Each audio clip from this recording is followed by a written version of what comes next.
One with nature.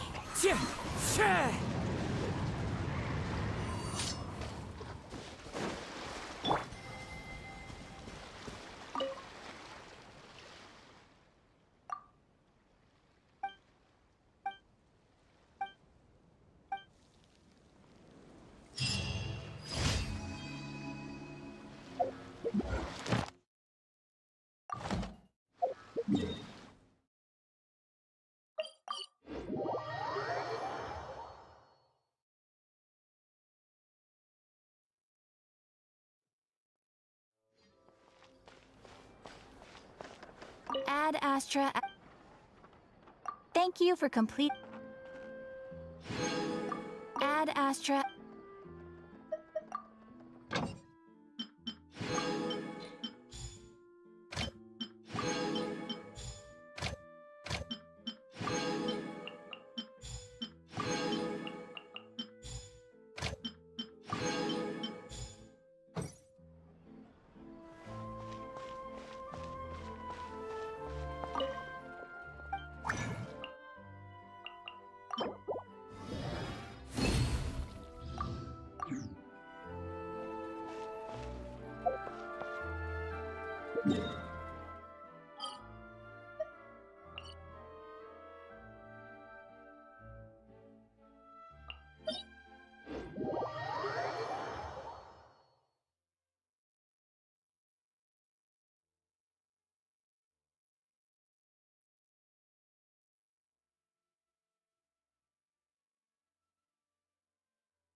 You are not welcome here. Fallen leaves, adorn my night into the wind. One with the forest. Now you're testing my patience. We'll meet again.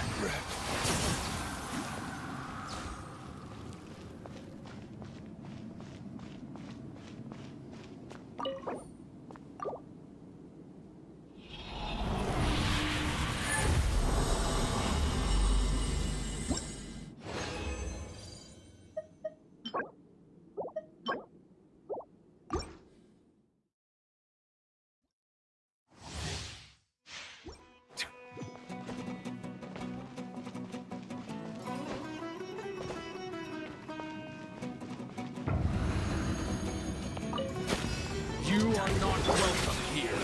One with nature.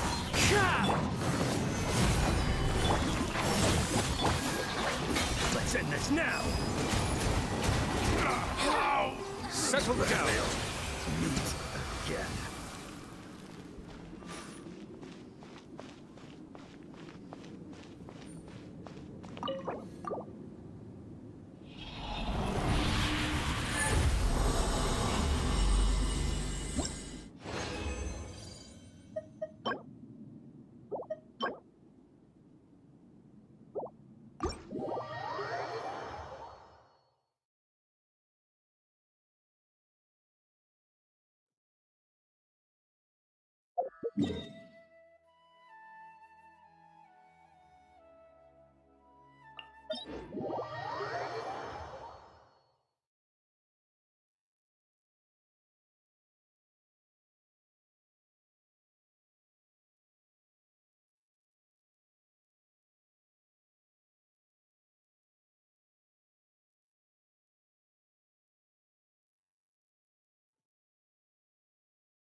Bow your head. Into the wind. As one with wind and cloud. One with nature. Gather. Can't see?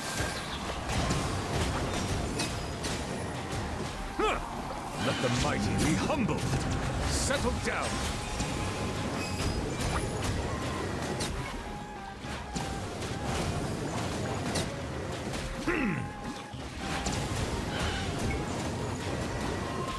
Silence.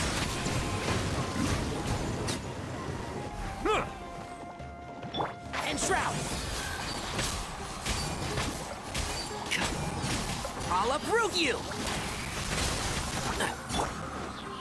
The wind knows me.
I see the value in my own work, but I also see the meaning in all the endeavors of the people of Fontaine.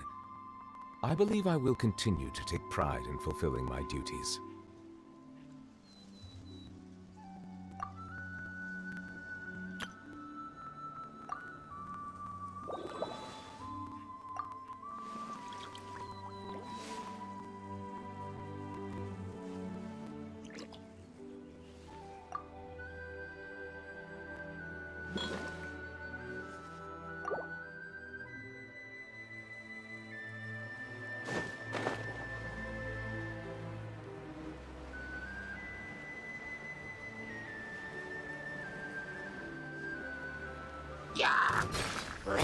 Bow your head.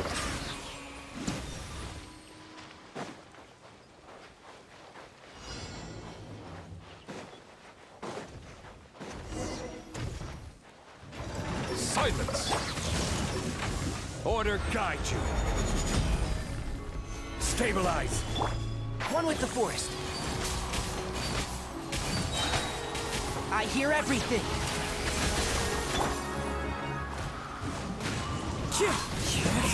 Fallen leaves, adorn my night, one with nature.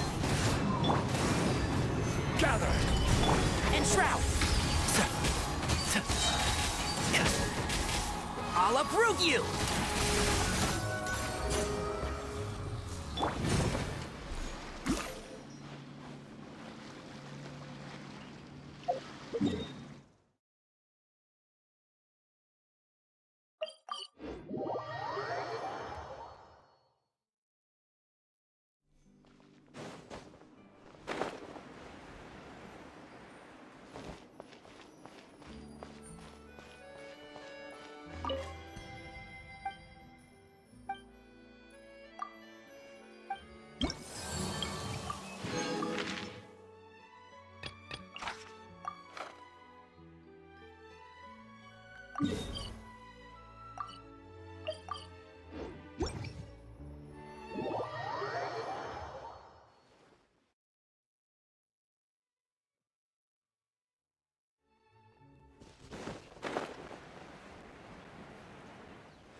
Bow your head. Stabilize. The wind knows me. One with the force. Settle down. Be sanctified.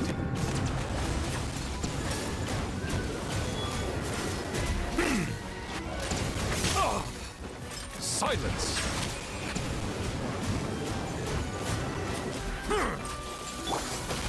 Let's nip that in the bud.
One with nature. Clouds high. The birds come. The wind knows me. This is order. Gather. Enshroud. Bow your head.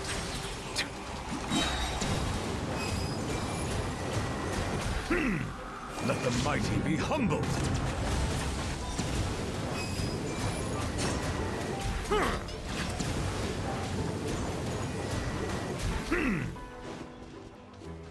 Silence. I'll uproot you.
Settle down.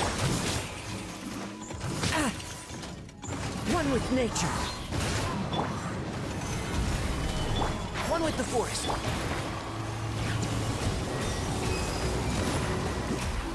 Bow your head.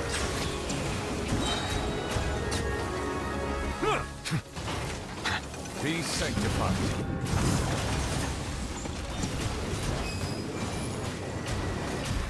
Settle down.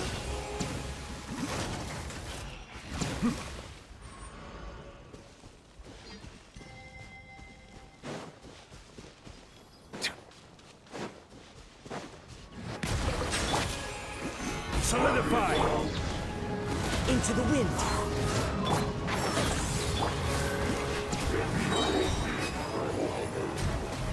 The tides beckon. Silence!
A good newspaper should be a lighthouse of truth.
Another test Bow subject. Your head. Hurry! Picked the wrong test subject. Silence!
Bow your head.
Silence!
Shit!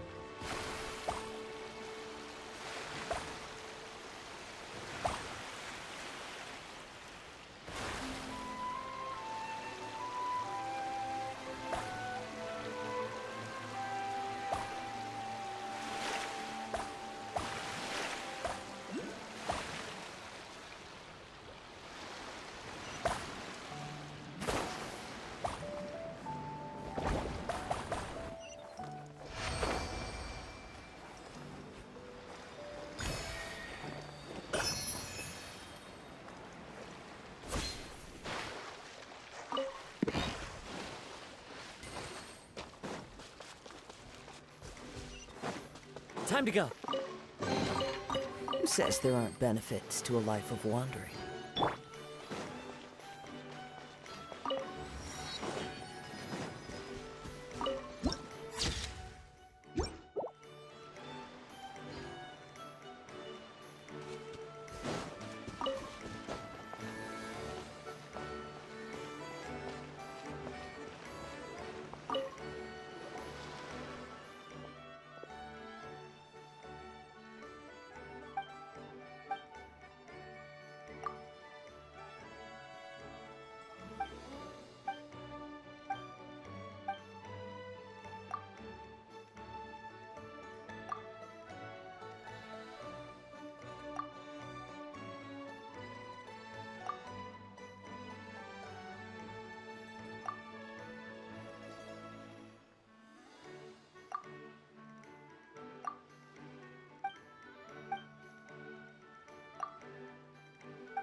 Bow your head.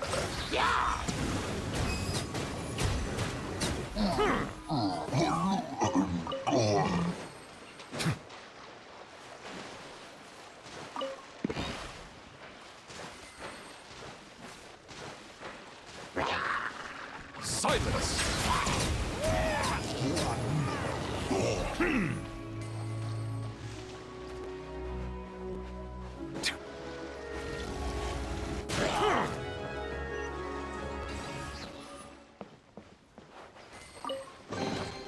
Abandoned property belongs to whoever finds it first, so it's legally yours now.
Let the record show that I verbally consent to relinquishing these items into your possession.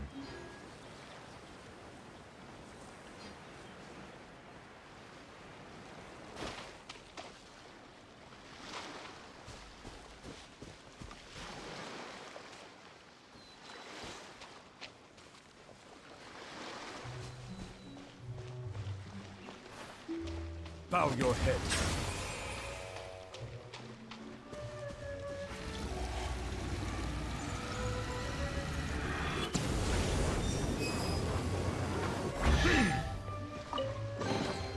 Is it what you wish to find? Hopefully the excitement of opening a treasure chest has at least made it a worthwhile experience.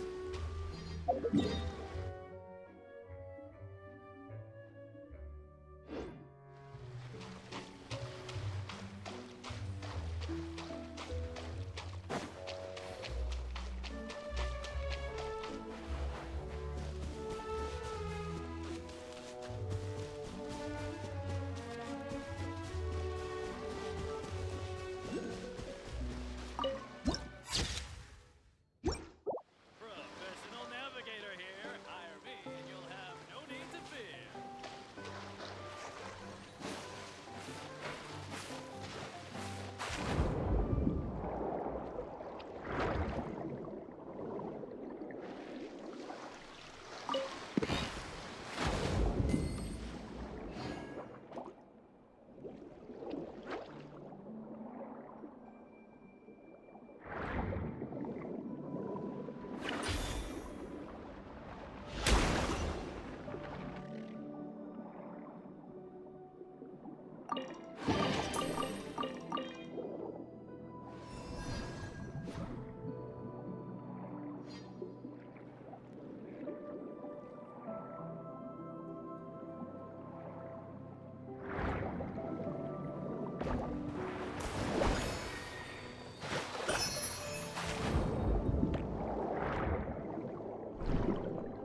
The hunter becomes... Let the mighty be humbled!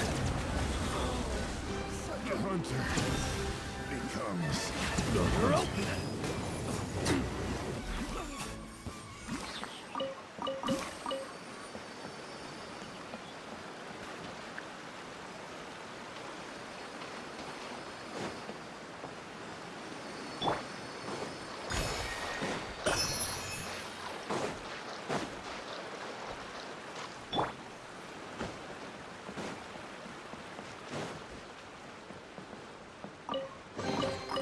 Let the record show that I verbally consent to relinquishing these items into your possession.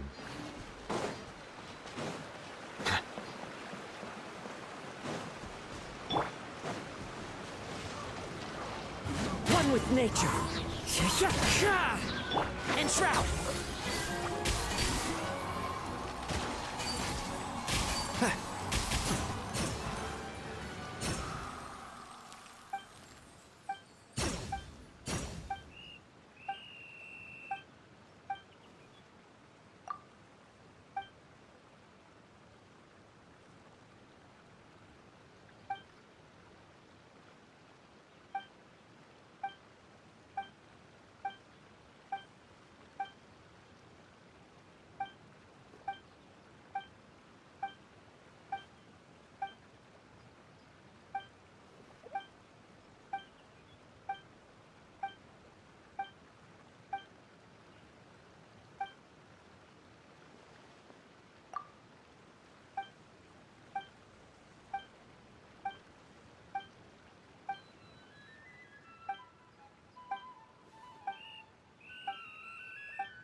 Into the wind.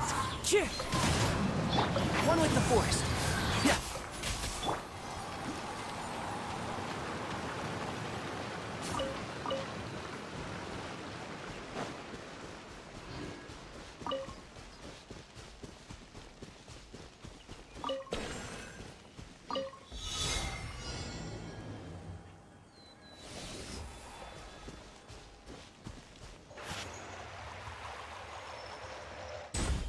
An oversight on my part.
Abandoned property belongs to whoever finds it first, so it's legally yours now.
Melusines are beautiful creatures.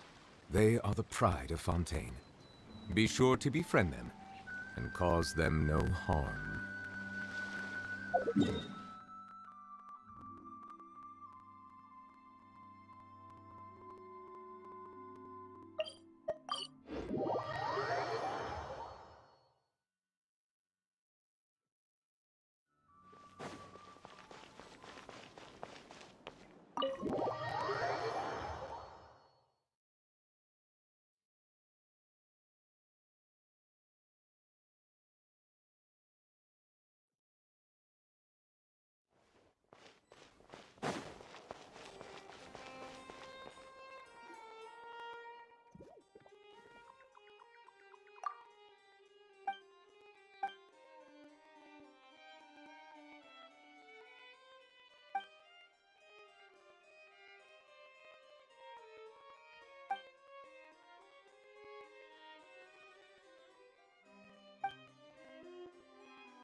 treasure? Where's the treasure? Settle down! Justice is blindsided. The tides beckon.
When will I finally make my fortune?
Another test subject.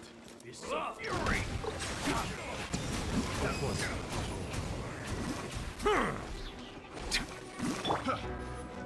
One with nature. Share! How's this?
Please, sign here.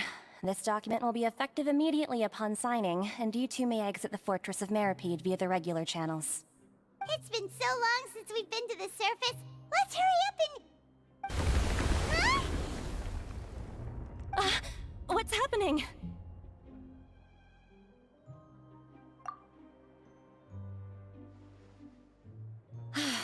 I'm fine, thanks. But I wonder what that tremor was just now. Let's go ask the Duke.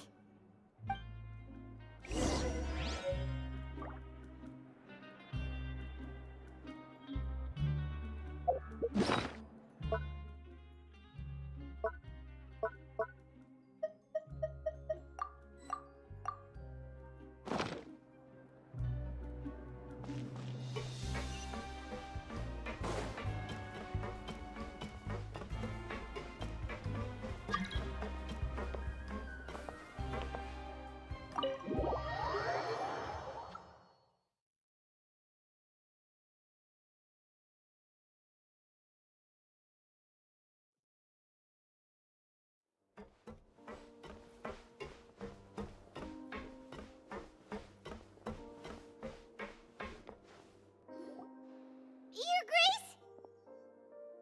Ah, good to see you two. Is there something you wish to see me about? Yeah, what was with that earthquake Ah, that. The tremor didn't originate from the seafloor. In fact, it seems it came from the surface. Over the years of serving as the warden here, I have developed a sense for distinguishing between what occurs on the surface and what occurs underwater. Besides, the seal that Monsieur Neuvillette set in place won't fail so easily. So the fortress is okay? If you recall our last incident, if there really were a problem, there would be crowds of inmates in a panic right now. Huh. You've got a... by the way... I believe today is this month's pipe cleaning day. Wait, seriously? Ah, yes. Yep. It's you two. Are you the... That's right! Today is our last day in prison. But... Oh, yeah, then be sure to come back. If you've signed the release papers, then you're free to go. The guards will escort you out. You're not going to see us... I knew you'd ask. All right, sure. Let's go. Well, you actually agreed.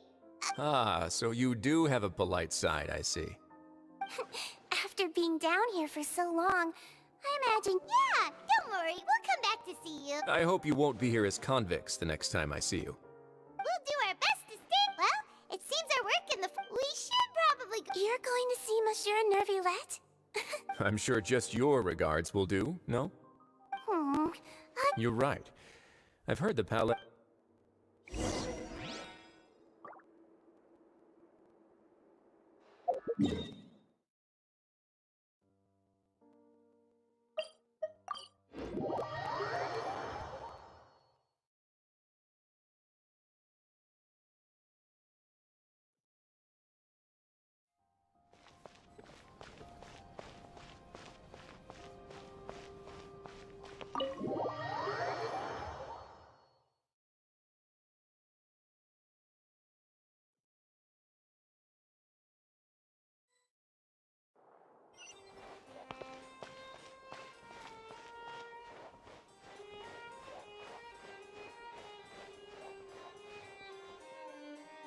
The Palais Mermonia sure is buzzing with activity today.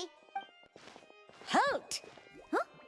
Oh, it's you. Excuse me, would you mind... I'll be right there. Sorry, I've got... Everyone's so busy.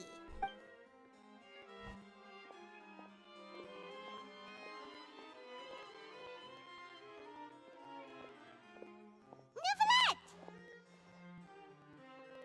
Hello. You've come at the right time, but you'll have to wait for just a moment, as there are some urgent matters I must tend to first. In the meantime, please, have a seat. If you'd like to have something to drink, let the Melusine outside know. That's all right. We just ate. Very well, then. Let's take a break over there while we wait for him to finish his work.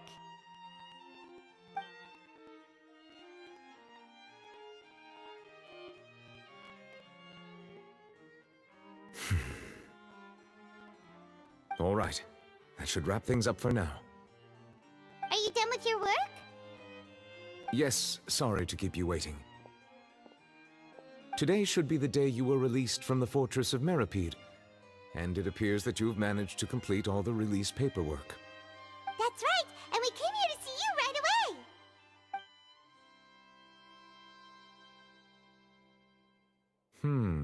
A massive whale. Do you have any idea what that might be? Judging from your description, that cannot have occurred in any ordinary waters, but rather something like the primordial sea. A whale of that size and shape cannot usually be found in the waters of Tevat. Therefore, we can only assume that Child is presently immersed in primordial seawater. Immersed in primordial seawater? But how? And is he okay? Most people wouldn't be capable of entering in the first... Yes? What is it? Ah, right! We asked the Duke and he... It turns out that I have just received a report about this particular matter. In fact, that's exactly what I was busy with a moment ago. The source of the tremor was here on the surface near Poisson. After the shaking stopped, the water levels in the Poisson area rose at an alarming rate. The water levels rose? Fortunately, the water levels only rose for a short period of time, and have already returned to normal now. However, I still have a bad feeling about the whole phenomenon. If the change in water levels is connected with the leaking primordial seawater, then the situation in Poisson may be much worse than it appears. Navia should be in Poisson, right? I would also like to go there as soon as possible, but I'm afraid I can't leave just yet. We must immediately formulate disaster prevention plans for the surrounding coastal areas to avoid potential catastrophes. I'll have to ask you two to go to Poisson first. I'll meet you there to check on the situation once I finish things here. There's no time to lose! Let's get going! Please be careful.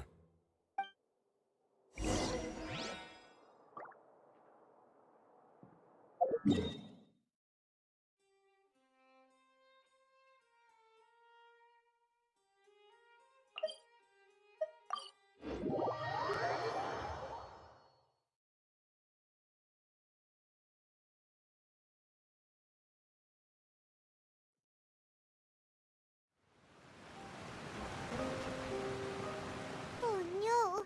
What happened here?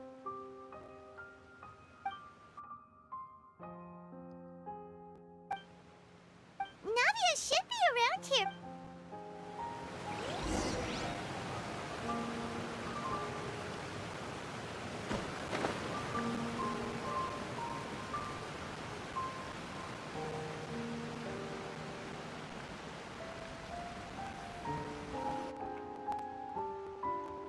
We haven't seen a single soul all the way here. What will I ever do now? Look, there's some... Just stay put! We're coming up! Watch your balance! Oh,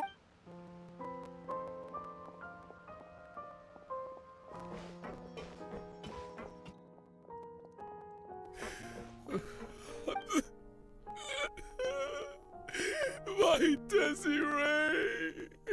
Oh, he looks pretty sad. My leg! How could this have happened? Just hang in there.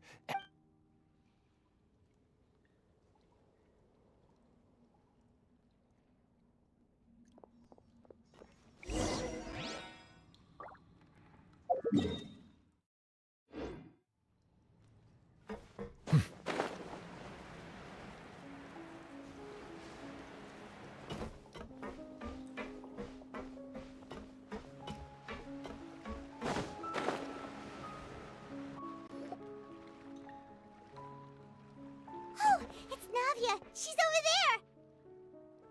Hey, Navia, are you okay?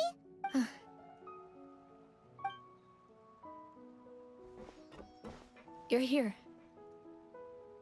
We heard there was a situation in Poisson, so we came as quickly as we could. Yes. As you can see, the water level suddenly rose. It caused quite the disturbance, in fact.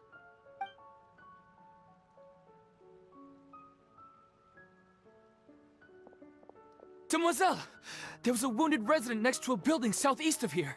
We've already transported him to safety, but we've run out of medical supplies. He's wounded? How badly? He fell, so it's probably a broken leg. He's pretty shaken up. When the water level rose, he desperately climbed up to the roof. Once the water receded and he saw the ground, he became terrified and eventually... He jumped down then. Find the leader of Squad 1 and tell him to take the wounded resident to see a doctor. He should know where to go. Understood. I'll take over his search and rescue mission in the meantime. All right, you'll be in charge.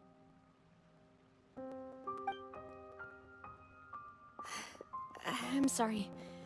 Where were we? The situation? Right. A little earlier, we suddenly heard a loud noise.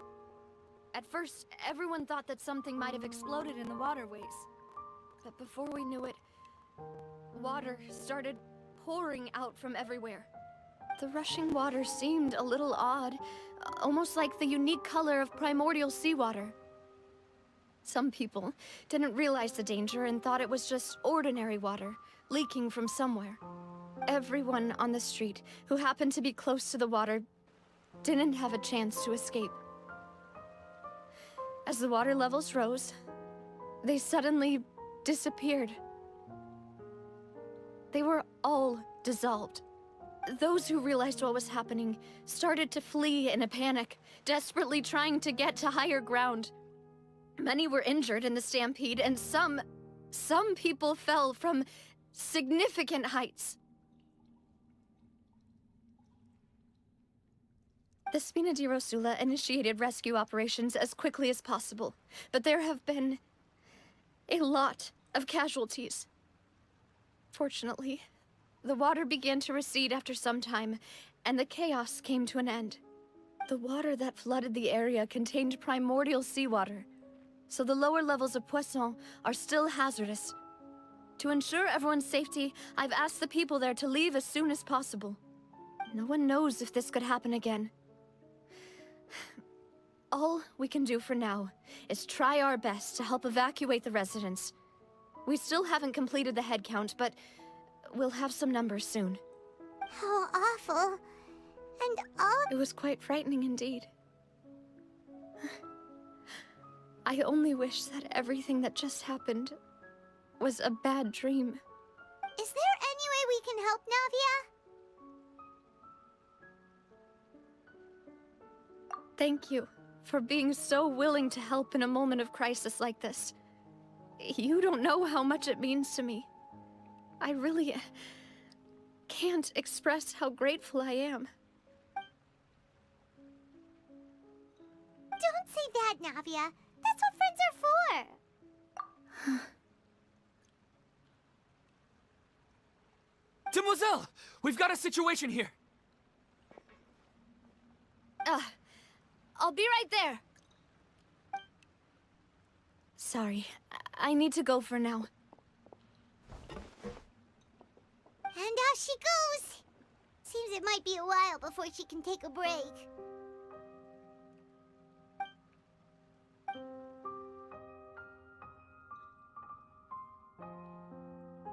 Okay, the wounded are being tended to, and we finished a preliminary head count.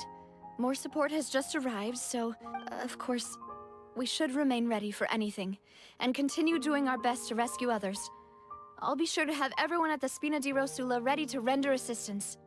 Traveler, Paimon, would you two accompany me to my father's grave for a moment? Huh? Right now? Thank you.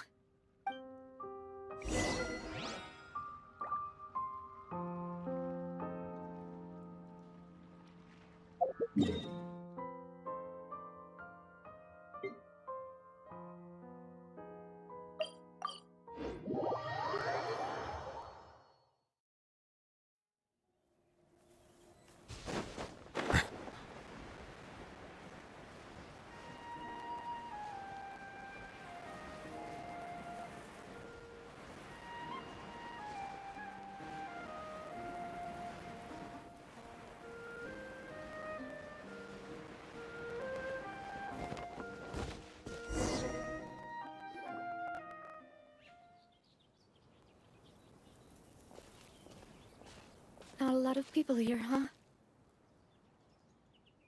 Well, given the time of day... Right. That's how things are now. The living are so exhausted that they've no strength to spare any words for the dead. Navia?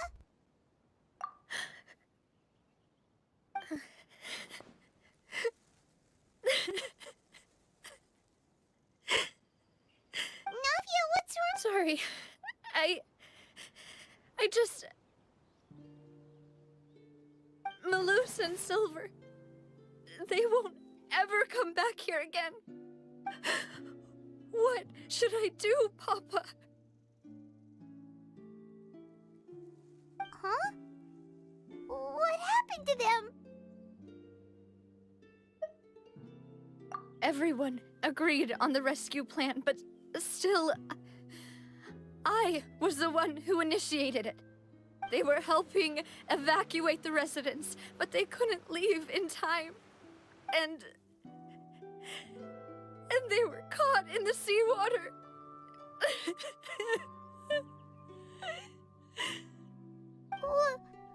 What should we do? I've known them for so long. And I know they weren't afraid. But I could at least hold a funeral for my father. And I know where he rests. But as for Maloose and Silver, they're just... gone. I just can't...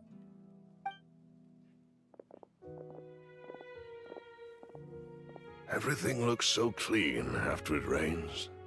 Even the gravestones. I didn't expect that you'd enjoy a glass of red wine in front of Master Callus's grave. I can understand. Besides, the scenery here isn't half bad. See, it's not just me. I always want to bring something when I visit Papa. Perhaps we might even have a picnic. He wouldn't be angry, would he? Ah, how could Master ever be upset with you, demoiselle? Yet the cemetery is the home of those who have passed, is it not? Everyone ends up here sooner or later, no matter who you are. Buying yourself a plot in advance, are you?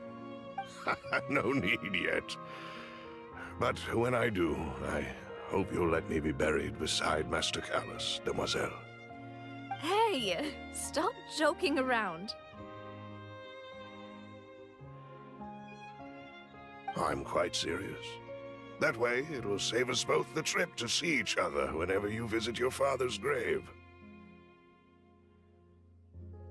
That makes sense. In that case, could I be buried on his other side? After all, besides you, demoiselle, the two of us could certainly be considered Master's closest companions, no? Personally, I believe we fill those shoes just fine. Why are you bringing this up all of a sudden? Seriously. All right. I'll remember your requests. But I'd really prefer not to talk about this stuff. And what do you mean by saving me a trip? I'd make the journey even if I had to visit you two somewhere else. I'd promised to let them rest in peace here. But here I am breaking that promise. I'm sorry for letting you see me in a mess like this. I don't usually cry, really. Paimon doesn't know how to help you feel better. But, well, she understands how you feel. I had always thought I could make my wishes come true. But now that I think about it, that never solely relied on me.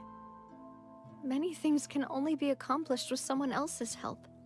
Maloose and Silver have helped me so much. But by contrast, I could do nothing for them. I'm so sorry. You can spend as much time as you need here, Navia. We'll stay with you.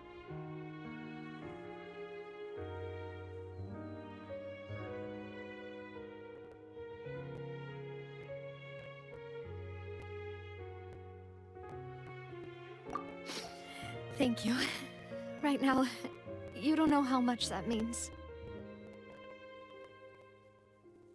By the way, you can have a look at this. It's a list of victims from the incident that took place here. Obena, Khan, Burnett, Giverny, Francine, Karina, Daisy Ray, Joinville, Julianne, Esson, as well as Malus and Silver. So, everyone else is safe. But still... It's okay. I know what you're thinking. And you're right. We lost Malus and Silver. But we were able to save more than we anticipated. The overall outcome indicates that the cost was worth it.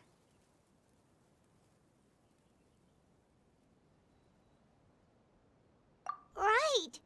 Don't think that way, Nop. Malus and Silver were not the price for saving anyone.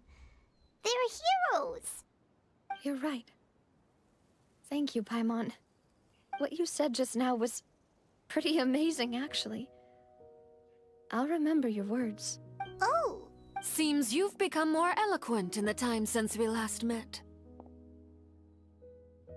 The knave? What are you doing here? Is everything going well on your side? Yes, my people are carrying out the mission according to your request. All the residents of Poisson have been evacuated, and we're preparing to relocate them to higher ground. As for these supplies, we have everything taken care of.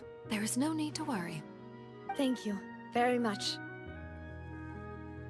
Wait, do you two know each other? We just met recently. Right, Miss Navia? Usually, I would call this a coincidental encounter. But that doesn't quite fit this time. Besides, it never even crossed my mind that a Fatui Harbinger would come looking for me. Thanks to the Knave, Spina di Rosula received generous support from the Fatui, which allowed us to complete the rescue and evacuation work so quickly. Mutual aid is essential to fostering positive developments. We were already in the area, in any case, so it was nothing. That said, I must say that you're a lot sharper than you let on. I'm sure you understand what I mean. I apologize for all the ways in which I tested you previously. We've never worked with a Fatui before, and it's extremely important for us to know who we're working with. My subordinates have reported that Fatui soldiers have been observing water levels and taking head counts in various locations. I hear that they've also prepared a large amount of emergency supplies. I'm quite surprised. This is nothing to brag about, nor do I intend to. It is simply the way of powerful organizations to act forcefully, whether they are doing good or ill. You've witnessed that firsthand, in any case. As I've told this traveler before, I know of the prophecy, and I intend to prevent the impending disaster. Lending your organization a hand was a natural first step in accomplishing that. As such, do not be troubled by this token of our sincerity. Perhaps one day, you'll also be able to help me in the same way. Without your help, there would have been many more casualties. I won't forget your kindness. Furthermore, I sincerely regret what happened to Malus and Silver. I only wish that my people could have arrived a little earlier to prevent this from happening. Don't say that. You and your subordinates did everything you could. As Paimon said, Malus and Silver didn't choose to sacrifice themselves for any specific person. And they weren't the price paid for other salvation. They chose to become heroes themselves. I've never liked hearing people put it that way. It's like trying to relieve pain by saying some noble-sounding words. But right now, there's nothing more suitable. They really did become heroes. You're right. I'm sorry for your loss, Miss Navia.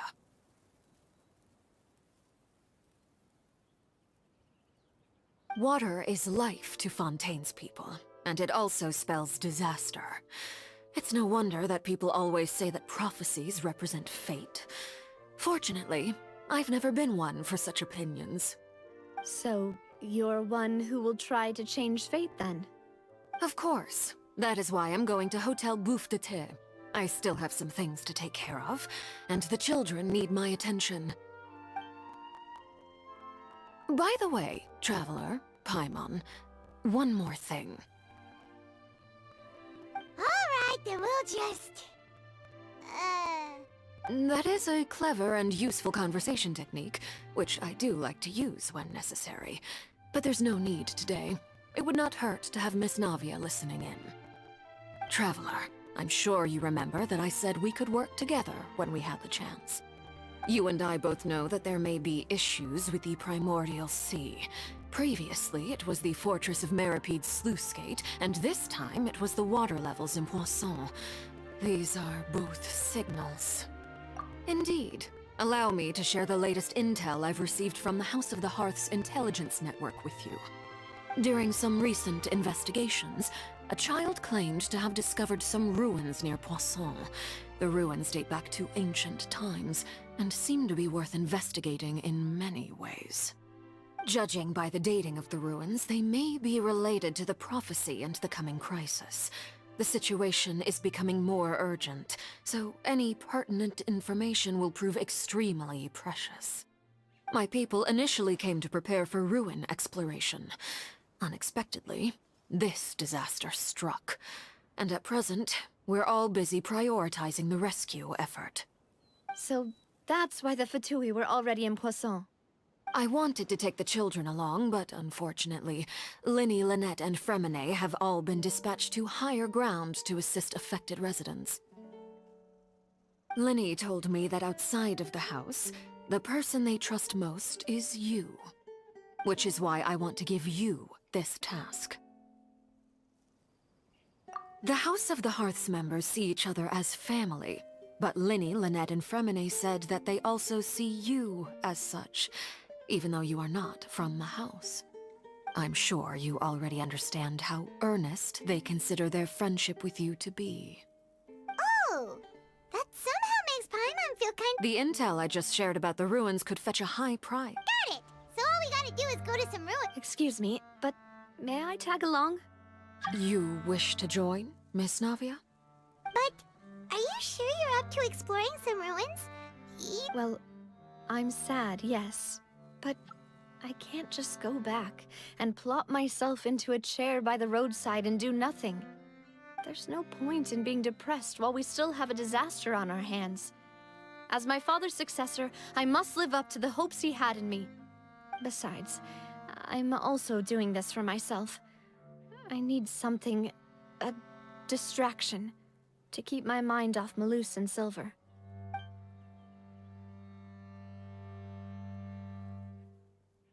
Since you put it that way, I have no objections. What do you say, Traveler? All right.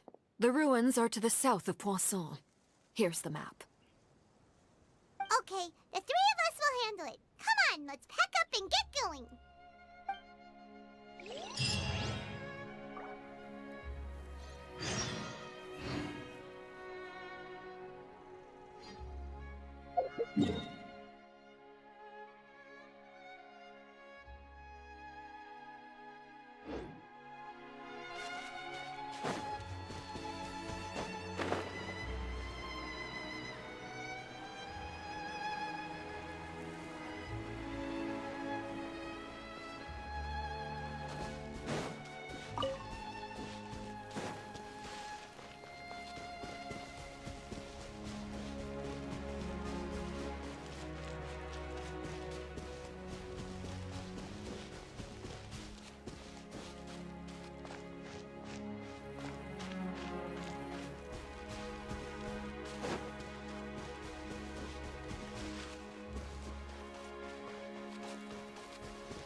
these the ruins the knave was talking about?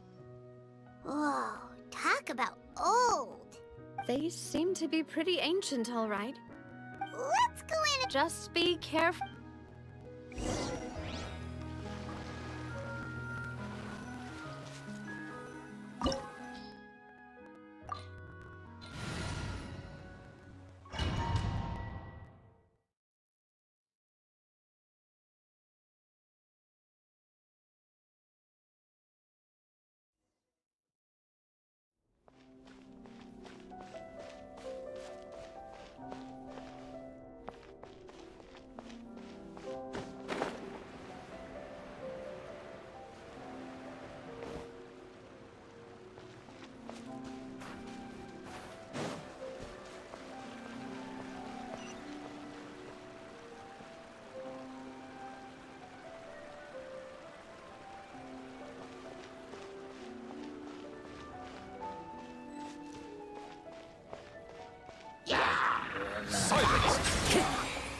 Into the wind.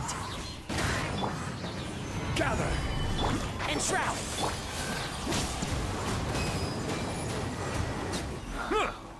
Nada Kondala.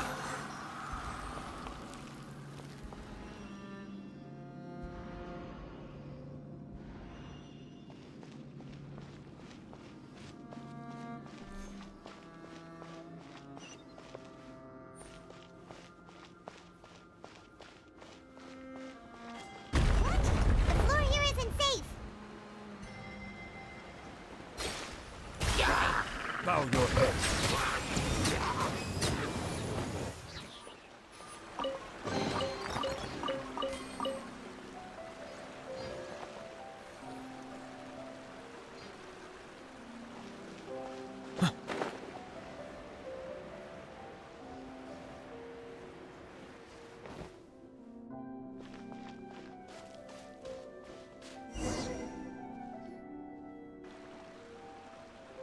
This place has also been contaminated. Yeah. And a lot of it, too.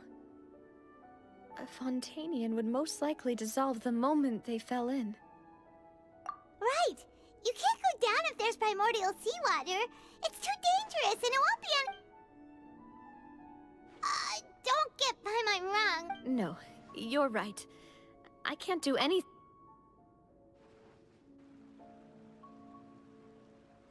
That complicates things. Maybe the only way left is forward. In that case, do you want to wait for us here? The water... I'll go together with you. Perhaps we'll find the exit just up ahead. All right. Come with us for now then, but please be...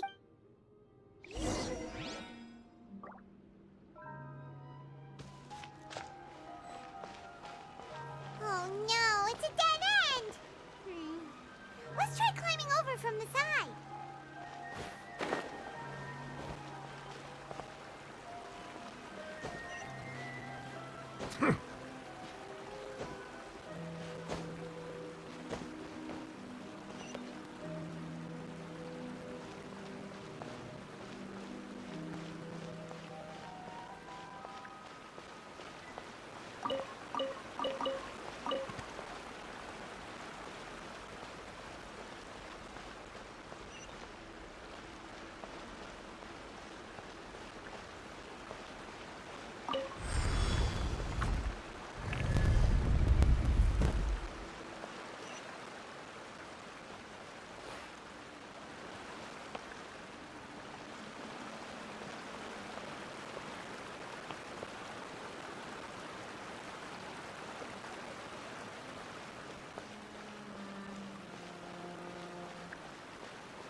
With this bridge...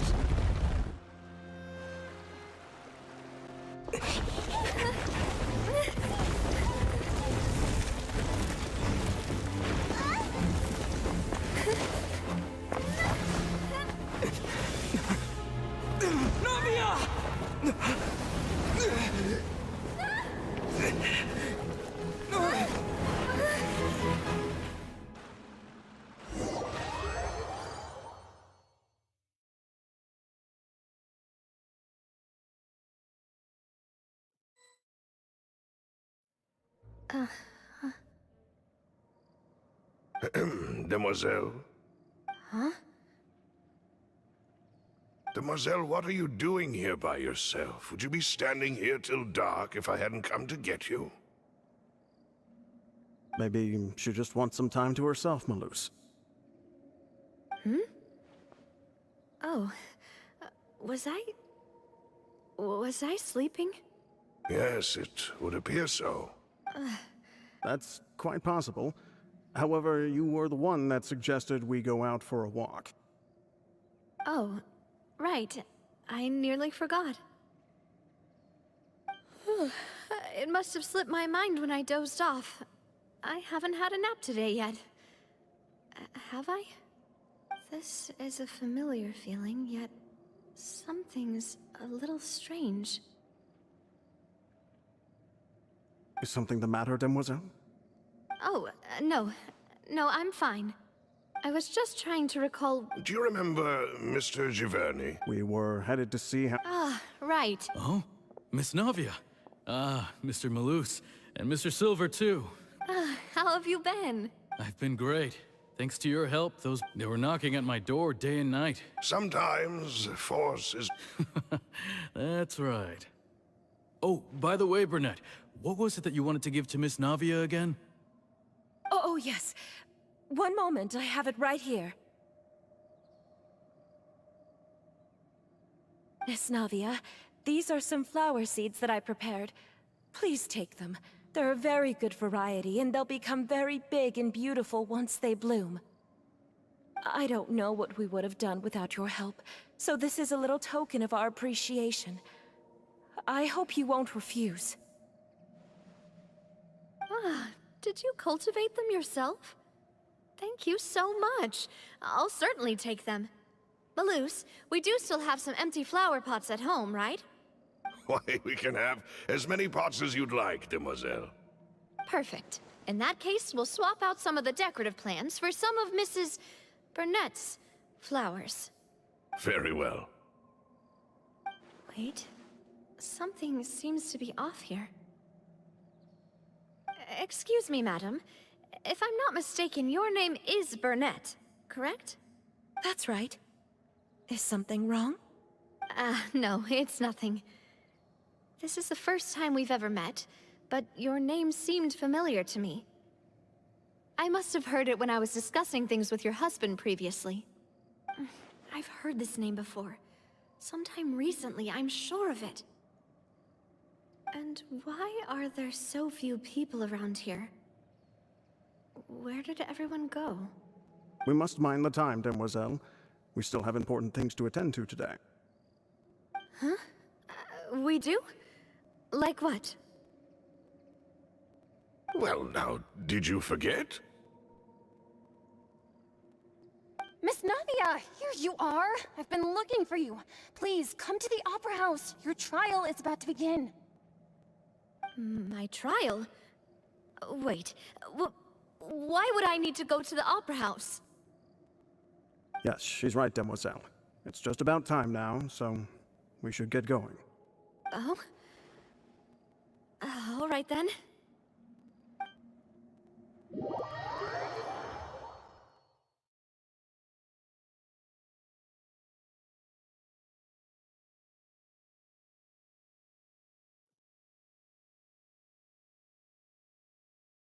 Look, it's Navia!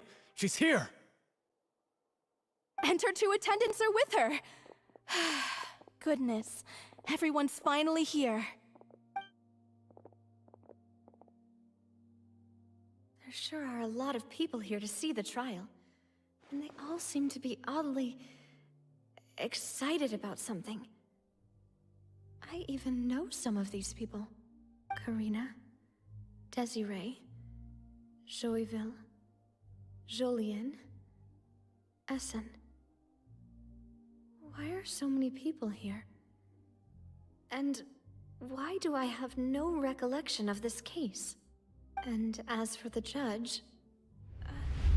huh? Where's Monsieur Neuvillette? Please sit in the defendant's seat. Don't worry, Silver and I shall accompany you. All right. But are you sure you can stand behind me? Typically, it wouldn't be allowed, but today is an exception.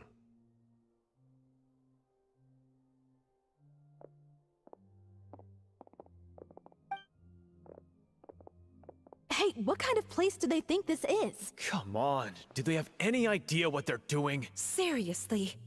Enough with the whispering! Could someone please tell me where Monsieur Neuvillette is? And why I'm standing trial? My dear Miss Navia, have you not yet realized what you've done? In that case, allow me to explain.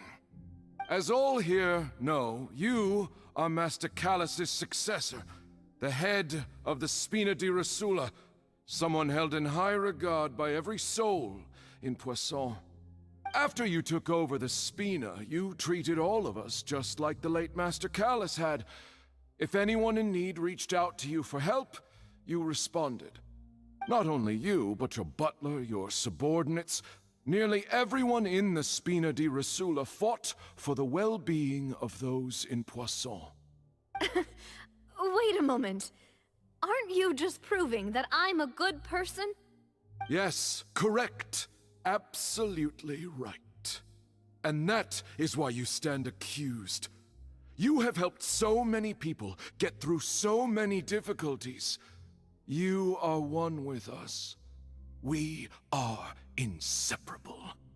We are one big family, all of us who are from Poisson, inextricably linked. And with you being so important, we couldn't possibly do without you. Therefore, this fair and honorable court shall declare you guilty, and you shall stay here. You will be together with us forever. Huh? What are you saying? Everything you have said is correct. I have indeed done a lot for my hometown, and I would be willing to be with you all, but what is the purpose of having me stand here like this? What is there to discuss? Ah, well, if that's what you think, then I have no further comments. How wonderful, Miss Navia!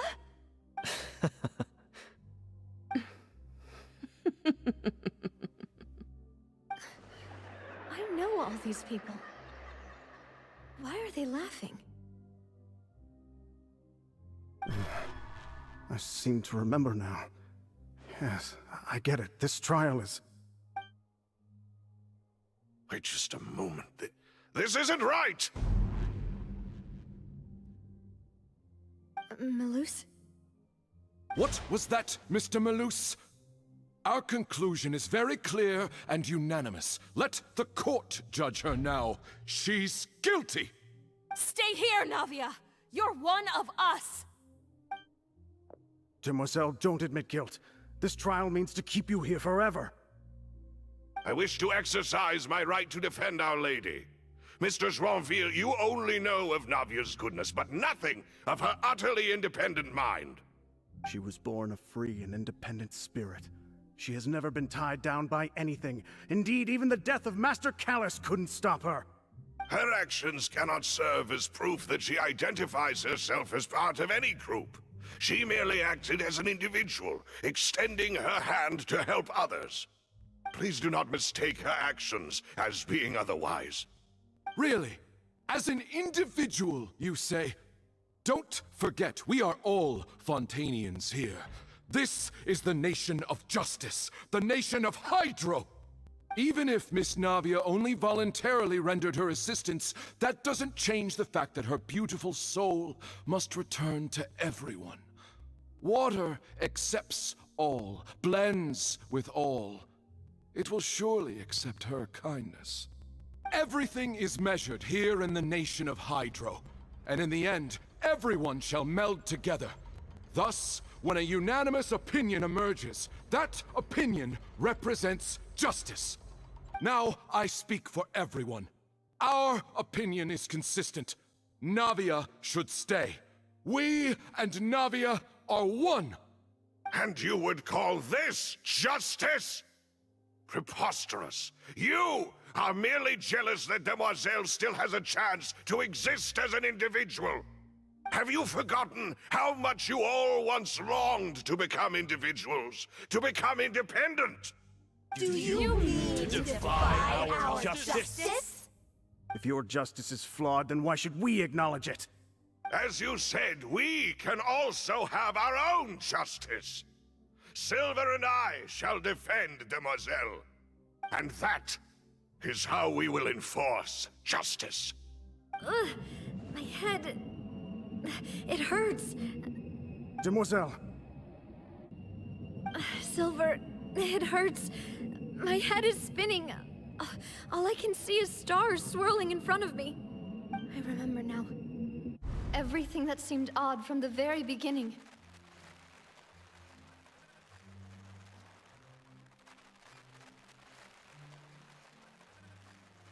Karina, Desiree, Joyville, Jolien, Essen, and Mr. Giverny and Mrs. Burnett, who we met earlier.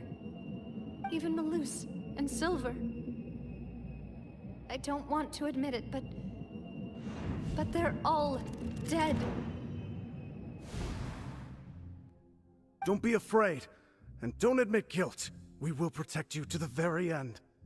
Absurd! Who are you to say that she cannot be judged? We are the majority, and in the nation of trials, the majority is absolute justice. We are the will of all. Don't let them escape! We shall keep Navia here with us! Mr. Malus and Mr. Silver, must you be so stubborn? How could the two of you possibly hope to stand against the collective? Do not resist. This judgment is fair and just. Navia belongs to us. After all that happened, she should not be left alone in Poisson. What are you saying? No more excuses! He says we're jealous. Jealous? How could she possibly be an independent individual? What's with these people? Who's jealous of her?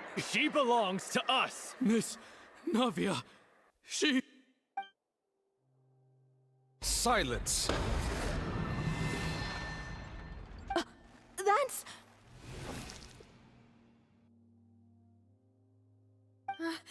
Monsieur Neuvillette!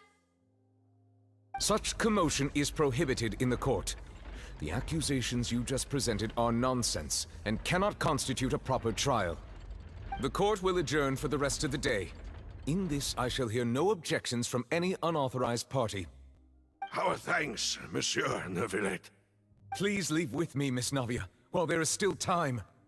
But... Go on now, Demoiselle. This is your only chance to leave this place. What, can't bear to leave us behind or something? Malus. My apologies. I couldn't resist making one little joke once I realized that this shall be our last goodbye. Malus... Silver... Quickly, you must come now! Goodbye, Demoiselle. Farewell.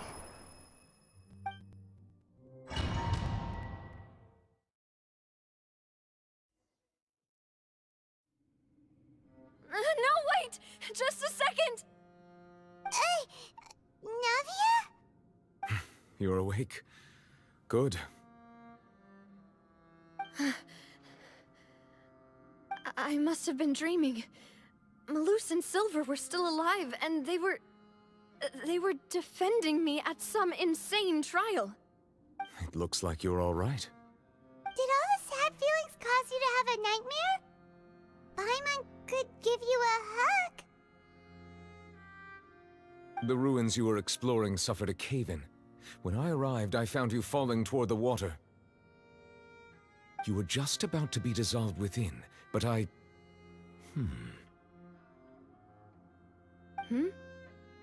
What is it? I think I saw 2 Oceanids protecting you. It was only for a moment, perhaps even a fraction of a second, but they gave me the chance to retrieve you. Were it not for their intervention, I would not have been able to rescue you before your consciousness dissipated. Wait, did you say Oceanids? You mean like what happened with Vache? Perhaps those 2 Oceanids were the people you saw in your dream. I always told them that they didn't have to protect me. To think that they'd keep doing so even after death.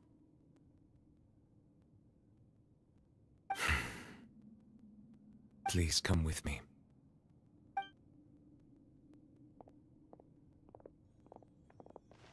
Neverlet, are you okay? Oh, I am quite all right. Perhaps there's something we could chat about? Why do you look so stiff all of a sudden? Oh, Paimon knows. You're the type who feels... I merely thought that we should give Navia some time to herself. Huh? Ah, Sigewinne. I hope all is well with her these days. Her work in the Fortress of Meropide has not been too much for her, has it? No way, don't worry. I see. Well, that is good. I have always worried that Sigewinne would need a lot of time to understand the world of humanity, just as I have. Oh, and the Duke of... Thank you. I have indeed been busy lately, and I... He still doesn't... So, Neverlet... Yes, of... This is a... Yes, in fact. I have... Amid my astonishment, I... Yeah, we originally...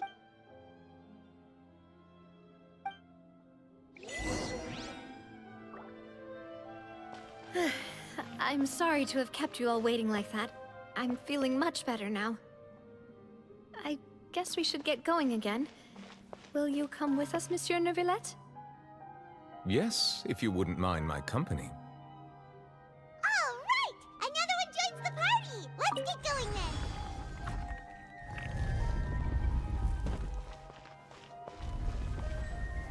then! Settle down! The wind knows me. Stabilize!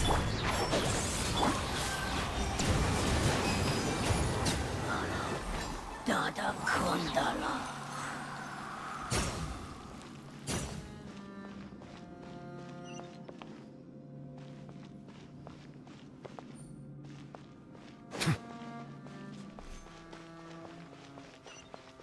Oh no, another unstable path. Watch your step.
Into the wind. As one with wind and cloud. Solidify! One with the force.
Looks like we've reached the end.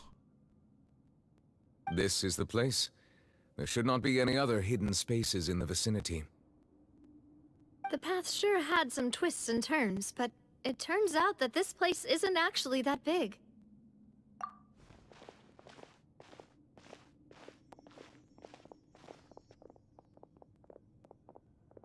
Stone slates? It seems like they were put here as an offering. Could we take them down and have a look? Perhaps we should just leave them be for now. There are 4 locations in total, but only 3 stone slates. The slate that should be in the first empty spot is missing. And the surrounding walls also... There's something written below. Let Paimon see. Reason? It feels like someone left these slates and these words here for a purpose. But does he mean that Fontaine should be destroyed? That would fit the circumstances dictated by the prophecy, yes. Indeed, the slate's contents correspond to it. Take the second slate, for example. There's a person kneeling here. She seems so dedicated. And there's a whole bunch of other people behind her doing the same. She's facing this... what is this? Some kind of island in the sky? And is that Lady Farina in the third image? Did the Hydro Archon fall into the water? And is that a ring of people around her? Paimon doesn't quite get it. Are they all in the water? The fourth image. I know this one. This exactly matches the content of the prophecy. The people will all be dissolved into the waters, and only the Hydro Archon will remain, weeping on her throne.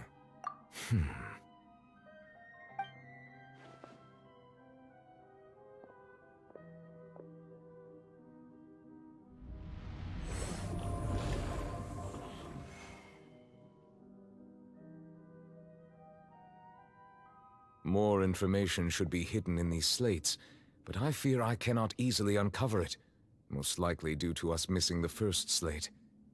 I am very sorry. Don't blame yourself, Monsieur Neuvillette. Deciphering ancient stone slates isn't one of your duties. Ooh, Paimon's getting the chills just looking at these slates. This says that it's the history of the future, right? I really hope it doesn't mean that. Still, Paimon...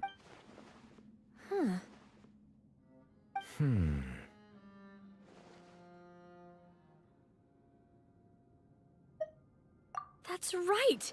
If the images are in chronological order, shouldn't the fourth, the waters drowning Fontaine, come before the third, where the Hydro Archon herself falls into the water? And yet the order is reversed here.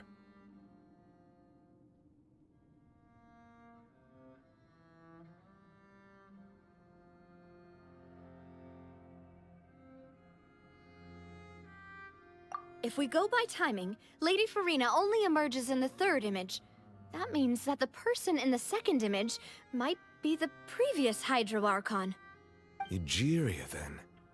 I had never met her, but her appearance here does match the records. The previous Archon kneeling before the floating island in the skies, as if confessing a sin. Did she herself commit that sin?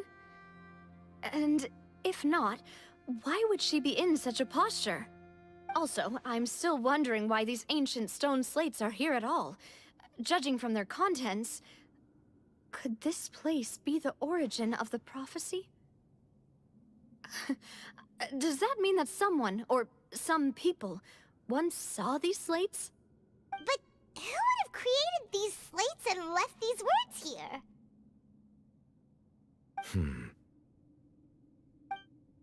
It seems that any further clues will have to come from Farina. In that case, there's no time to lose. There's nothing else to be gained here, so let's head back first. Yeah, we better get somewhere safe for now.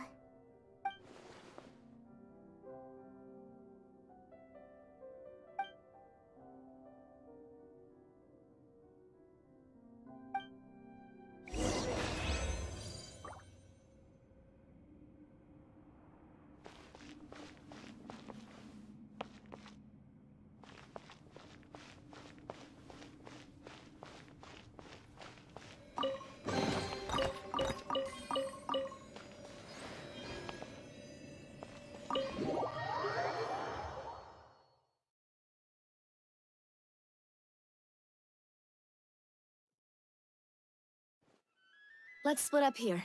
I'm going to check on what's happening with the Spina. You know how it is. There's some things you just need to be there for yourself. You still have energy for that, Navia? Just head back. I'll depart as well. Thanks for your hard work today. Rest well, everyone. Traveler, I will go talk to Farina tomorrow morning to ask about the stone slates. I'm sure that you're concerned about this matter as well. If you have time, drop by my office. I will share the results of our discussion with you. Are you really gonna talk to her about— She has long been harboring secrets and will not give them up easily, which makes it all the more my duty to ensure that she understands the present situation. Alright, we'll leave it in your hands then. I will be carefully considering my words tonight. Traveler, Paimon, our safe house at the Fleuve Cendre is always open to you, as ever. So please don't think you're an imposition. All right. I'll be on my way then.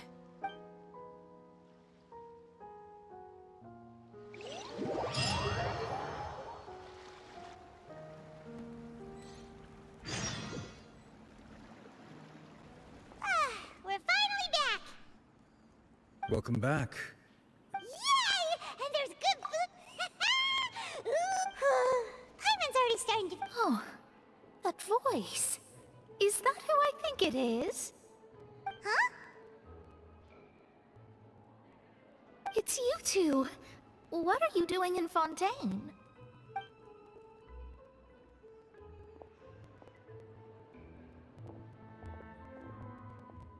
Mona?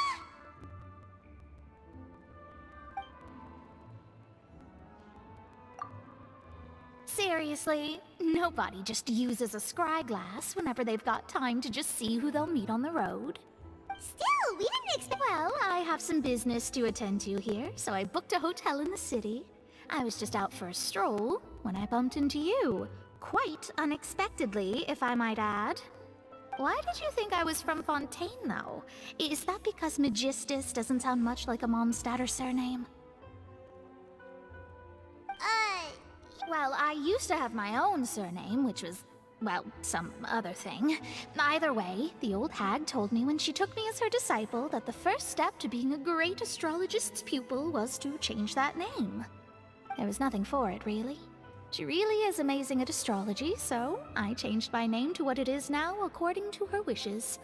To my surprise, however, Magistus is not the name of some ancient house or clan. It isn't?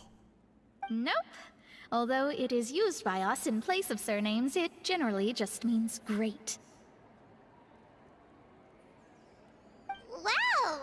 Imagine including a boast in your name. Wait, are you gonna have to put that into your genealogy as well? I reckon so.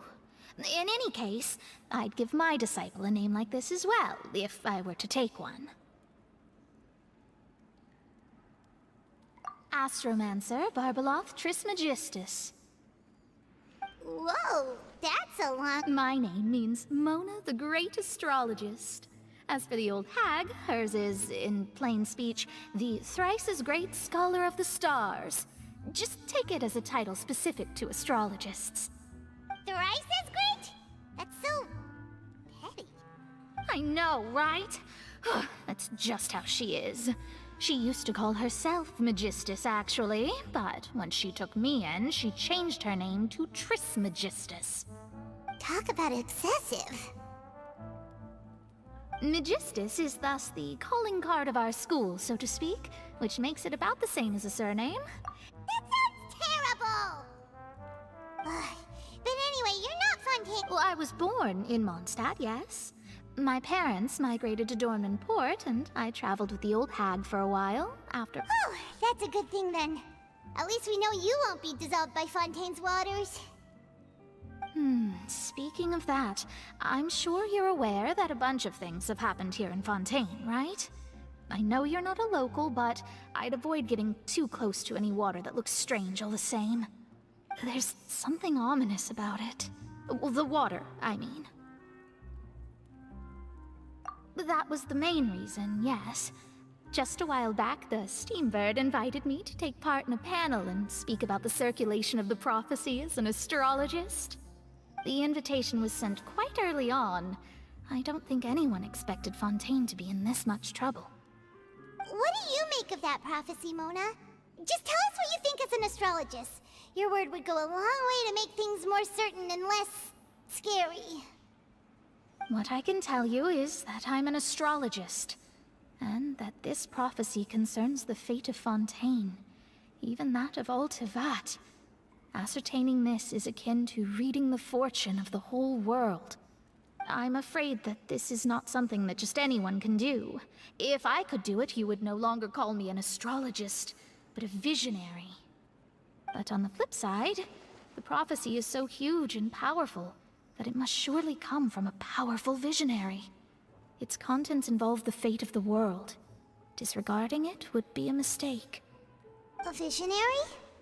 Sounds really powerful and all, but does such a person really exist? Of course. The old hag could do it, and I'd bet there are others amongst those Hexenzirkel colleagues of hers who could do something similar.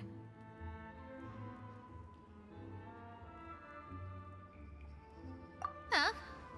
Are you sure? All right, I'll help you. It isn't often that I see you with such a serious look on your face. I'll tell you once I hear back from her. Thanks, Mona. You're amazing as always. Oh, well, this is something only I can do after all. So yes, your praises are quite welcome. That's the greatest of astrologists for you, of all the people we know. Indeed, indeed. That's the spirit. Oh, sorry. I came to see what all the commotion was about. If there's anything you need, do not hesitate to inform the Spina di Rosula. Oh, whoops. Guess we were getting a little too carried away there. Well, I'll go tend to my own business now. If I receive any news, I'll be sure to come find you two again. And there she goes, quick as rushing water. And here we are with the Spina guy giving us suspicious looks. Right, but we were able to recruit Mona's...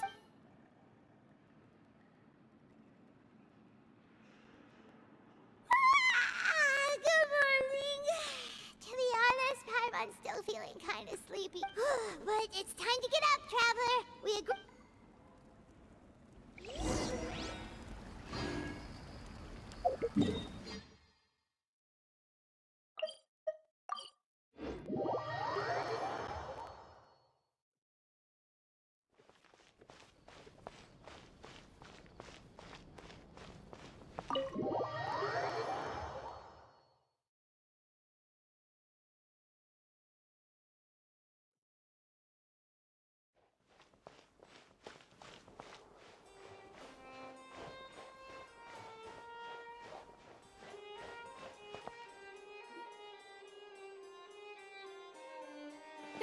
You're here! Finally! It's... Monsieur Neurvalette and Lady Farina, they seem to have...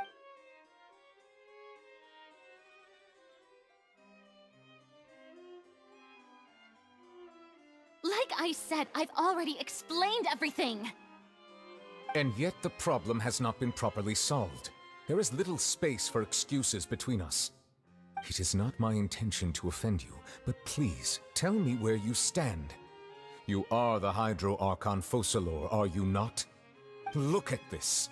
This is a list of the victims from the recent Poisson incident.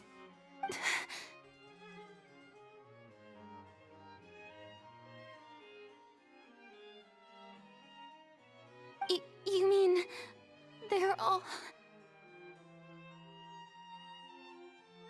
We did not arrive in time to avert this disaster, and I will not have it happen again.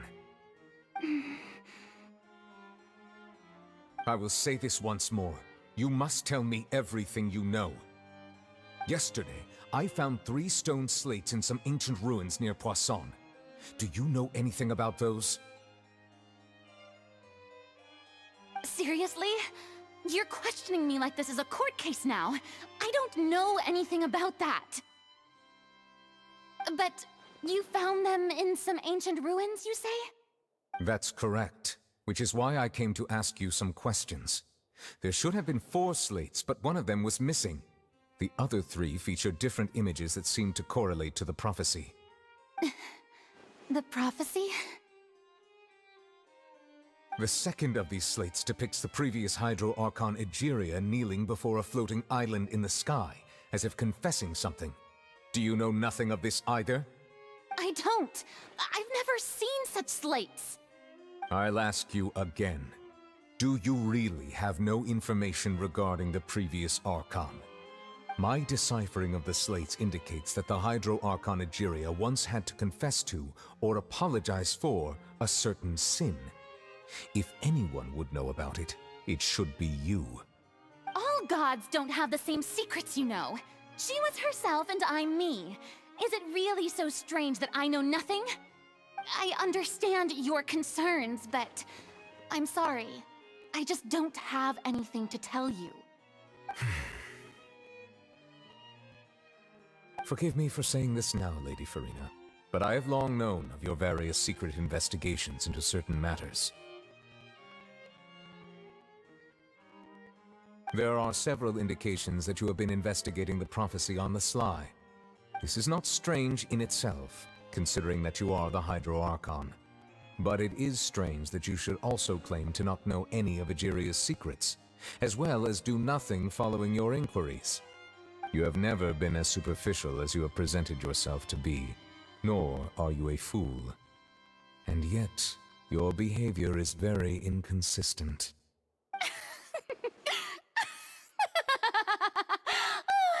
So you've been watching me all this time, have you? I didn't think you were that type. You... Well, since you know about my secret investigations, then you should know I'm actually working to take care of it. There's no point questioning or suspecting me. You're the Eudix, but you're still my subordinate. You should be following my lead. Just trust in me, your Archon, and do as I say. Never mind whether you can truly convince yourself to or not. It'll all turn out fine. That's all I have to say. We do not discuss this matter again. Oh, the opera's about to start. Toodles!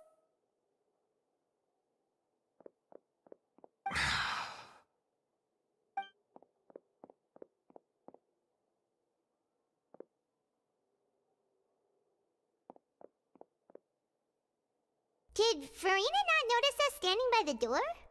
Wonder what's up with her. She was smiling. Huh.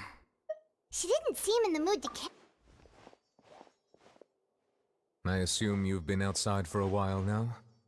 Oh! You noticed! Seems Farina didn't even realize we were here. She was in a great panic, though I cannot discern the reason. Our discussion reached impasses time and again, a state of affairs that we cannot allow to continue. Still, I do not understand. Dialogue is the basis for understanding, so why did she keep refusing to engage? Everyone in her inner circle has noticed that she is hiding some secret. The issue is her attitude. I fear that she will not reveal anything unless absolutely forced to. We may have to create a situation in which she will have no choice but to speak. Oh? Like... Normally, people will only reveal the truth when standing trial. Perhaps we must have the Hydro Archon experience just such a scenario. But Farina's seen so many trials, and she's really good at dodging questions. How do we make sure that she won't just... We will need to consider this thoroughly, join forces with various parties, and then do what we can. If at all possible, I would prefer to recuse myself from this affair, but we must prevent the prophecy from coming to pass. This may be cruel to her, but all Fontaine is in crisis. The information a god possesses is too precious, and so we must take a chance on this. But who will lend us their aid to do such a thing?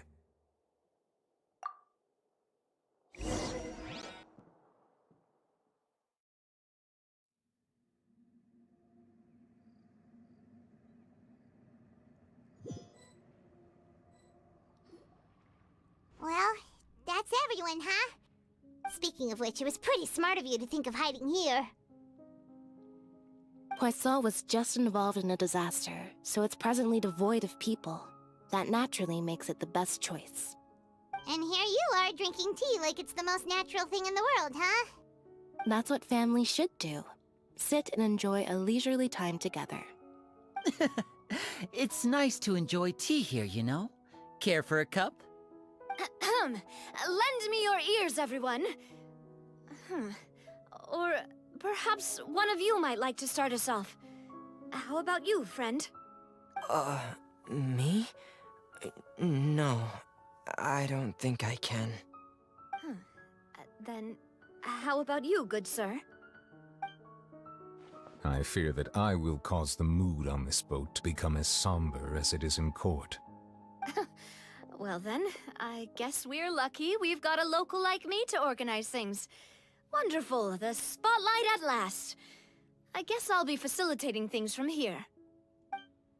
That was a little long-winded, don't you think? Oh, you might be right. Anyway, to cut to the chase, our friend here, the Traveler, has brought us together to discuss something. As for what that is, well, let's start by saying that we'll be pooling our efforts together to create a series of traps. Oh, how intriguing. Well, it's just an expression, really. One that I just learned from Chlorand, and used on the spot. So, let's invite her to explain in detail. A round of applause, please.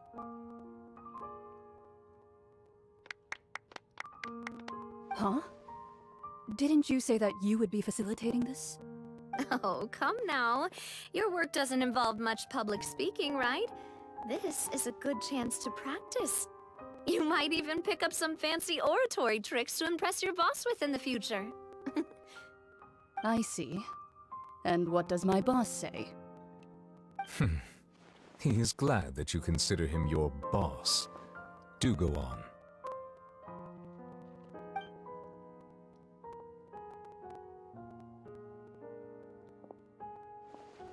In that case, do any of you have experience hunting? Not that I recall. Fremine and I once used a wooden stick in a basket to catch wild rabbits when we were younger. As for Lynette, oh, right. You were sick that day, weren't you? I've also gone diving to catch some fish before. Does that count? I'm afraid not. You may or may not have heard, but Fontaine once played host to a group known as the Marechaussee Hunters.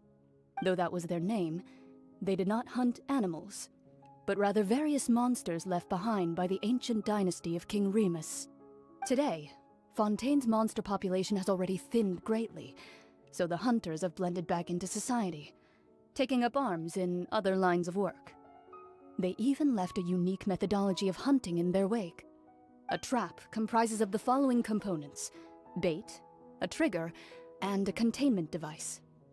Sometimes a lethal implement will also be necessary to deal with the prey.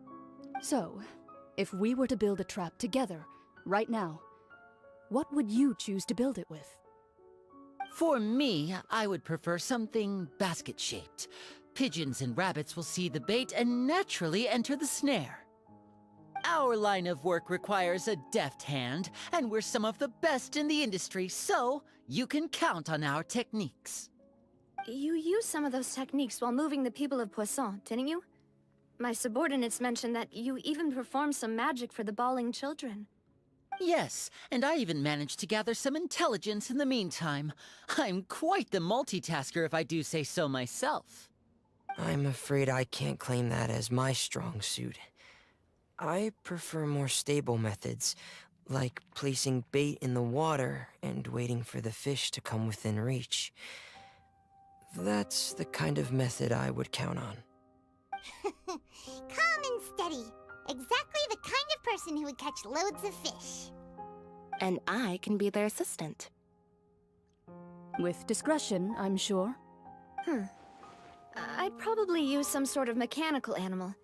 Papa once bought me some small clockwork squirrels, mice, and such. When placed in the forest, they can attract others of their kind. I remember that you liked those too, didn't you? I did. And that would be a good way to go about it. If they're realistic enough, animals of the same kind will follow them all the way to the trap. What about you, Monsieur Neuvillette? I fear I do not have any related experience. That makes sense. You usually solve problems directly, without the use of any such tricks. But I do have one more question for you, Monsieur. If we were to create a trap now, how would you design it? I would like for it to be effective, but bring no harm to the prey.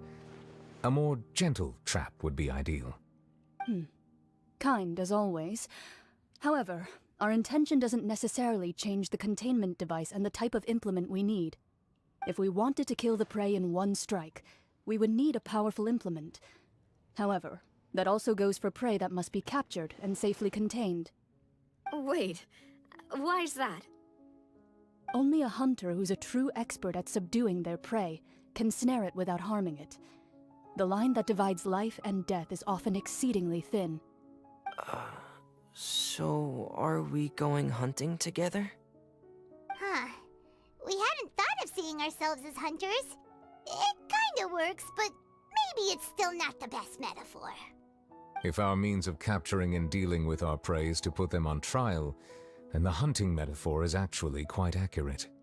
But we shall require much more courage than any hunter to judge a god, a being whose seat is an exalted throne. Oh, so that's what's going on. Sounds very interesting.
It's been a tough few days as...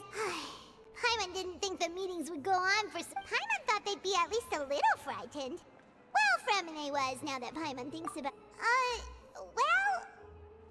It's hard to say. Paimon doesn't have any experience with this sort of thing. But with you around, Paimon sure will do great. After all, you're the most reliable person in the world, aren't you? Did you just pour some tea? What's that? Paimon's never seen that cup before. Don't be frightened. I'm just joining you two for tea. I merely refrained from saying anything till now. Who's that voice? Ah, wait. The voice from the sky, I fear that description is wrong. Though, not completely wrong. You're feeling lost now, just as you were feeling previously. Consider me a passerby, just accepting a commission from my friend's disciple on a whim.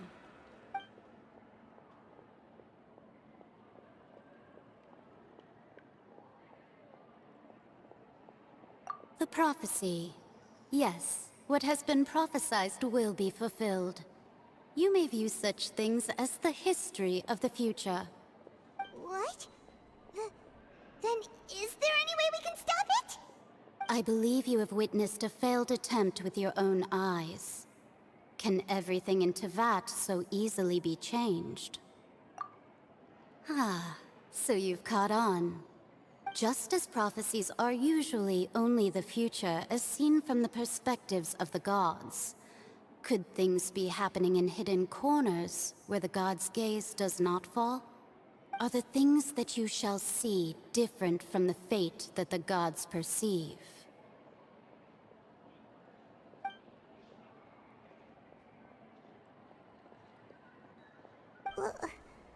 What is she talking about?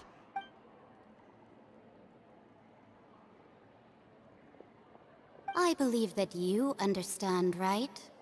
Some things are insignificant, but others you must reach out to change. Ultimately, fate shall serve as your only guide, no matter what will happen in Tevat's future. All you need to do is to play your part. This was good tea, by the way. Thank you for your hospitality. Well, that'll be all for today.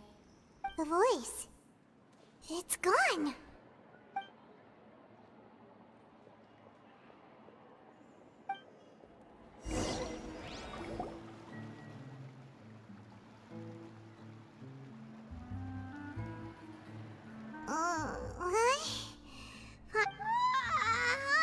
Hey, it's you who's... Well, I see I've walked in on some lively banter. Mona!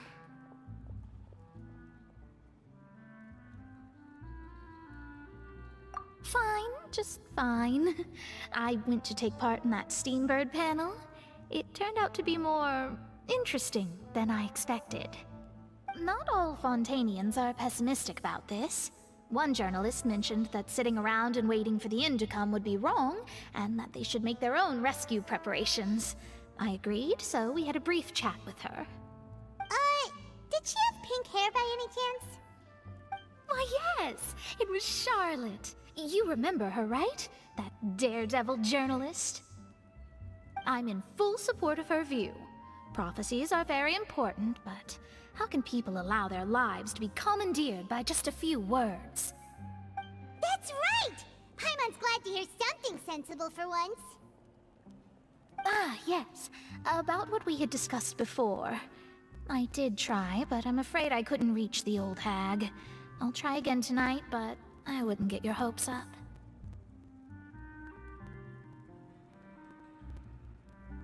Huh?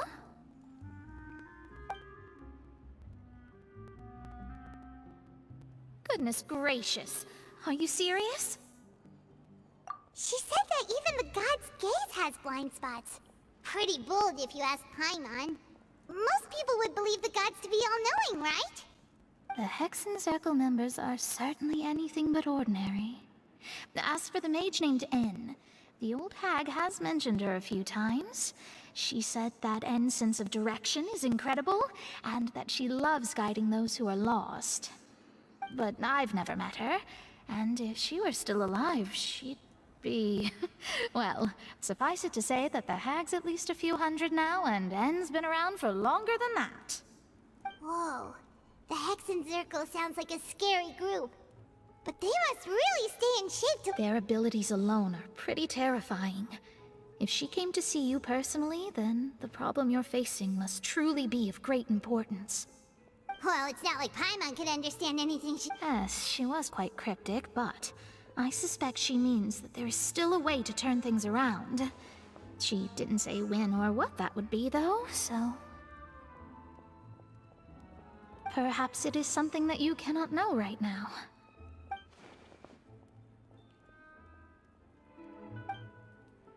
Traveler, Paimon, are you two all right? Oh, we're fine. I see. I feel that same sense of desperation, too. I guess you could consider me someone who has often witnessed fate. So far as I have seen, it cannot be swayed. But even so, I still hope for, and believe in, miracles. Astrology is eternal and rational, but fate may not be. It is cruel, but it can also be beautiful. Perhaps that's what En was trying to tell you. Not to lose heart, and to believe that what you are seeing playing out before you is not yet set in stone. I did originally think of steering clear of all this, but I couldn't. Even if this is all futile, I still wish to help everyone. If we don't struggle to the last, then how can we face the end when it comes? Huh. You do have a point. There I go, talking about astrological principles again. Sorry about that. The moment I start talking about work-related stuff... I need to get going. It was worth trying to comfort you, even if only a little. I believe that you'll help those who are struggling in the same way I did. I suppose that might be why we always seem to meet by coincidence. Paimon feels kinda moved by what Mona said. But also kinda sad, too. Hey, Traveler. Paimon suddenly feels like going outside for a walk. Let's go. Let's walk around the city, shall we? There's a few spots we always like to walk by.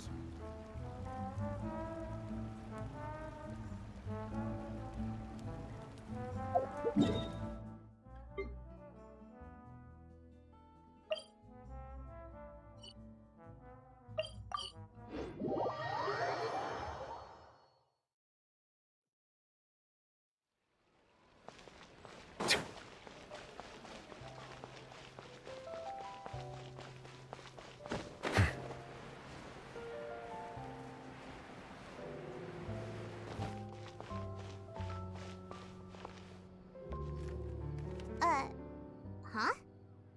Let Paimon see! The underwater stronghold. My recent attempts to enter. Thus, did an Outlander friend. So while the fortress is in tier, journalist Charlotte's. Charlotte took so. She hasn't been able to get a hold of anything. Ugh, seriously?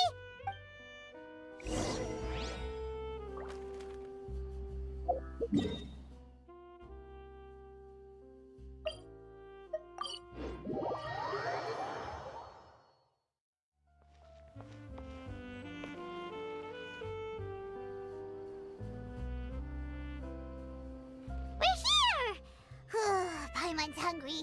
Should we go in and get something to eat?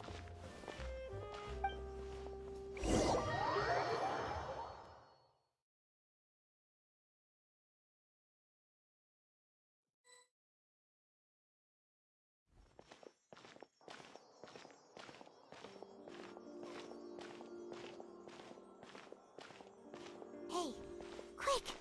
Look! That's the limited edition, only 16 slices a day cake! It was so delicious the last time we... One slice of cake, please.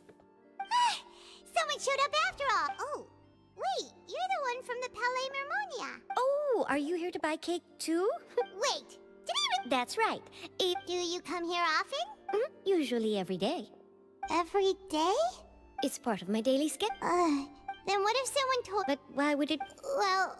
Oh, the prof is... No, it's this... Huh. Don't be sad. Excuse me, could I have these 2 slices are for you? Oh, you know Seachwing? I sure do. She said that I've got something else to do, so...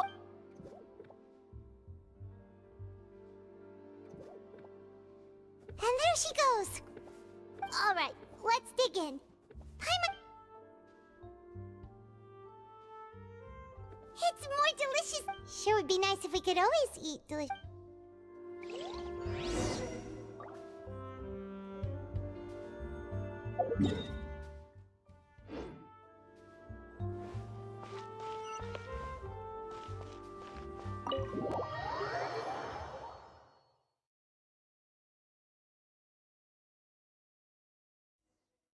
Oh, we're near the Seabird office. Let's go look for Charlotte and have a chat.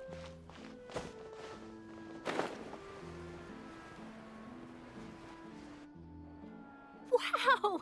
If it isn't the Traveler and Paimon! Oh, have you seen the article I... Ha! You've got some nerve! Oh, you needn't worry. It's all right, though. I've set aside... Really? You're... Oh, Paimon... Still, what brings you... When Mona mentioned you... I see. So she mentioned me? She said that you're... Nice. Huh? Oh, of course it doesn't. That was... Yeah. Are we... Why not? Oh. Oh, so that's a yes? Ooh, splendid! Ooh, so much to... Wait, Charlotte. Paimon's still got a question for you. And what's that? If... Huh. That's the prophecy you're If you're seriously... From what I've seen, so in all likelihood, I'd probably still be prepping at the office. Just think about it. If this nation really... And then do you know what I'd do? Well, I'd write that story. I'm not a dreamer, nor a... But anyway... That's... so not... Anyway, let's go and take a look at the sea, shall we?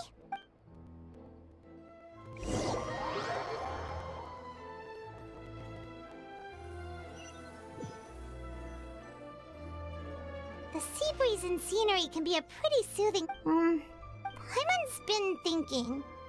If it wasn't Fontaine... No, Paimon should... We've always been moving to the next You mean... still Huh.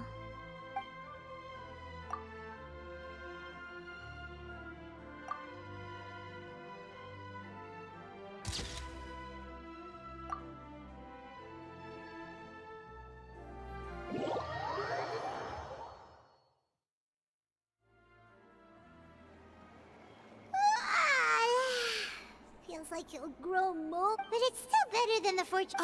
So the two of you are still here. Wonderful. Oh, you're from the Palais Mermoni. Yes, I'm Isadora. Not at all. I'm well aware that you're friends of his. Yes, inside the opera. A riot? Well, that said, Lady Farina was watching a performance at the Opera House. And while she was resting during an intermission, some other audience members suddenly started harassing her, loudly accusing her of doing nothing about the prophecy crisis. And before she could respond, others started to join in. The crowd continued to grow, and protests against the Hydro Archon started to break out. So people have started to put the blame on Farina. Guess they finally found an outlet for the pressure they've been under due to the prophecy. I agree. People will naturally rely on gods, as is customary. But the moment people feel threatened, gods are also the first to be blamed. So what happened after that? Is Farina okay? Seeing that the situation was spiraling out of control, and that further, the Marechaussee Phantom had their hand. So, you mean she... That's right. That said, I don't think there's much good. Don't worry, this is... Is that so? Well, sounds like we should hurry over to Poisson then. If we know Farina, and as we also know, when Nervalet was talking to her, it would be hard for her. Paimon thinks Farina's probably Well, what do you think? In that case, there's not a moment to...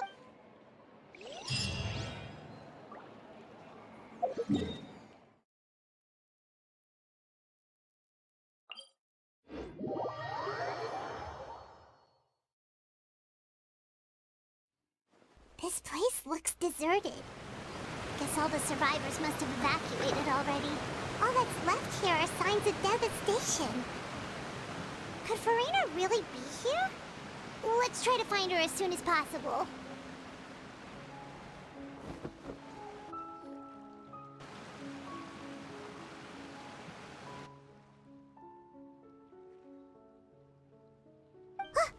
That's Farina, right over there! She really is here all on her own. Should I just give up? This is all meaningless. What was meant to happen did happen after all. Everyone's dead. I'm sorry. I am so sorry. Give up, Farina. There's no point in holding out. I'm sorry. But what can I even do other than to repeat meaningless apologies over... Who's that? Don't worry, Farina. It's just that... So it is you, blonde traveler from another land. Why, I almost thought you were someone from that mob of my ignorant subjects. Come to kneel and beg for my forgiveness. Farina, you were crying just now, weren't you? The tear stains on your face are obvious. What do you mean, tear stains? Oh, I remember. The show at the Opera House earlier this morning was so moving. I'm still trying to process it. Who did that uncivilized rabble think they were, disturbing my enjoyment of the arts? They even dare to tout their Archon. I must teach them a lesson. I can just imagine their twisted and frustrated faces once they realize that I'm nowhere to be found. Oh, and I'm sure Nouvellette and those people from the Maréchaussée Phantom are freaking out right next to them, too.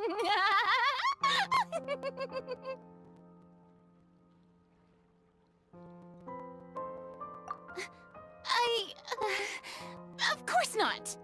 Hey, there she is! The Hydro Archon's over there! Quick, after her!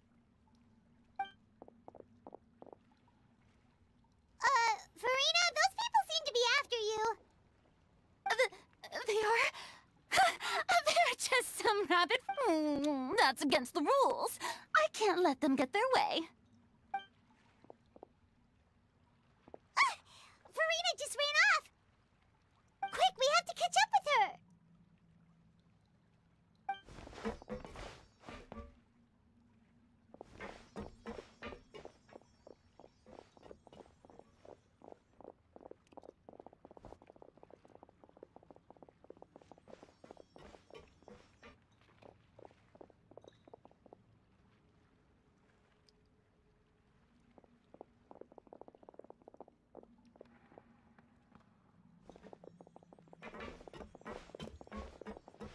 This should be the place, right? Hey, Farina! There's a good hiding spot over here. Quick, come to Paimon before the rest of them catch up to you. What is this place? Hurry, they're almost here! Fine. I suppose haste is warranted. Lead the way.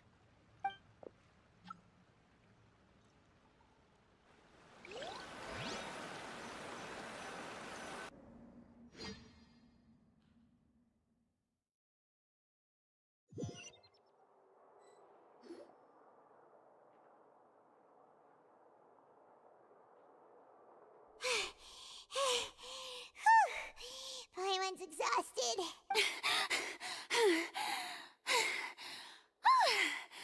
I'm so tired. I totally thought they had caught me. No, I mean, I merely gave in to the sheer enthusiasm they displayed. You're right. Yep, that's a good girl.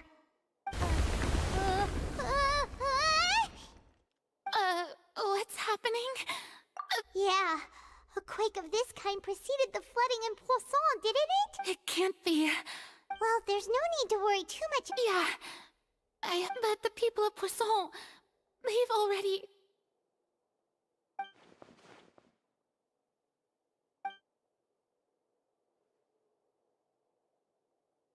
It's true. I've been investigating the prophecy for hundreds of years. I once had informants all over Tevat, searching for clues and feeding information back to me. I've tried all kinds of ways, too, to hold back the sea. Anything to keep the coastline from advancing. But all my efforts proved to be futile in the end. Really, the truth has been clear to me for a very long time. We cannot make an enemy of the divine. No matter what we do, the will of the heavenly principles will have its way, and the prophecy shall be fulfilled. Give up. I do love the sound of that phrase. It would mean finally coming to terms with fate, but also for me to finally be free.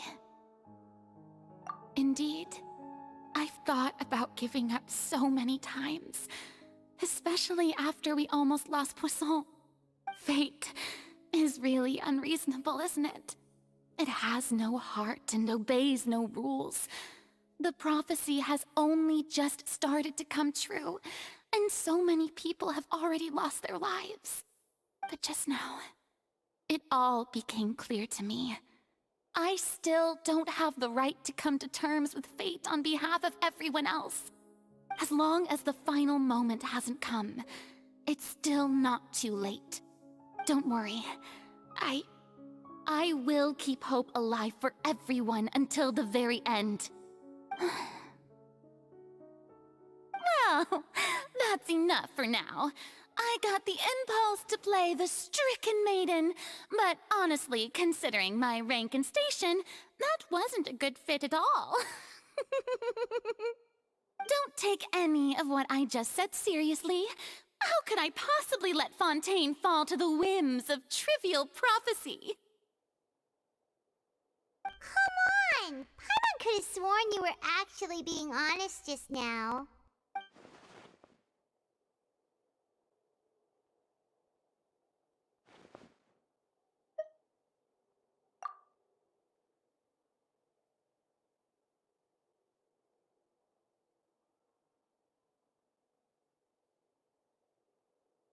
Share my burden. That's impossible. It was fated right from the start that this would be my duty alone. A witness. Yes, I've heard that you came to Tevat from beyond the stars, yes. In other words, you never belonged here. And if Tevat is, in its entirety, a show on a stage, then you're just a spectator, aren't you? If that's the case...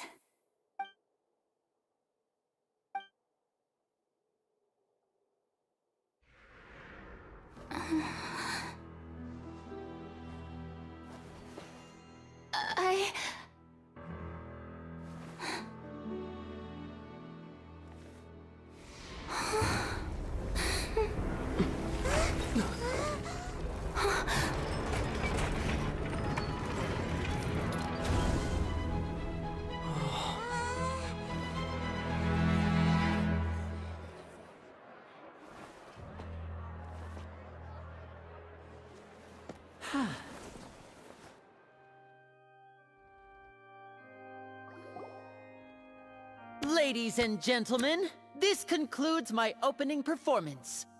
Now, without further ado, we may proceed to the trial of our god. So this is what it is. Yes, you deserve praise for the effort you took to raise the dramatic stakes. Do not forget, however, that I am Focalor, the god of justice, the embodiment of justice itself. Does it not strike you as even the least bit absurd to bring the very concept of justice to trial? May I interpret these words as your refusal to stand trial? In that case, you will have the opportunity to defend your honor through a duel. You would draw your blade against a god?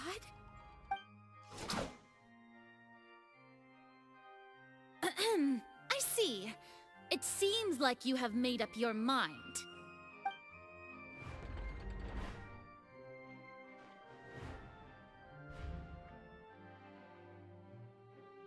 Paimon can't believe it. She just...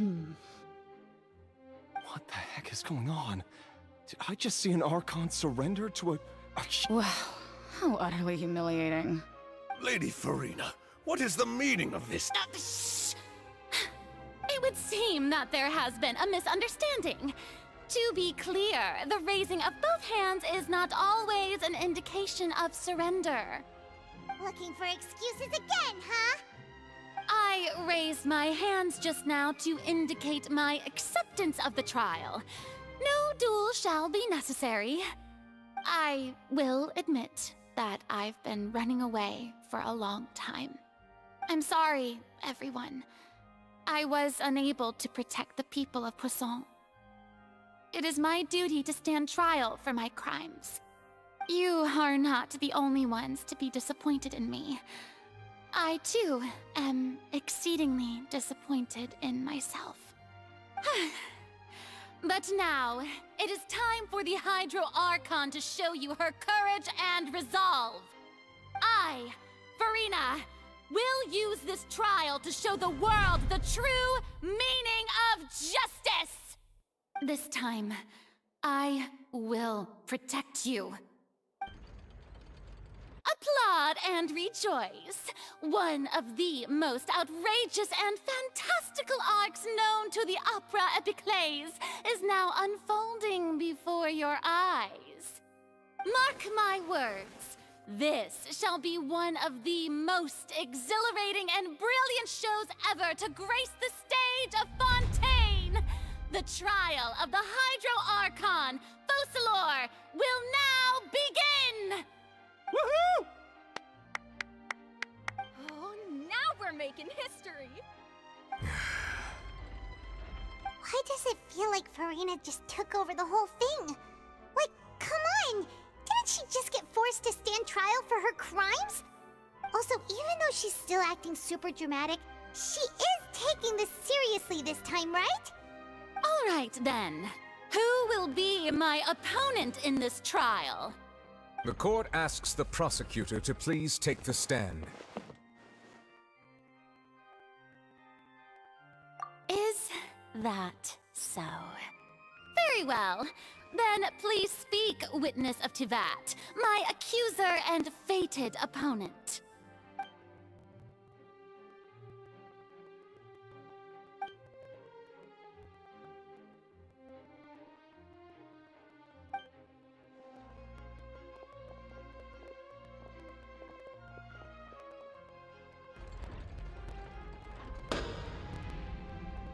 Also, please allow me to ask, as a final question before the trial begins.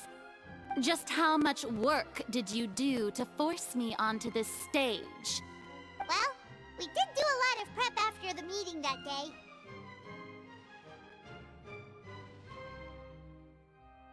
I can go over the tasks assigned to the Spina di Rosula, since they were rather straightforward and easy. Navia, the president of the Spina di Rosula. Most of the people who participated in the disturbance this morning were my subordinates. They changed into plain clothes and came to the Opera House as regular audience members, waiting for the perfect opportunity to incite insurrection against you. The people's resentment against their Archon has been building as more and more of the prophecy is fulfilled. A spark was all we needed to turn smoldering anger into a flame. Moreover, according to our understanding and analysis of you, when something like that occurred, you would likely flee the scene and head to Poisson by yourself. So, we arranged for a second group to lie in wait there. So, you mean, the ones who scoured the settlement for me were also from the Spina? And their goal was to force you to step into the giant magic box so you may personally participate in the greatest magic performance in all of Fontanian history. That's right. That house was a magic box, rather than someone's residence. As the super ultimate version of the setup that I used when I first performed at the Opera Epiclese, the volume of the box was increased by a whole order of magnitude, and the distance it traversed was the entire gap between Poisson and Aranias. Its cargo, of course, was an Archon instead of a human. My thanks, Farina. Without your help, we could never have pulled off such an extraordinary performance. You're welcome? Of course, this performance was only made possible with Father's support. The House of the Hearth spent a massive amount of labor in Mora to pull this off. We had to select a location, construct a giant magic box, dig a tunnel, and open up a path through the water. It was a lot of work for all of us. So, in other words, the earthquake that we felt within the giant magic box was just a normal tremor from the transportation of the whole house? That's right. It wasn't a sign of another disaster to come.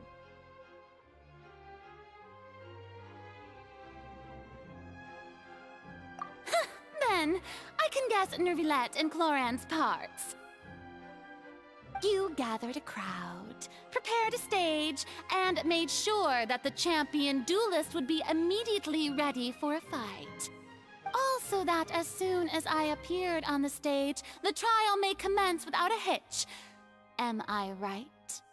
Yes, that is correct. Well, Clorand, I must commend you for your courage. Only the most outstanding champion duelist in all of Fontaine would accept a duel with an Archon without flinching. Thank you. As for you, Traveler, I suppose your role was to keep me distracted with conversation once you found me in Poisson. You'd make sure that I didn't notice anything amiss before revealing yourself as my prosecutor once we'd arrived onto the stage.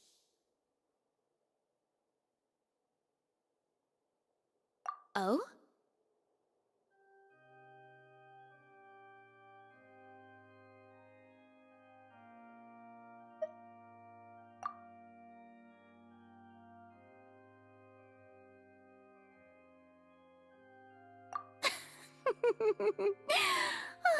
Is that so? Then I suppose I must have missed my final chance. It's fine. It matters not. What's done is done.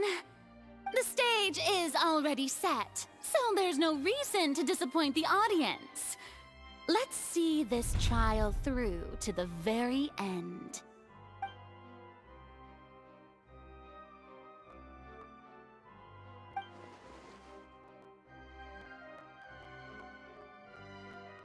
Sir Prosecutor, please allow me to pass this along. This is a document that Miss Charlotte applied for and received. Huh? Charlotte wanted to give us something? Oh, so she's here too! Hey, Charlotte! Oh, let Paimon see. Wait, so in other words, we can refer to the... Let's quickly confirm the information in it. Just think of it as a refresher, alright? You defeated the Hydro Archon in the very first duel you took part in at the Opera House. That's one for the history books. I didn't think that this is the fortress of Merope. According to the words of someone as extraordinary as a witch, can probably only be truly understood when something's... The prosecution and the defense are both in position. The trial shall now begin. Oh, come on, Nervylette. There's no need to repeat all the unimportant legalese. Just fast forward to the part where the prosecution lays out my offenses. Of course, it is only natural for humans to struggle to understand the actions of a god. However, you will need more than that to convict me of a crime. That's true, but my charge here is unrelated to your conduct as an Archon. Instead, I would like to charge you as a fraud who's never been the Archon in the first place. Wait, what was that? Lady Farina's a fraud? Hey, I came here thinking that we were going to try the Hydro Archon for forsaking her duty, but did I hear that right? She's not our Archon at all? Charge accepted. Lady Farina, do you plead guilty to the charge?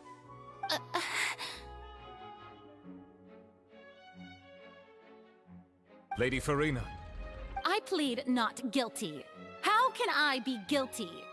There is no way that I, Focalor, otherwise known as Farina de Fontaine, a member of the Seven and the Regina of all waters, kindreds, peoples, and laws of Fontaine, could be anything other than your true Archon.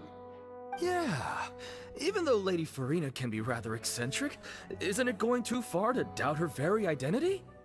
Yeah, I've never questioned her identity either. Sure, Lady Farina can be super irresponsible, but what grounds does that prosecutor have to make such a huge claim?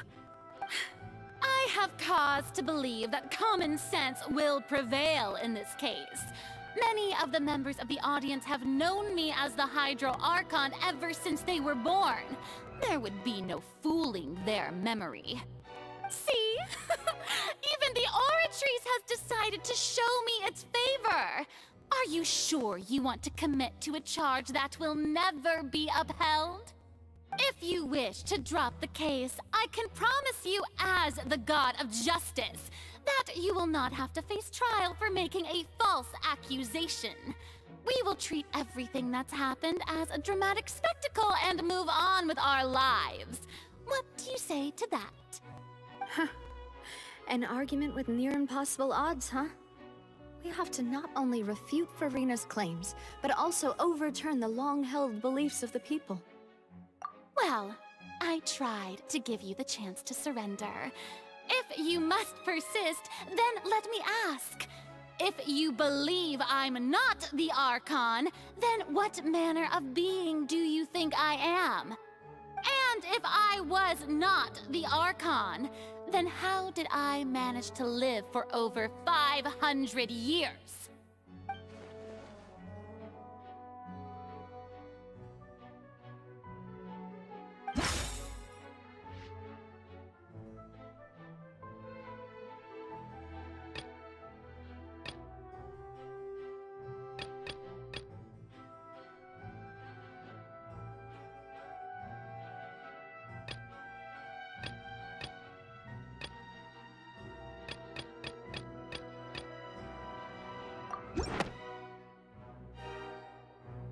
First of all, you may be a member of another long-lived race, which would allow you to naturally possess an extended lifespan. And second of all, even if that wasn't the case, there could be other ways to extend your life. Who gave you that idea? Was it the knave? You'd sink so low as to use a harbinger's words against me. A curse? I once thought it possible that the aura of an Archon might naturally resemble a type of curse. But in light of this claim, perhaps what I sensed was not your divinity, but a curse after all. You sensed it too, huh, Nervalet?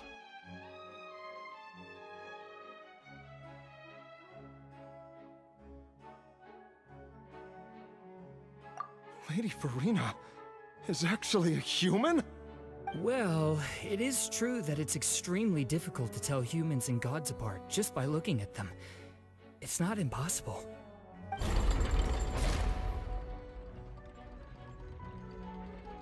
Well, don't start celebrating too early now. Even if I have been carrying a curse like you said, how does that prove that I am merely a human being? Besides, everyone knows that the main difference between a human and a god is the possession of authority. Gods can do what humans cannot. That's why they're worshipped as gods. For centuries, manifestations of my authority have served the nation of Fontaine. One need only to turn their eyes towards the Oratrice Mécanique d'Analyse Cardinal in this very opera house, or consider the endemnitium that is used in every aspect of life.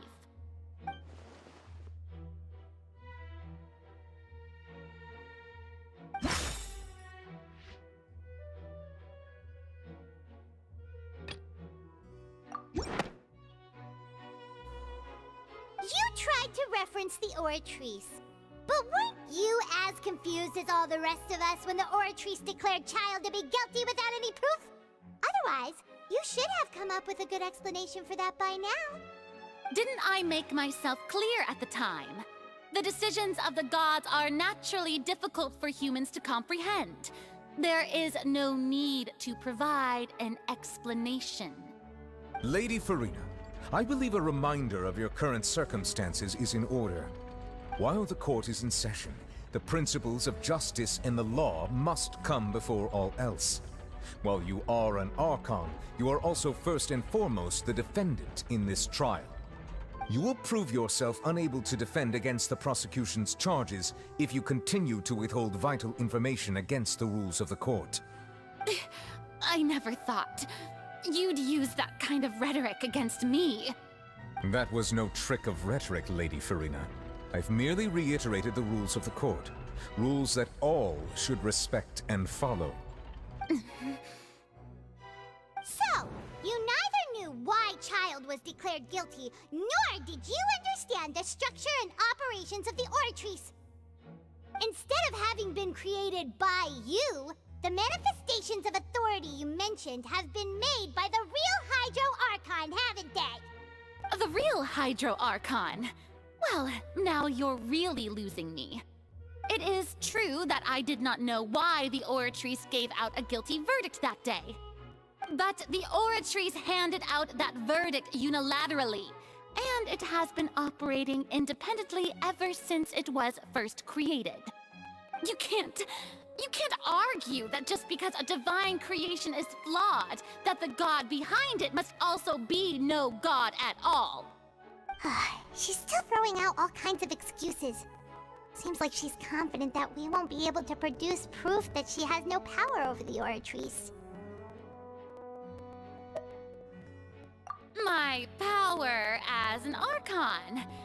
There are many ordinary citizens in the audience. How can I just carelessly demonstrate the formidable power of an Archon?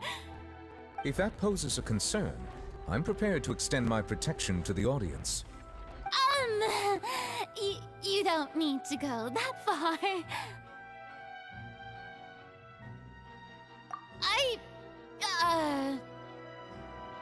Aren't you the Hydro Archon? Or is it that you can't even wield the power of Hydro, much less the authority of a god? Indemnitium! Yes! It's all because of Indemnitium! All Archons derive their power from the faith of the people, and I've converted the people's faith in justice into Indemnitium! Thus did I give up all of my divine power to provide everyone with energy for their daily lives. Have you ever seen a more magnanimous god? Isn't that a huge stretch? Yeah, no matter how generous an Archon can be, how could they give up all their power? Can a god with no power even still be called a god? It seems like nobody's buying Furina's excuse. Hey, come now, everyone! Please don't stare at me as if I was a liar! I'm still the same Furina you knew, right? The one that you loved! Shouldn't you want to believe in me? Please? You've got to believe me! If what the prosecutor said is true, she really has committed a grave offense. Did she deceive all of us? And all of our parents and grandparents too? And all of our ancestors? Ever since they were born? Enough! That's enough! Tell me then, if I'm not the real Hydro Archon, then who is? If you have no evidence of another Hydro Archon's existence, nor can you find anyone who can back up their claim to be such, then what grounds have you to say that I'm not actually the real deal? Wow, she came up with yet another argument. How can we refute her now? Seems like she...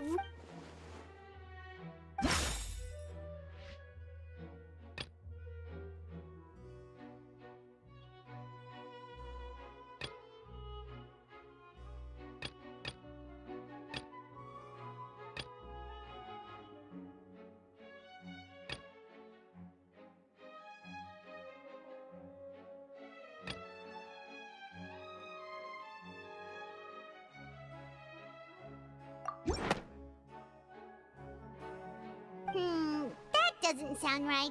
Paimon doesn't think this clue can be used as compelling evidence.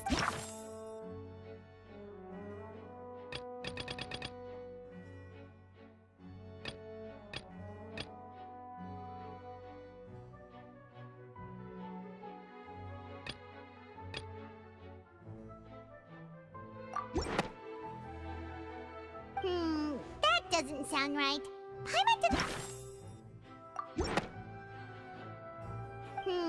that doesn't... It has been established that all Fontanians can dissolve in water from the primordial sea. And that means...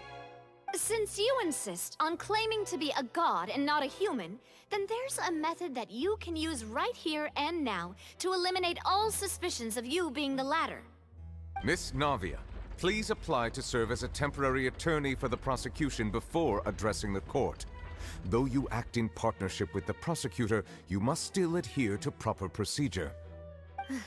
Super sorry, Monsieur Chief Justice. I swear this really will be the last time that I'll speak out of turn. Now, I've brought some seawater from Poisson. As everyone knows, a massive flood struck the area not long ago, taking many lives, including those of some of my closest friends. So, Miss Furina, would you dare to touch some of this seawater? If we are to believe that you are indeed the real Hydro Archon, touching this seawater would have no effect on you. All it should do is strengthen your case.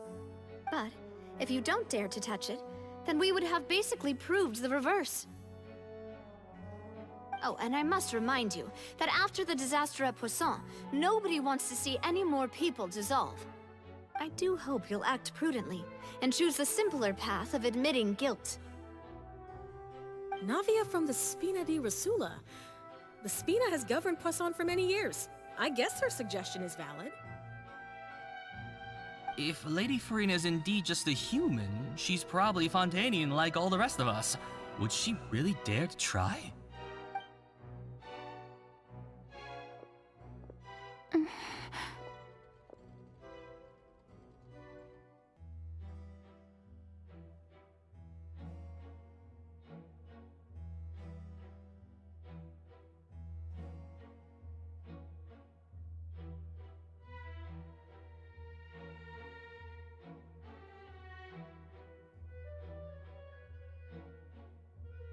Lady Farina, this test has been unilaterally proposed by the prosecution. As it falls outside the realm of standard court proceedings, you possess the right to decline participation. Well, of course he had to tell her that. But refusing to participate is basically the same as a confession of guilt. She's just staring at the water without saying a single word. It really does seem like she's quite terrified of it. That could only mean... What's going on? Is she really planning to... that's not what we thought she would... Due to the inherent risk of the test, Lady Farina, you may...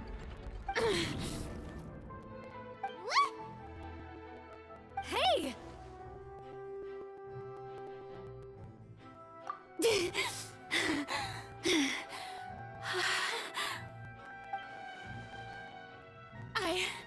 I'm fine! Look at me, everyone! My hand is still here! I haven't been dissolved! Will you believe me now? I really am your Archon! I'm nothing like a normal human who would fall apart as soon as they touch this water! Really? Was this not the most obvious thing in the world? Miss Siegewin? If you're present, Miss Siegewin, please come forward and attend to the defendant. Siegewin? Don't be nervous. It'll just take a few seconds. Let me see. That should be enough. Please announce the results of your evaluation to the court, Miss Siegewin. As everyone doubtlessly saw, Miss Farina was displaying symptoms of hyperventilation and flushed skin. These indicate that she was experiencing the adverse effects of exposure to primordial seawater. The extent to which she was affected is the same as other humans when exposed to primordial seawater of a similar concentration. Thank you, Miss Siegewin. Lady Farina, you may return to the defendant's stand. Oh wait, what did she just say?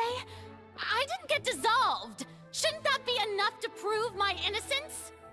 Well, considering your tendency to run from your problems, we did originally prepare a direct sample of the seawater around Poisson. However, after extensive discussion, we exchanged it for a sample that is not concentrated enough to dissolve an actual human. After all, on the off chance that something entirely unexpected might occur, we don't want anyone else to lose their life to the sea. Yeah, so out of regard for Farina's life, you secured a low-concentration sample and asked the head nurse to serve as an expert witness. It's a great thing that the direct sample wasn't actually used. Farina could have... I can't believe... You...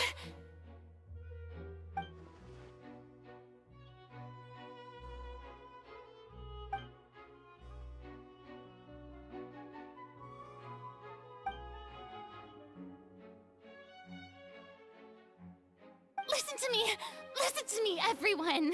Please don't give me such cold and disdainful looks! What happened just now didn't prove a single thing! Think about it! How can you conclusively prove that an Archon can't also be affected by the primordial seawater? Also, if I was really just a human, why would I dare to just put my hand in that kind of water?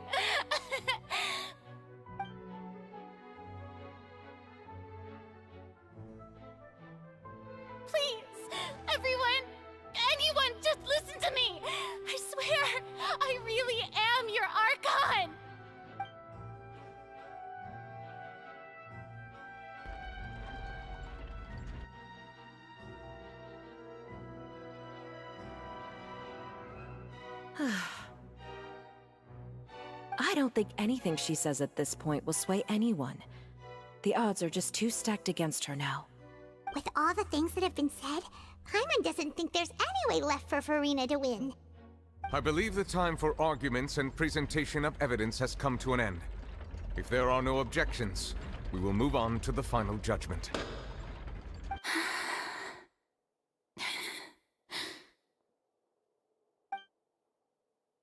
I don't think anything she says at this point will sway anyone. She's too stacked against her now.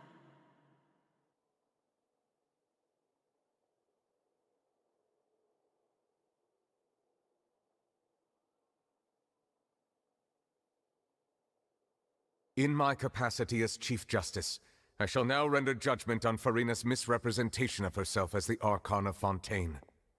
As a human who knowingly deceived her fellow citizens, Farina is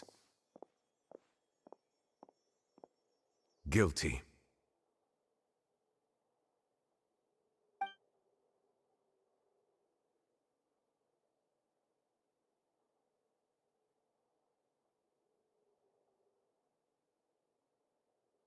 We shall now turn to the Oratrice Mécanique d'Analyse Cardinale to render the final verdict on the charges.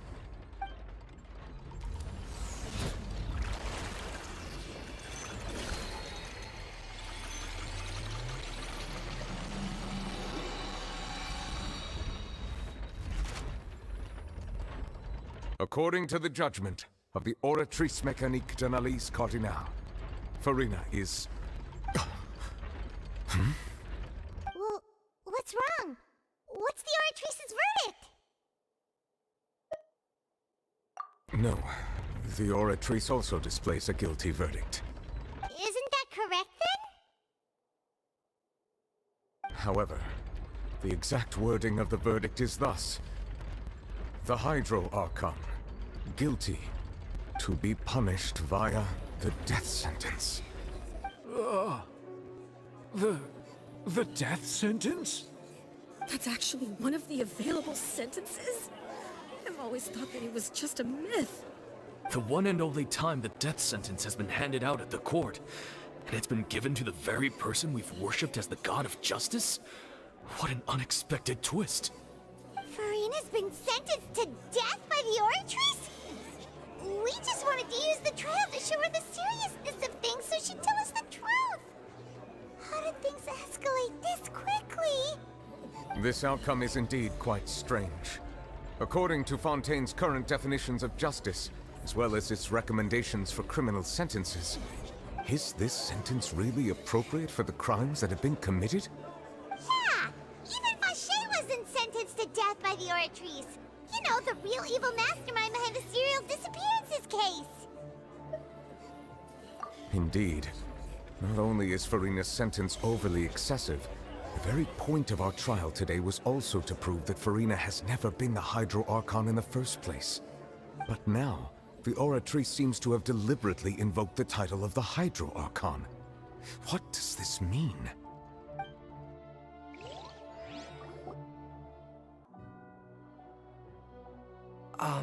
Excuse me, if I may interrupt. Is the trial still going? Fremine! You finally made it. I assume this means you've completed your mission? Mm-hmm. Any mission Father assigns to me will always be top priority.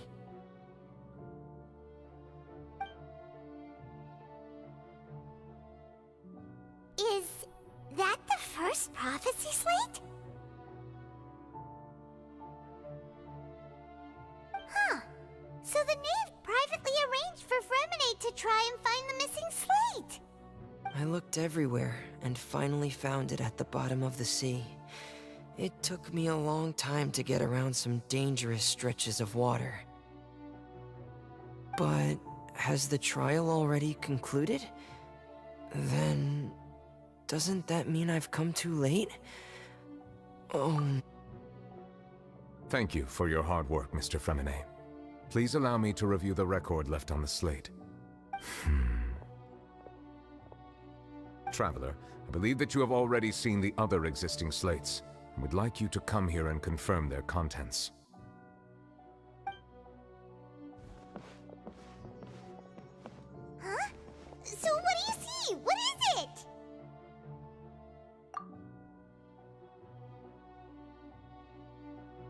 believe I've now made sense of the Hydro Archon's crime. It has to do with Fontaine's lost history. Huh? Isn't the Hydro Archon just guilty of deceiving her people? Oh, wait, no, that's Farina, and we've already proven that she's not the Hydro Archon.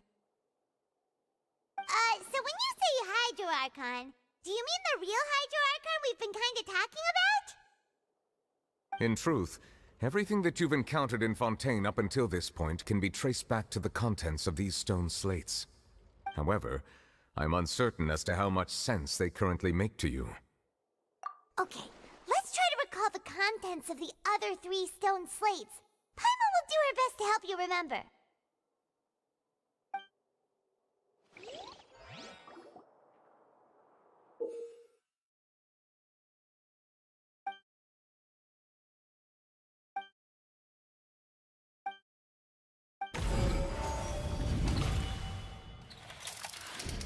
The first stone slate describes what you just said.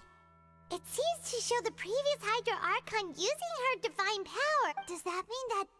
What? The second stone slate shows Celestia This must be the point when the third slate shows the That reminds... Well, the fourth slate is the prophecy of the We didn't believe that's such a crazy...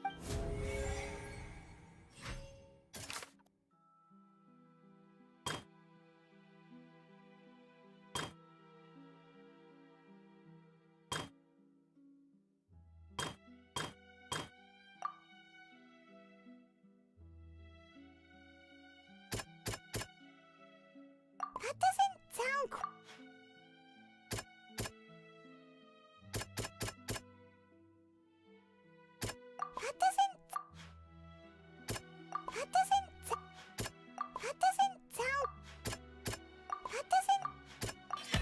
Perhaps what is about to take place has all happened before. The true sin of the Hydro Archon that Nervalette mentioned, and the original sin cast down on the people of Fontaine by Celestia, as recorded on the stone slates.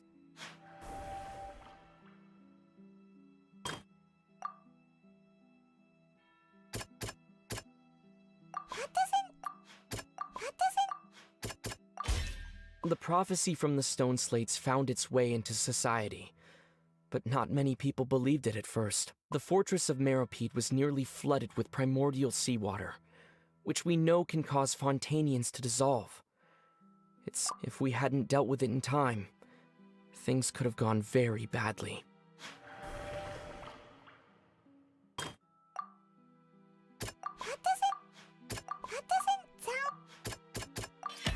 It's not as simple as falling into the sea. When Navia fell into the sea, her consciousness was subjected to judgment. The stone slates show the people gathered around the Hydro Archon in the sea. Could that be alluding to the same thing?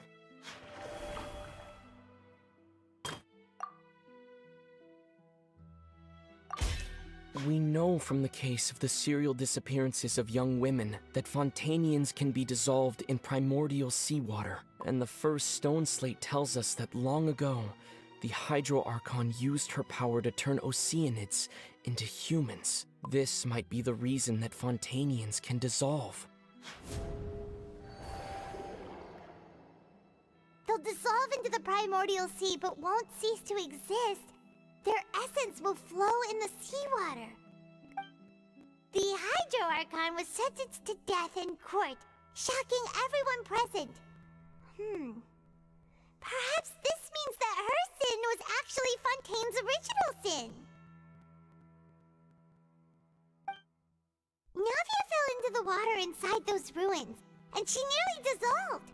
She was surrounded by the people of Poisson in a court within her consciousness, and was forced to take part in a trial meant to make her stay. The eruption of the primordial sea at the fortress of Meropide was the surest sign that the prophecy was about to come to pass no matter... The prophecy's contents can all be verified.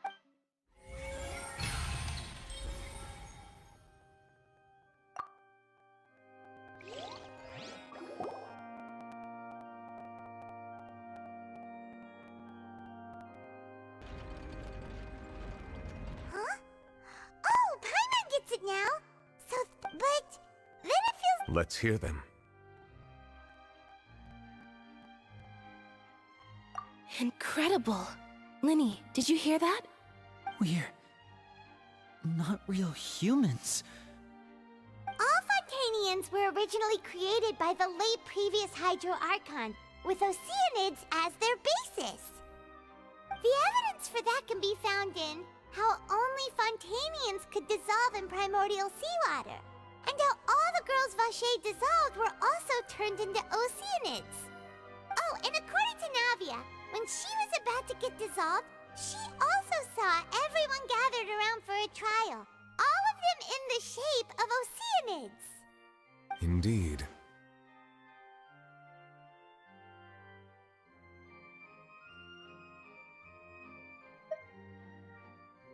Yeah, and it follows from the content of the first slate that she probably angered Celestia by creating humans without prior permission. That could also explain why the Oratrice judged the Hydro Archon to be guilty. It's to account for that ancient sin. The Hydro Archon's true sin was creating us? And yet, after many hundreds of years, the Hydro Archon's creations have turned around to try to judge the Archon within the Opera Epiclese. The twist. Yeah, isn't the image here just like when Navia fell into the sea? So wouldn't it be trying to show the image of the Hydro Archon also falling into the sea once the prophecy has been fulfilled in the fourth slate? In the end, the people will all be dissolved into the waters, and only the Hydro Archon will remain weeping on her throne. Only then will the sins of the people of Fontaine be washed away. Did Paimon get all that right? You've made some keen deductions. I must say, given how much you still don't know, it is impressive that you've already managed to connect so many pieces of the truth. However, while you were able to decode all the information on the slates, they've also been etched with an additional layer of hidden information using a different power source. When we were at the ruins, I tried to decipher the hidden information recorded in the slates.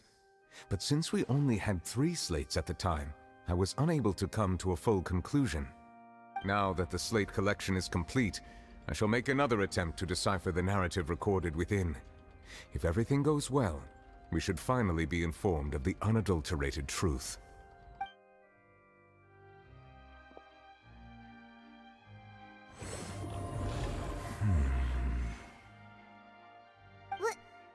Well?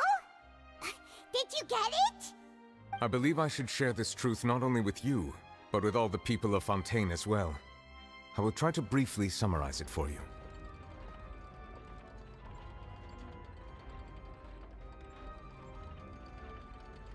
Your hypotheses regarding the origin of Fontanians and the sin of the Hydro Archon were both correct.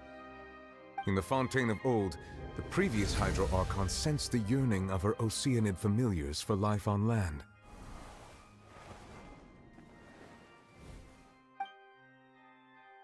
The Oceanids were enamored with the beauty and romanticism of human beings, and wishing to have those experiences for themselves, expressed to the Hydro Archon their desire to become of a similar kind. However, even though water as an element is intricately linked with the power of life, the Hydro Archon, as one of the 7, did not possess the authority to create a new form of human life. Not one to give in, she eventually found a way to create permanent humanoid bodies for her familiars by appropriating the power of this planet's primordial sea. She poured primordial seawater into the Oceanids' blood vessels, creating humanoid mimics in the process. But if Fontanians were to ever come into direct contact with water from the primordial sea, the power within their bodies would escape these artificial restraints and return to the sea. As a result, their forms would collapse, and they would be reverted to their original forms as Oceanids. Of course, the Hydro Archon never received permission from the heavenly principles to create a new human race. And thus, the Hydro Archon and all of her creations came to shoulder the original sin of appropriating the power of the primordial sea. That is the true history of how the people of Fontaine first came into being. So you... Oceanids before we turned into human beings? That's way too much information for me. I think I'm just going to pretend that I never heard a single thing. Wait, but if that's the truth, we can't let the Hydro Archon be sentenced to death. After all, her only sin was creating us. This really might be too much information for your regular Fontanian, but it does answer a lot of our questions. Alas, your hypothesis regarding the third and fourth stone slates was inaccurate. The slates' respective positions are, in fact, correct.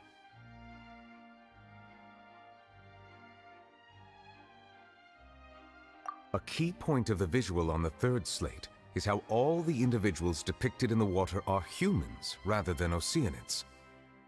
They have not been dissolved, which implies that the water depicted in this slate is not water from the primordial sea. The nation of Fontaine is the nation of Hydro, as well as the nation of Trials and Justice. Instead of being the literal element, the water in the scene symbolizes judgment and justice. You may also recall Navia's experience. When she fell into the sea, her consciousness was surrounded by that of many others who intended to hold a trial to determine her fate. Therefore, the meaning of the third slate is that the people of Fontaine shall try the Hydro Archon at the court of justice. Yes, it refers to our present situation. I think I'm following now. So, what you're saying is, even though we decided to put on this trial to avoid fulfilling the prophecy, in truth, everything we've done has happened exactly as the prophecy foretold. So now, it seems, we're the ones making sure it comes true. What should we do? Huh. No matter what, the prophecy will be fulfilled. Is this what it feels like to be a prisoner of fate? If that's the case, does that mean the scene in the fourth slate will also be fulfilled soon? Traveler, I would like to point out another small fallacy in your deductions. About the fourth slate, you probably thought that the eruption of primordial seawater beneath the fortress of Meripede served as the surest sign that the prophecy was about to come to pass, yes? However, I believe that rather than being a sure sign, that eruption could in fact only be a small warning of something far worse to come. As for the root cause of the catastrophe, I believe you've already encountered it once before.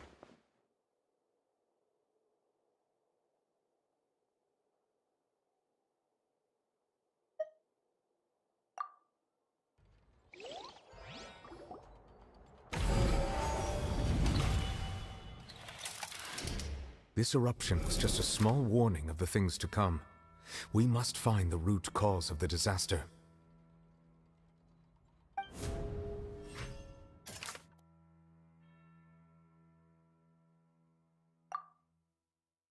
That doesn't sound quite...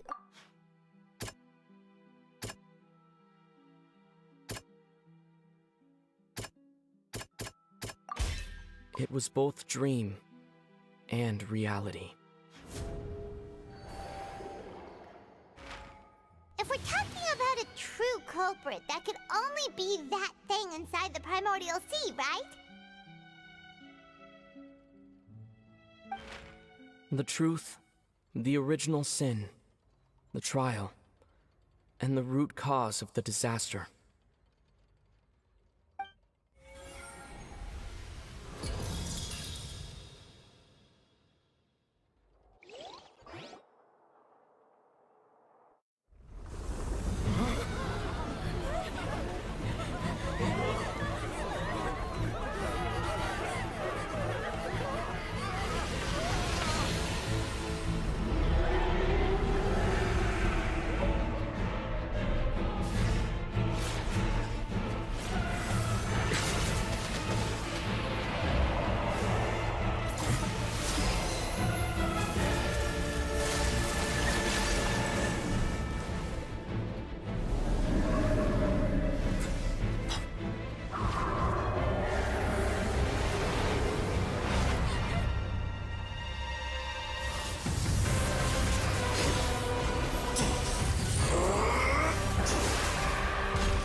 whale you saw in your dream? So we've met it at last. I understand very well why it has chosen to make an appearance here. That whale does not belong to Tevat. It is a monster that has traversed the stars, weeping all the while. It has been greedily consuming the energy from the planet's primordial sea, using it to grow. That is the main cause for the rising sea levels. And once it has finished consuming all of the energy contained within the sea, its next step will be...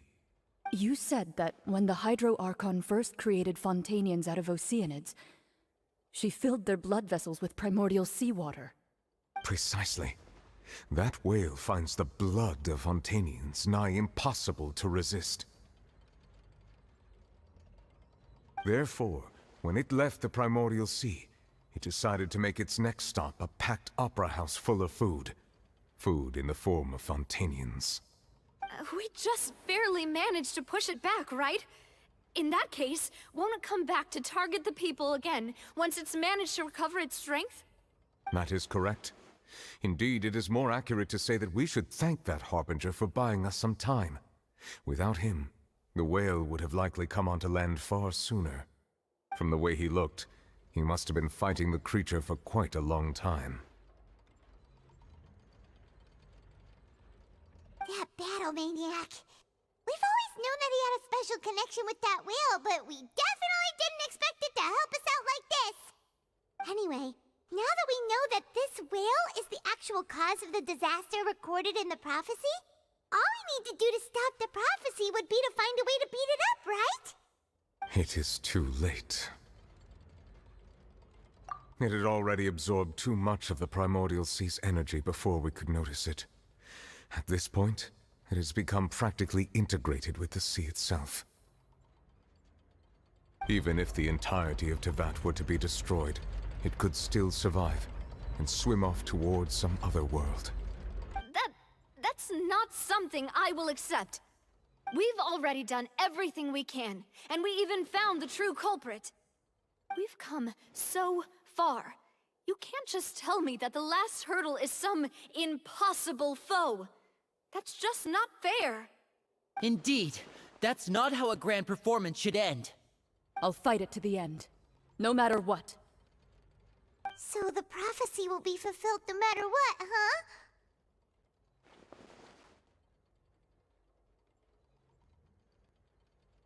The prophecy. Yes, what has been prophesied will be fulfilled. You may view such things as the history of the future.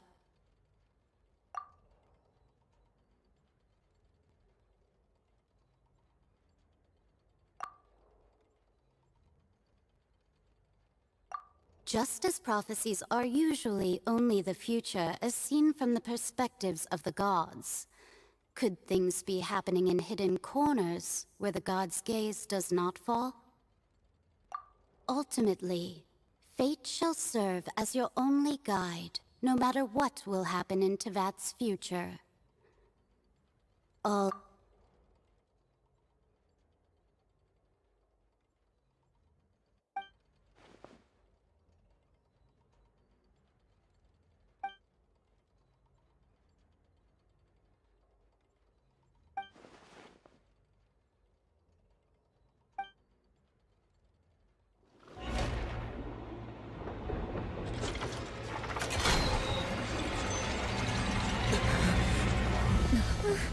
What's happening with the oratories? I believe it is preparing to carry out the death sentence.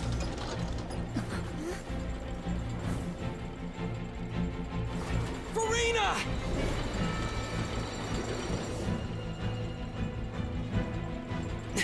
No, I still need answers.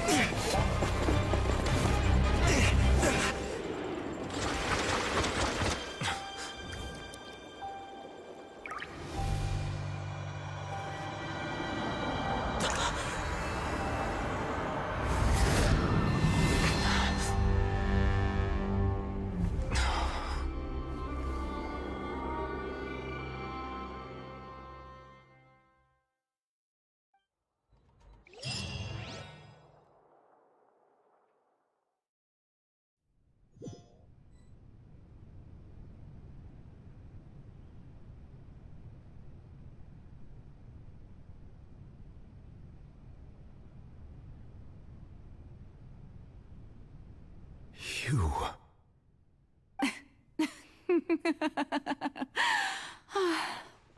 Sorry. That shocked expression on your face is just too amusing. I couldn't help myself. You are not Farina. Who are you? The sweet sound of bewilderment. Marvelous. A sure sign that my attempt to deceive everyone was a resounding success. But to answer your question, I am Focalor. You know, the god. Focalor? Why did you deceive us? Oh, that wasn't my goal, of course. Goodness, no.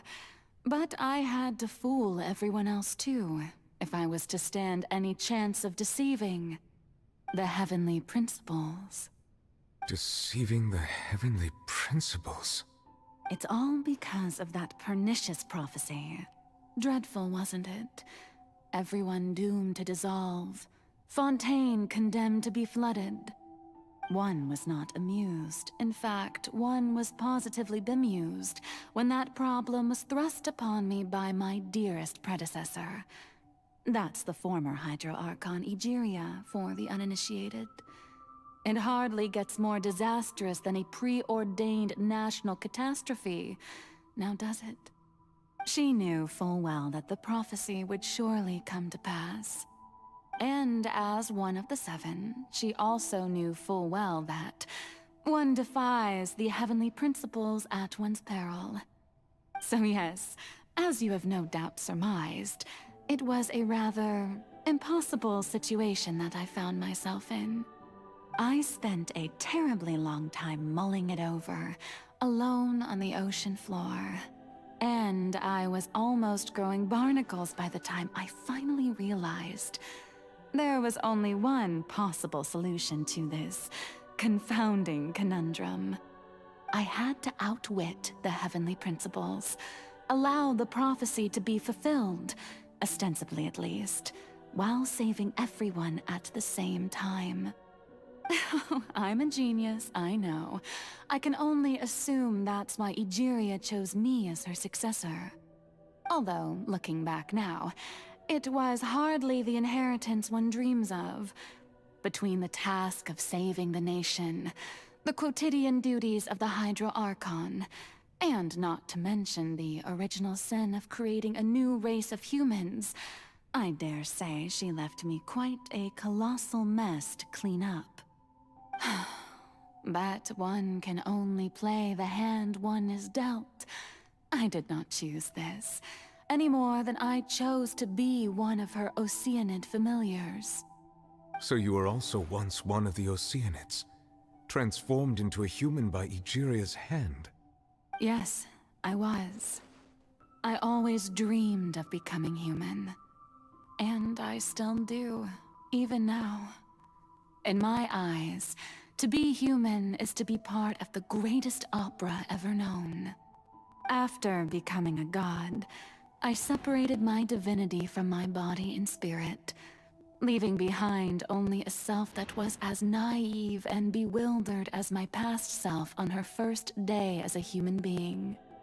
The me you see before you now is that divinity.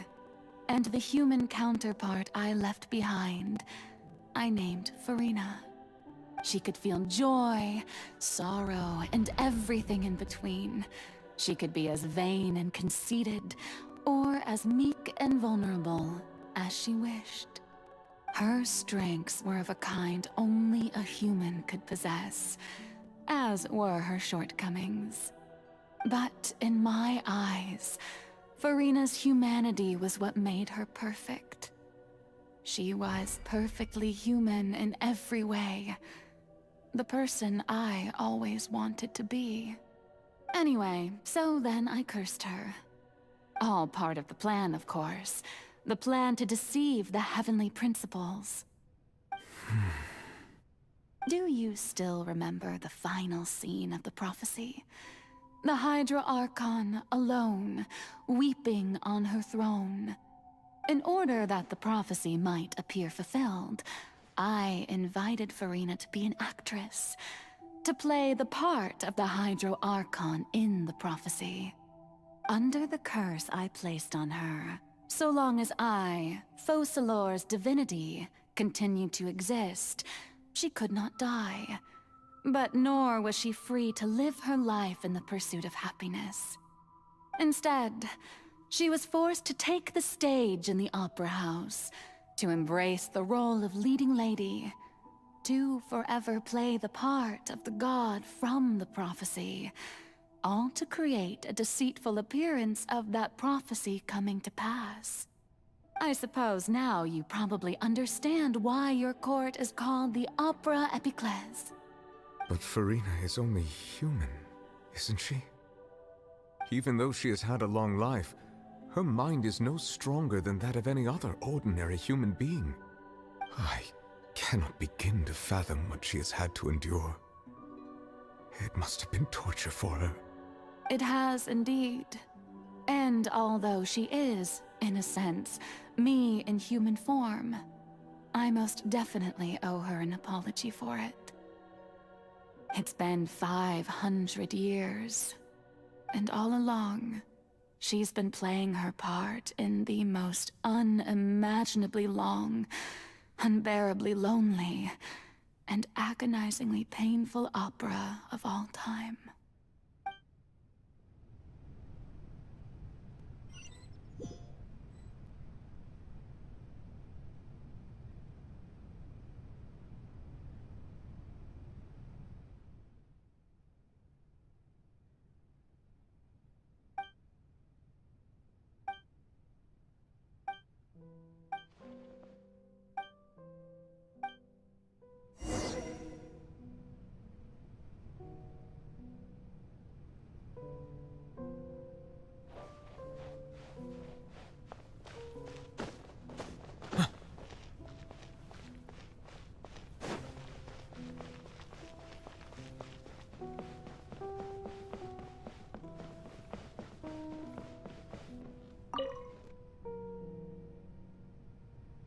Oh, who permitted you to come onto the stage?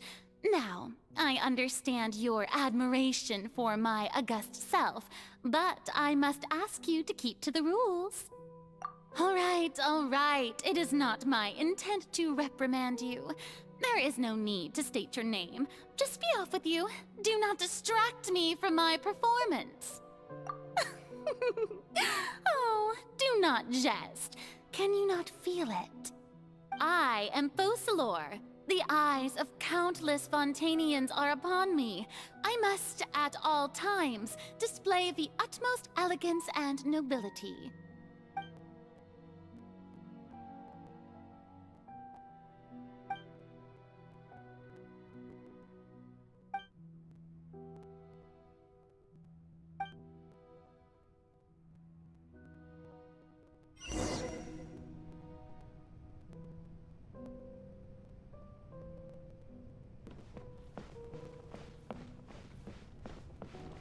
Dear audience, the performance is experiencing a technical difficulty, but worry not. The guards shall resolve it soon enough.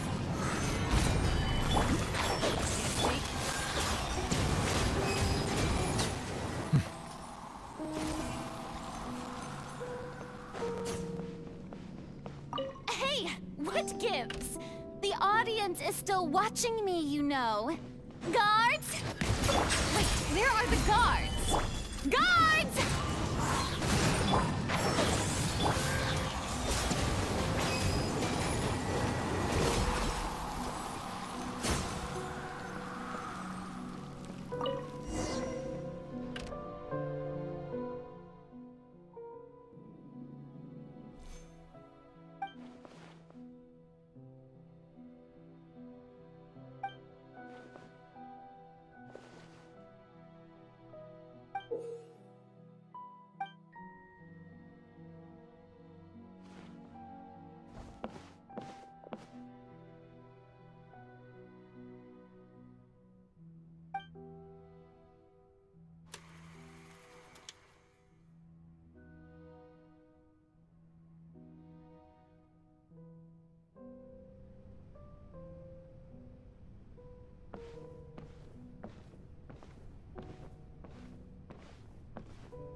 Farina.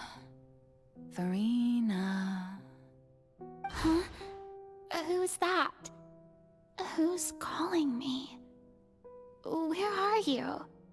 Be not nervous. Be not afraid. I am before you. Wait a moment. You're mirror me? How can this be?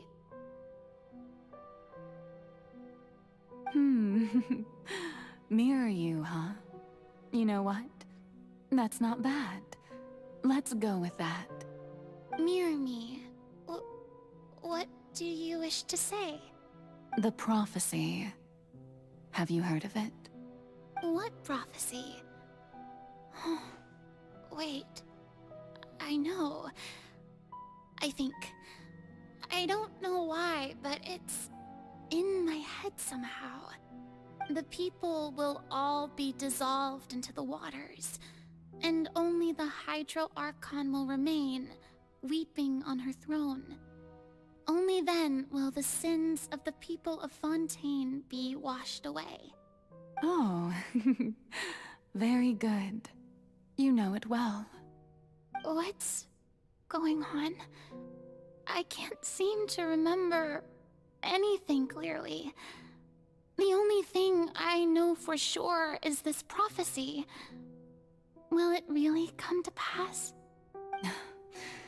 Yes, it will. And that is why I've come to you. Disaster will come to Fontaine sooner or later. Things will develop just as the prophecy declared. There is no escaping it. But doesn't that mean everyone will die? I'm a Fontainian just like them. Will I dissolve too? Oh, don't worry. Magical meetings exist in this world precisely to give people a chance to turn things around. It is the reason why you met me today. I will tell you how to save everyone, but you may have to suffer somewhat. Oh, so there's still hope after all. Goodness, you frightened me. You spoke so much and with so much certainty. As for the suffering, well, I will admit that the first thing that came to mind was, why do I have to be the one to suffer? But if the prophecy will come true, I'll also die anyway, right? So if I've already met you as my magical meeting in this world, if there were scales, with all the people of Fontaine on one side, and my pain on the other, is it not obvious where the scales should tilt? You truly are the perfect human. My ideal. I suppose this would also be the justice that belongs to you. Huh? Don't worry, it's nothing. Listen well. Fontaine has just lost its Hydro Archon. I need you to play a role. That of the new Archon. Play as a god? That's right. You must begin a never-ending masquerade. You must never let anyone suspect your identity. If you can keep it up, then I shall have my way of defying this prophecy. But should your identity be revealed, then all hope will be lost. But how will I do this? A human assuming the role of a god without being exposed. Don't worry. What you must do is not to turn yourself into a real god. You simply need to play the role of a god as humans imagine them to be. Being a human yourself, I'm sure you already know what such an entity would be like. Remember, your true challenge will not be pursuing divinity, but contending against humanity. I'm still not sure I understand, but I'll try. I'll try to do this. So, how long am I going to have to play this role?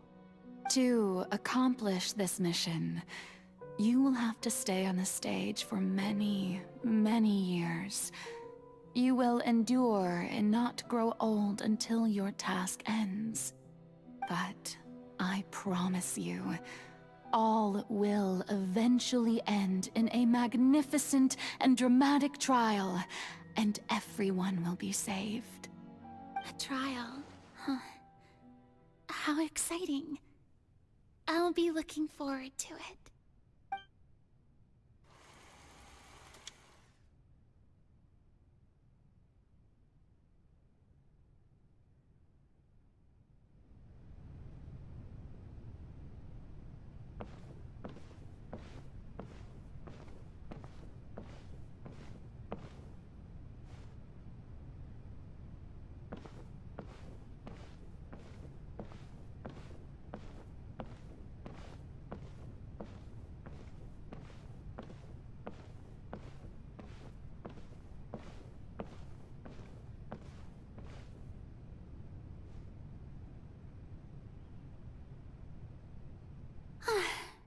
The Maison Cardinalise has announced my accession, but this is my first time facing the people.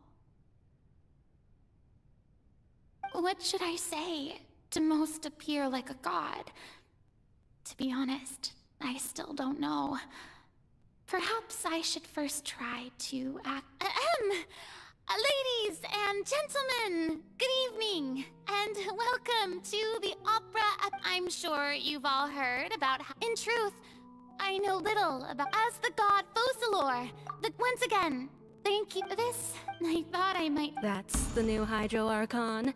Is this some kind of joke by the Maison? I would have thought that a being that surpasses humanity would be a bit more assertive. Hey, did you hear that? She even told us to send her suggestion. Shouldn't gods be all-powerful?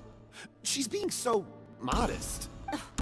If you ask me, perhaps the succession didn't actually happen. Wait, what's going on? Right. Mir, calm down, Farina. Assertive, with a strong—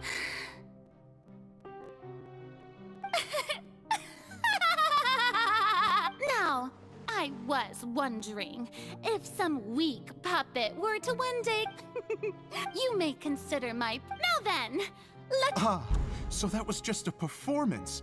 How could I have forgotten that we were in— Personality? It's quite shocking, to be honest, but I suppose it's a better look than before. Such a fascinating and bold deity. How wonderful!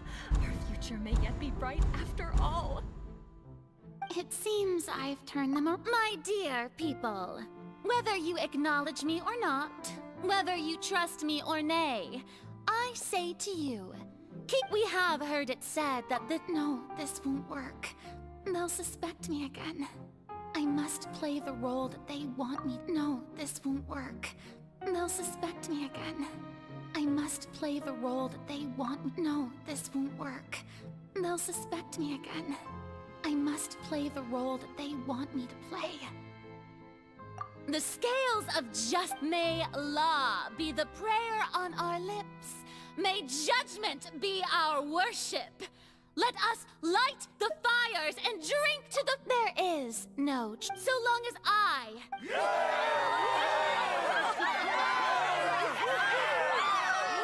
Yes! Oh, yeah!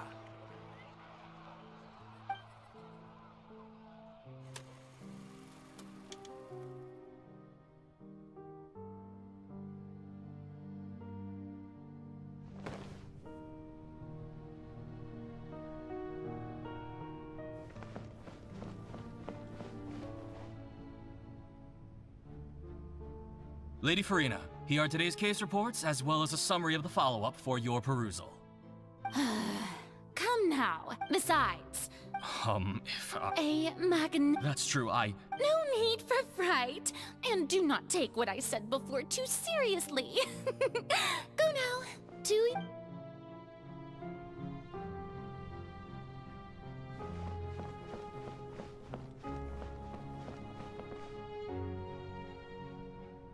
Lady Farina, No need to— All right. He is Do... You're...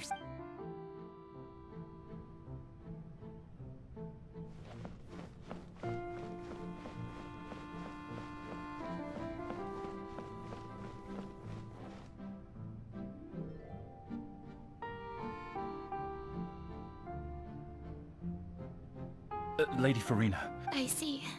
It's as I thought then. All manner of... Really?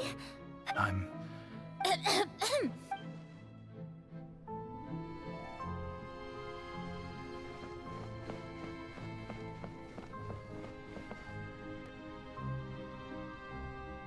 The day is finally over, but it's good to... Maybe this is fun.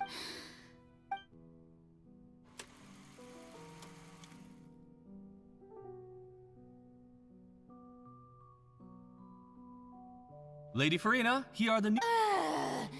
They'll be... Lady Farina. Indeed, my dear. Lady Farina, we're detecting significant... Understood. I feel utter...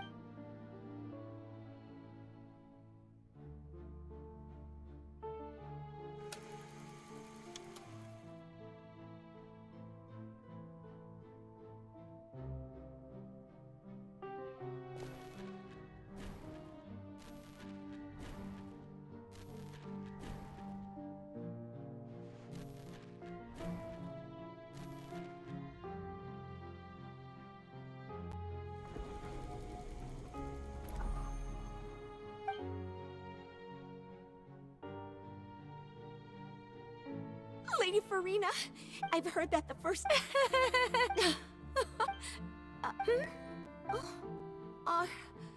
Are you crying?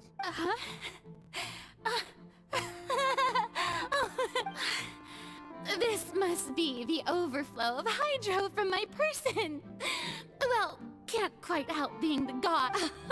No.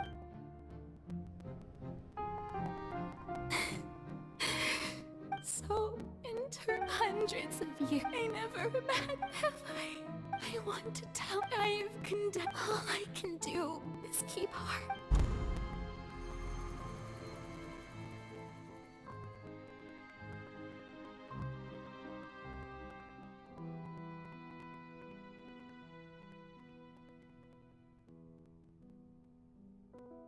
Farina, you don't have to shoulder this burden alone. Although I don't know what you might be keeping from everyone, your people are more than willing to share your burden with you.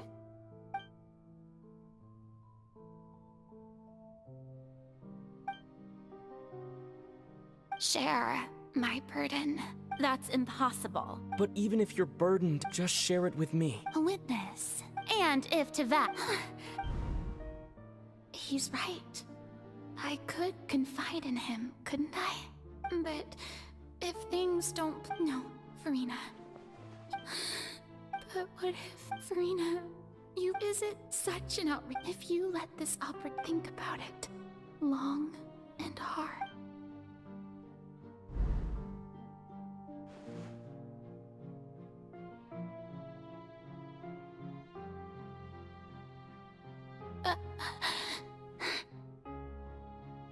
No, I have all you need to do, dear spectator, is to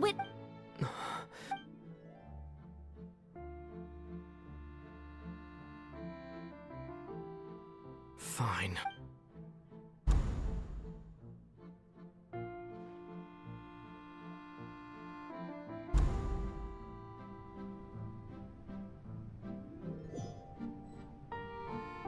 So even Farina doesn't know the truth?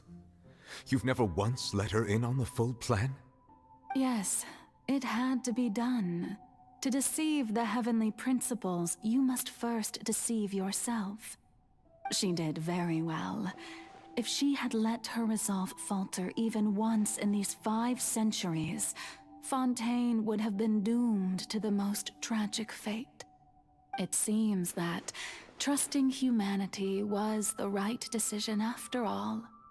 I believe that I understand how your deception works, but that is only half the truth, is it not? How would you build on this foundation to save the people of Fontaine? That is the most important thing. Ah, good, good. Of course, the Iudex of Fontaine has pinpointed the crux of the issue.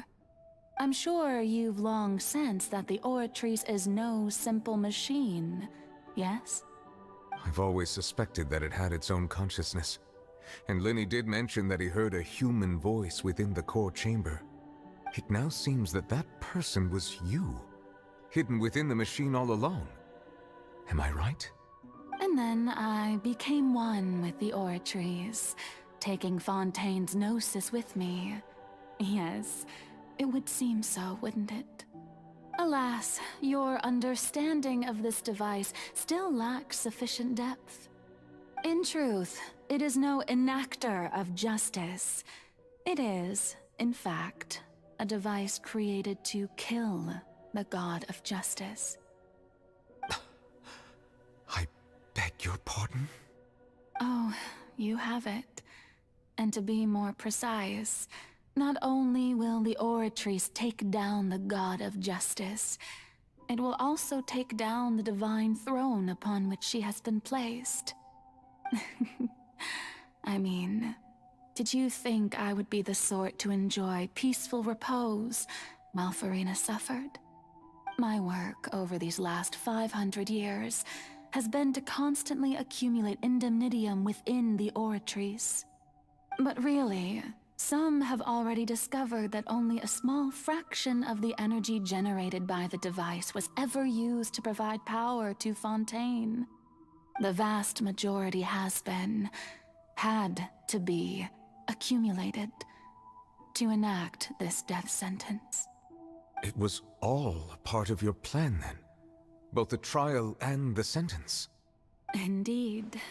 This power, accrued over 5 centuries, could have sustained Fontainians for millennia had it only been used for that purpose. Almost all of it has now been stored within the Oratrice. But only power of this magnitude could hope to destroy the Hydro Archon's divine throne, shaking the rules established by Celestia and breaking through the institution that is the Seven. So the Oratrice's call for death was for neither Farina nor Focalor, but for the Hydro Archon. The destruction of that divine throne. If I do not misunderstand your intent, you must be... Returning what's rightfully yours to you, of course. In other words, this was all done to return the authority of the Hydro Archon to the Hydro Dragon of this planet. But...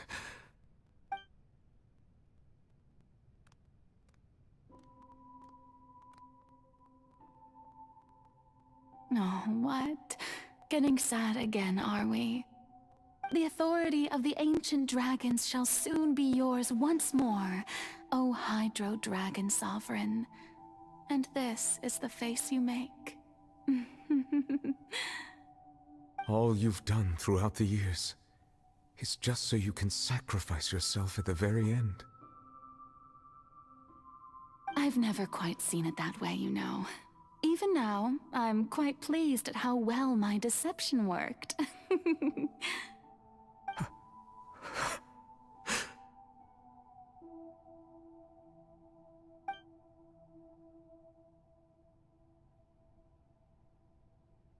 Hydro Dragon, don't cry.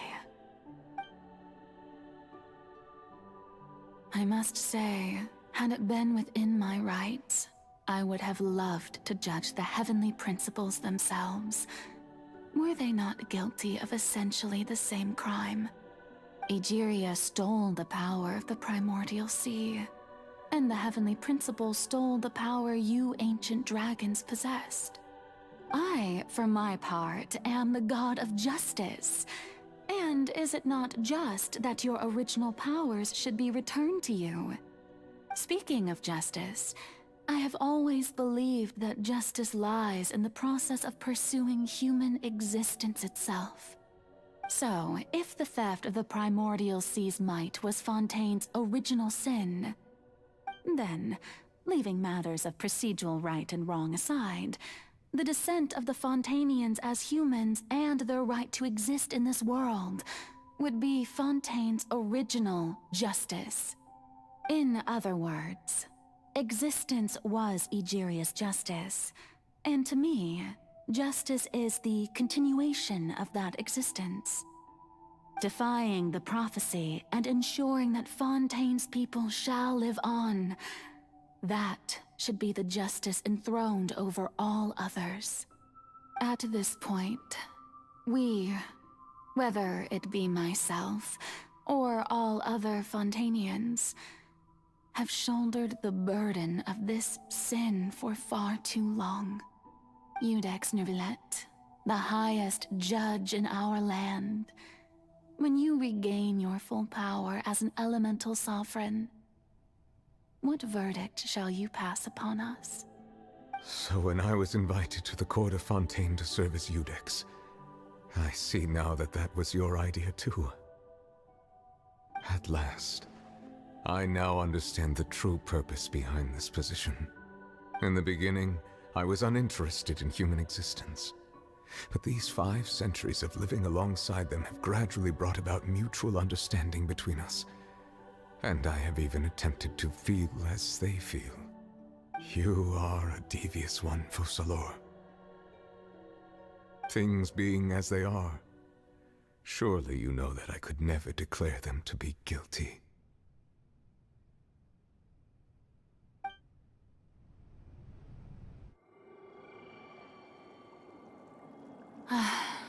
The hour of my execution is almost here.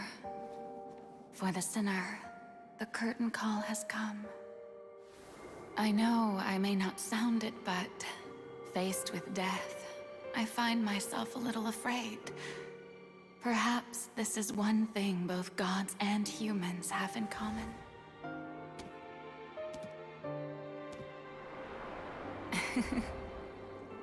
Farewell, Neuvillette. I hope you've enjoyed the part you played these 500 years.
I, Iudex Neuvillette, hereby declare, people of Fontaine, your sins are forgiven.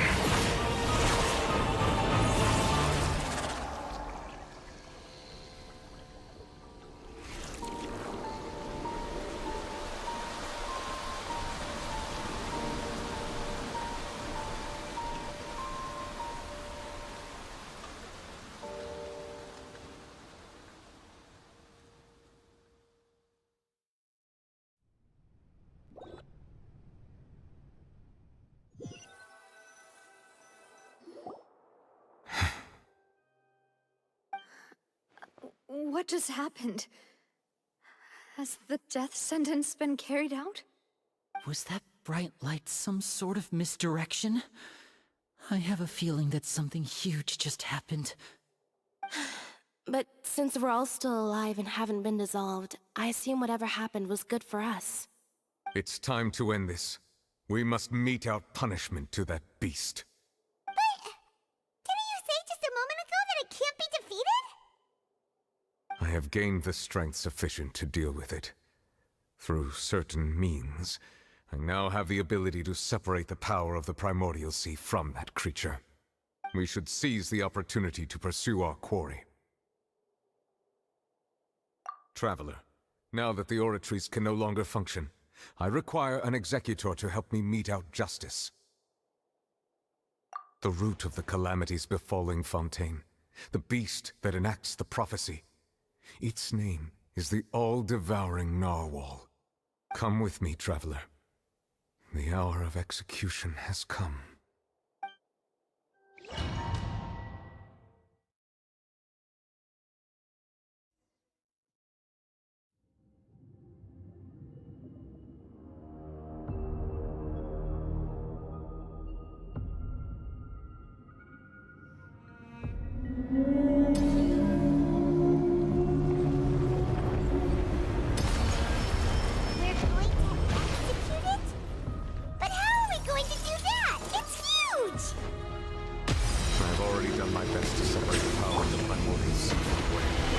Considering the size of the beast, I cannot reach the power source. Unless we can find a way to attack it from within. I shall share a part of the ancient dragon. We shall look for an opening together. Gather!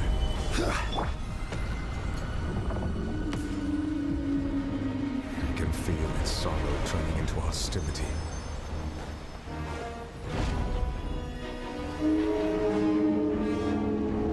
Settle down!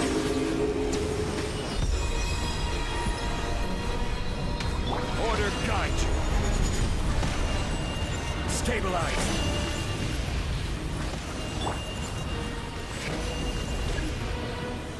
One with nature. The all-devouring narwhal cannot resist its instinct to devour. Continue to trigger its hostility. Chance will present itself.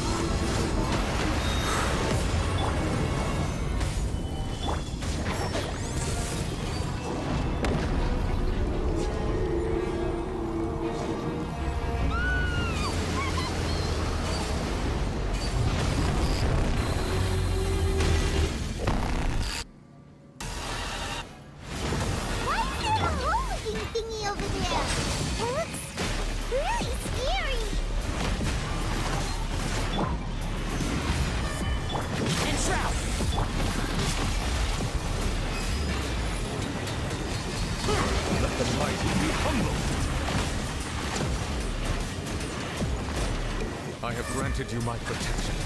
Do not fear. Seize the moment and use my power to suppress its root.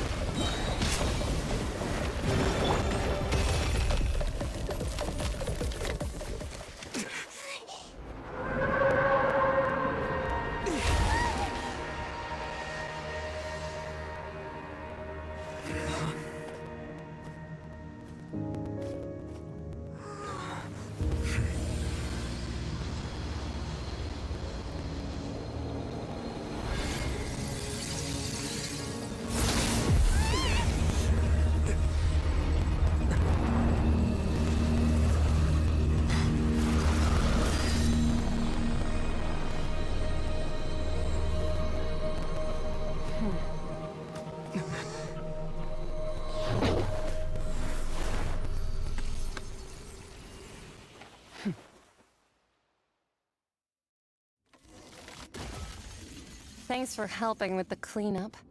It should have been my job, but... oh well. It was just supposed to be a short private training session for me. I didn't think that my disciple and my master's pet would start brawling in the meantime. Well, actually, I had a feeling that it would happen at some point, but they bumped into one another earlier than I thought. That power. Who are you exactly? Paimon has an idea. From what she said earlier, she must be Child's master. Skirk, right? It's just that he gave us the impression that she was the less talkative person. I simply did not have anything to say to the weak. But you, on the other hand, managed to defeat the all-devouring narwhal without using power from beyond this world. So you may speak to me as equals.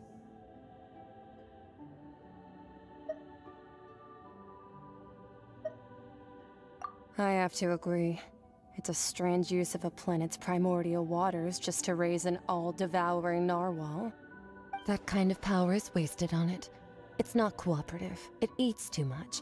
And I have more important things to do with my time than pet sitting. The only thing that creature has going for it is its looks.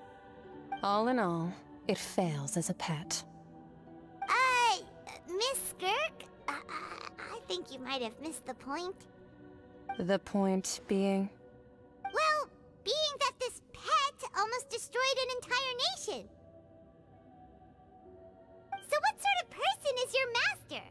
Well, Child's master's master. Wait, is that right? Oh, right. So you don't know him. Sorry, I assumed you did. His name is Sertologi.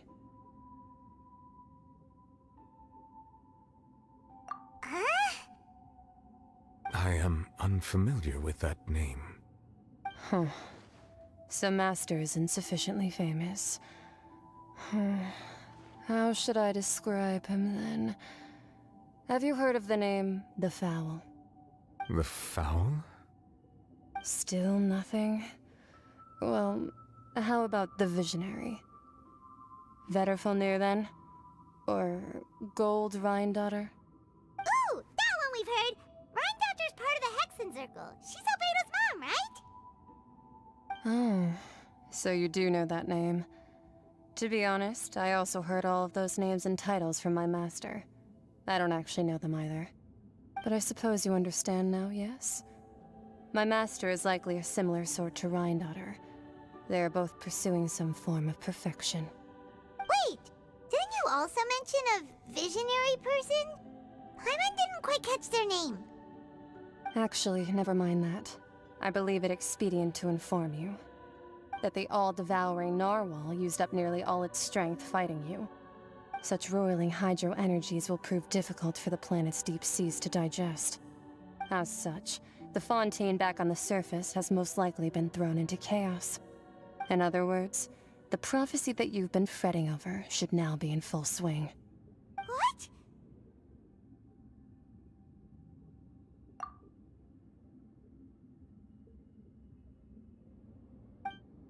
Not to worry. Focalor has already managed to deceive the heavenly principles.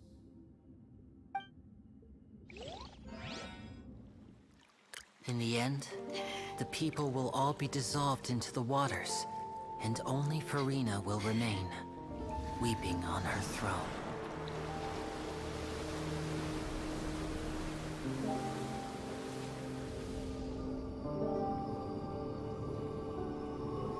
Only then will the sins of the people of Fontaine be washed away.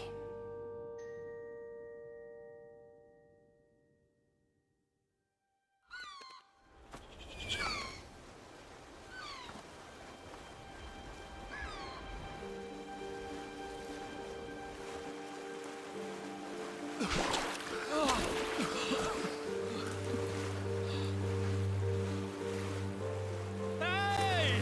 Help! Over here!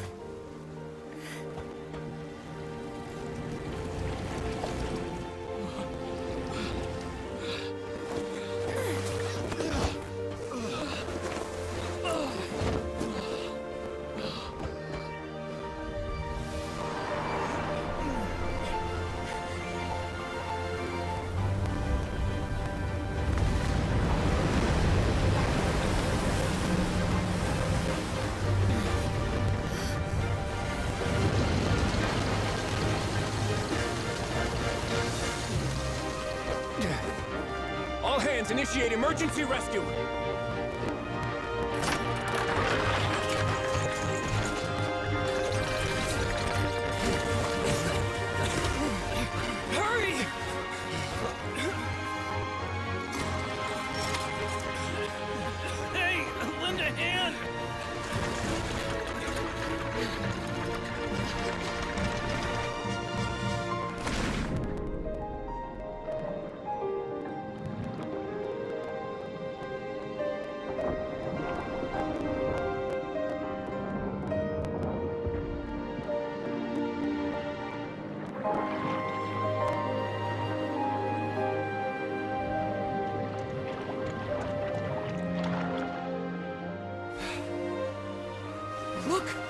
water's receding!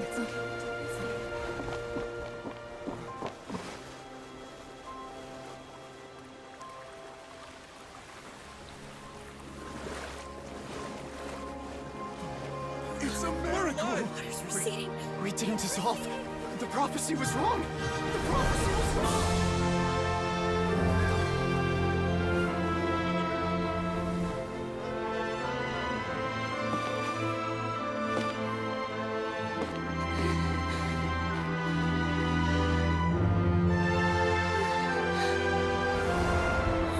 Are you alright?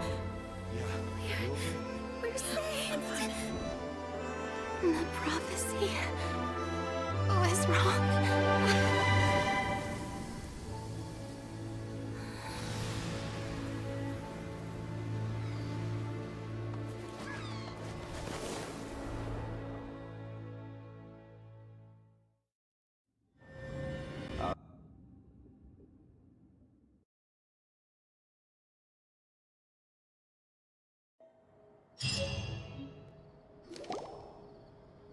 The soil renewed. The Spina di Rasula old soil can still skyship winglet. Boon or bane of the various disputes that people always call the... Wow! Paimon barely recognizes the people in the reports. I thought... What do you think? Pretty enthralling, huh? The value for these big scoops, Edwin's assistant, Jurier, created a... Paimon's curious too! And that's exactly why I'd like... Are you sure? Oh, this time we'll...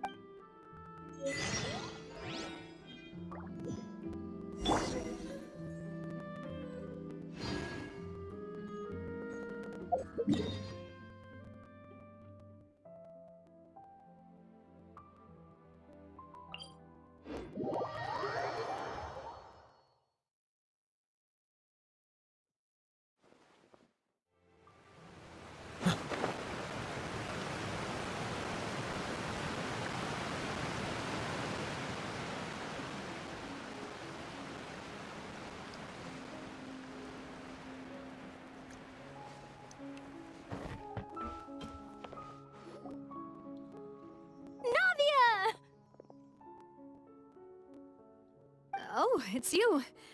What brings you all here? Hey, we're just having a look around. I'm here to update myself on how things are going here. Oh, the Fatui are here too! Let me introduce you. This is Mr. Garunt Snežević. He represented the Knave in sending us a large amount of supplies, and is helping with our work. Our residents are hard at work as well. Thanks to everyone, work is progressing nicely. We've lost a lot of people, but we're moving forward. That will have to be enough. Hello, Miss Charlotte. I'm a big fan of yours. I especially like that article you wrote last year about Fontaine's stray cats. But if you don't mind, could you not emphasize our role too much in your report? It's not charity we're doing here. We just happen to share the same interests as the Spina. I get where you're coming from. I'll keep it as simple as possible. Or would you be willing to feature as friendly neighbors? That would be fine. Thanks! Oh, you're back too. How are things? We finished laying down the construction materials. It'll be another hour before the workers are able to go over there. Huh? You're here too, Clorian? Well, her reputation's greatly risen after that whole duel business with Miss Farina. So she's here in Poisson to wait out the heat. All right. She really came here to help me out. There's too much to consider in the reconstruction of Poisson. The Spina has need of more decision-makers. And, well, I do already happen to be connected to Mr. Callis. Oh, wait just a moment. Do you mind me asking a few questions? You know, about how you felt before the duel, about what it was like facing down a god. There's lots of exciting material there, I bet. Forget it. I'm sure you can find a better theme than that, Miss Charlotte. I see you're the same as always. Couldn't you do me a favor, for Navia's sake? Well, if we're talking about doing things for my sake, you might as well just take a few more photos of me. Or of the Traveler. It's better than wasting time persuading Clorand, at any rate. Of course I will. I'm not gonna let him off that easy. All right, then everyone who wants to be in the photo, gather up and smile.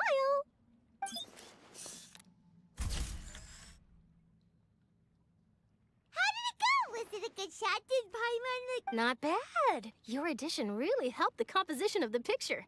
All right, hang on a moment. Let me snap a few more All right, that should do it. I'll be back here later anyway, so let's call it a day.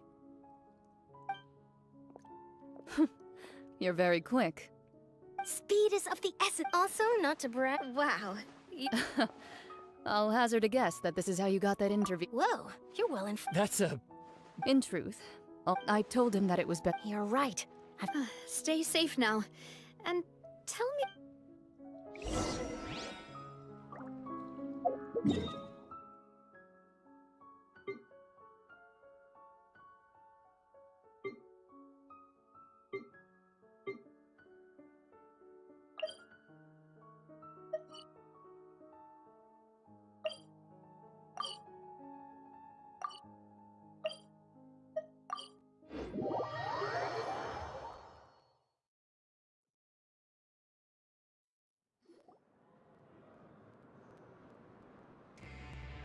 Wow, guess we're here again, huh? There's a real nostalgic feeling to this place. Looks like you've been missing us. Duke! Did you come all the way to the entrance to greet us? Of course. I'm here to welcome you and our dear Miss... It's an honor to finally... No need to thank me. Of course, of course. All right then, this way.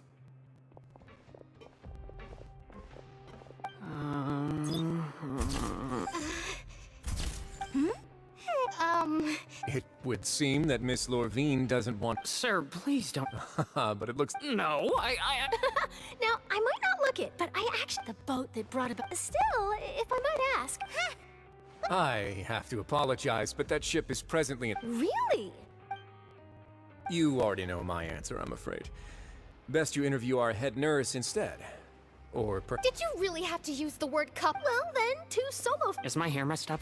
Things sure are getting pretty lively here. Oh, seems like everyone's here. Would any of you like to try... Ah. Hey, Miss Charlotte. Sure. Sure. Do I have to smile? So, how have things been? Same old. Other than that flying ship. That's why I decided to... You're too kind, sir.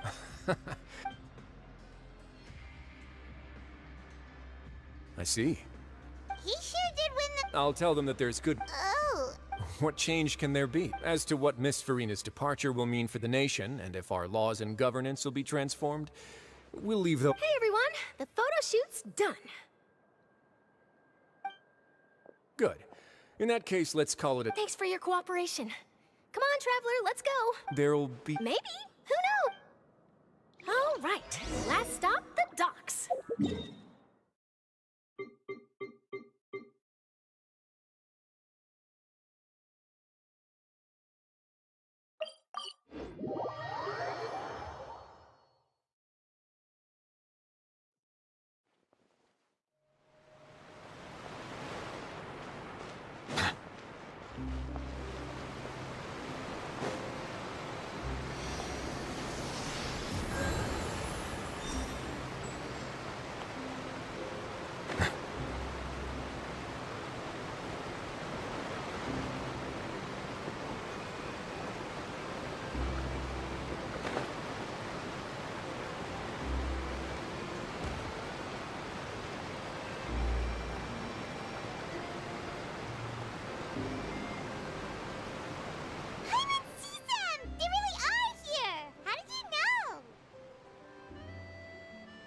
Navia mentioned that she stayed in touch with Limmy and the others after working together.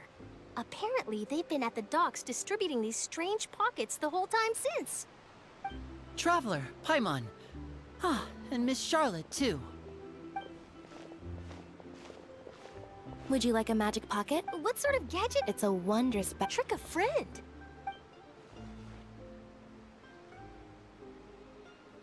You could just make a friend like Fremine here.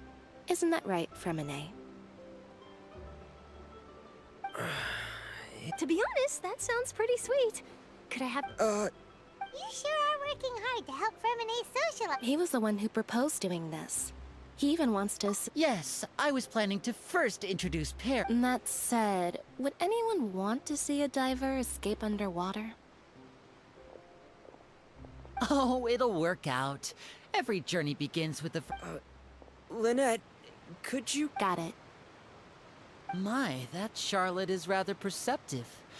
Father says that you... That's alright. Oh, I guess after Lady Farina... A diplomatic gift? Yes, it could have been done furthermore, That's true. I would agree.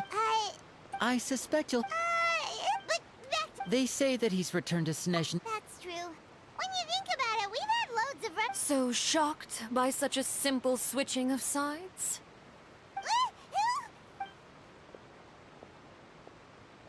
Father! Well, what do you know? Are you going to take the gnosis? That is our duty. Don't be too switching my masks is something well, that depends on many things. As for you, I very much look forward to our next collaboration. Good things cannot be achieved alone, and you've proved yourselves to be great partners. A vision? All right. And that's a wrap for me. Huh? Greetings, Miss Journalist. That is correct. So forgive me, but I will not be able to serve as a subject in your article. However, feel free to write as much as you'd like. The sea breeze is quite pleasant. Farewell, Father. Oh, she has such an intimidating presence. I didn't even dare to take a picture. Thankfully, I've already wrapped up all my pre-scheduled Don't be too nervous. Why don't you take a magic pocket before you go? Here, Traveler, Paimon. To move things about? That's right. I guess this must be... All right, then. Well, guess we sent Charlotte, huh? Shall we go see how Nivolette's doing?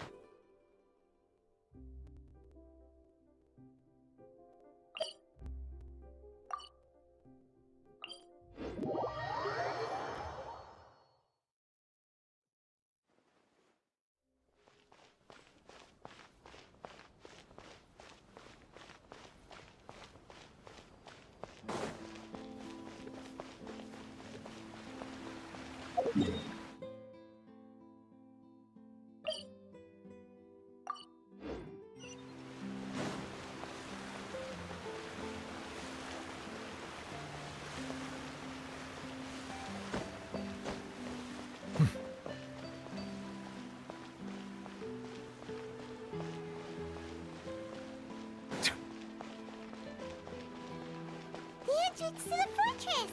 Ooh, he really is there!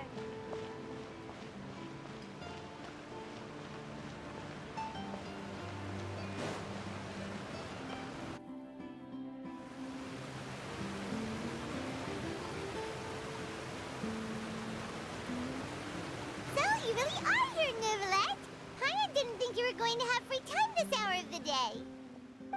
Really? Oh, I suppose you must have met Mr. Linney. He took the... In any case, you came at a good time. Aw, Paimon! Alright, let's have it.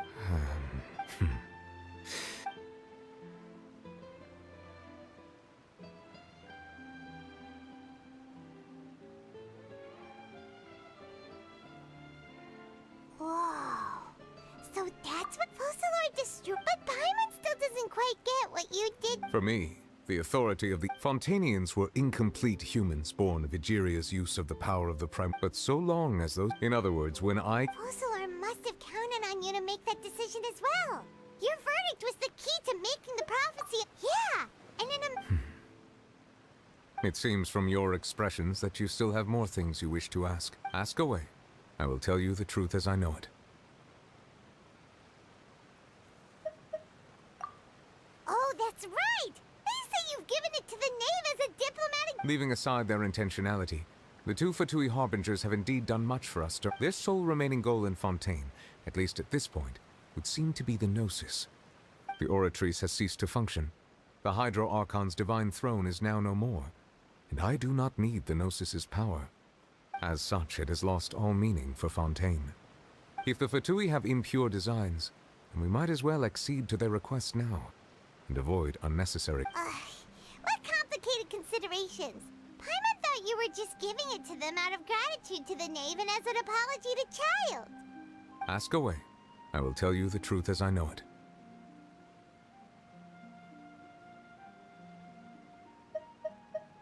You will soon be heading to Natlan, I presume? I'm afraid that I have little talent as a travel guide, so all I can do is tell you what I know about that land. As far as I'm aware, Natlan can be said to be a nation of dragons. A nation of dragons? You mean like you? No, I suspect that I would not find myself welcome there.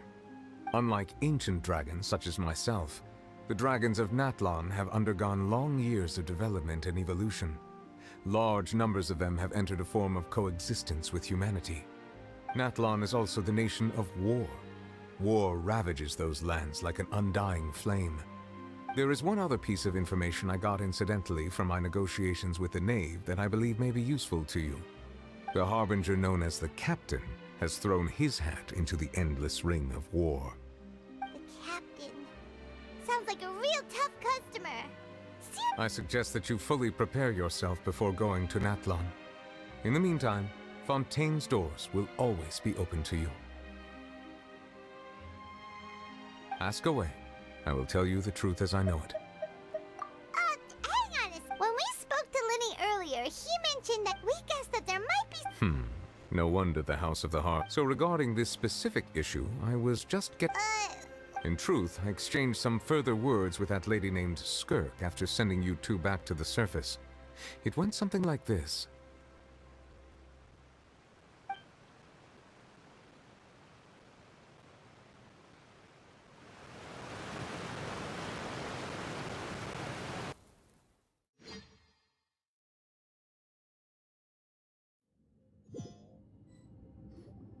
Well, we're going to head topside to see what's going on.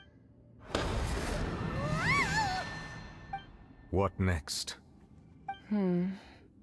The all-devouring narwhal isn't here, so I'm no longer getting any interference. I can finally catch the scent of your power, what it's made of. It is the authority of the planet's primordial dragons, but with something very similar to a god's curse mixed in. It's quite a novel blend. I'm sure I've encountered something like this before. What was it again? I do not know what you speak of. Ah, of course. How could I forget? You should have the remains of the third descender on your person, yes? Remains? I've never heard of any such thing. Huh. According to your parlance, I believe it may be called a gnosis. Well, that much is true. After Focalor's divinity faded, she handed her gnosis to me. But I fear I have never heard of it described in the manner that you just did. I've been training with my master, the Foul, ever since I was young, and I have never returned to the surface since. So most of the information I possess, I got from him. It is only natural for those who are greater than humanity to possess a different sort of common sense, which is why there are so many problems in our attempts to communicate with humans. Regardless, you should probably get rid of objects of misfortune to prevent any disasters from befalling you. To live in itself is a blessing. But once a person dies, the bonds he once had with this world shall all turn to curses. What do you mean by that? No need to fret. These are just my personal thoughts, and my reason for no longer wishing to return to the surface. This third descender you refer to, who are they? And when did they die? Master never mentioned them to me. Perhaps it just wasn't that important for me to know. If you're interested, though, I could ask him. I'll be sure to pass the answer on to you next time. Next time? You believe we will meet again? I do. Wait. I have a disciple of my own, don't I? He can be the messenger then.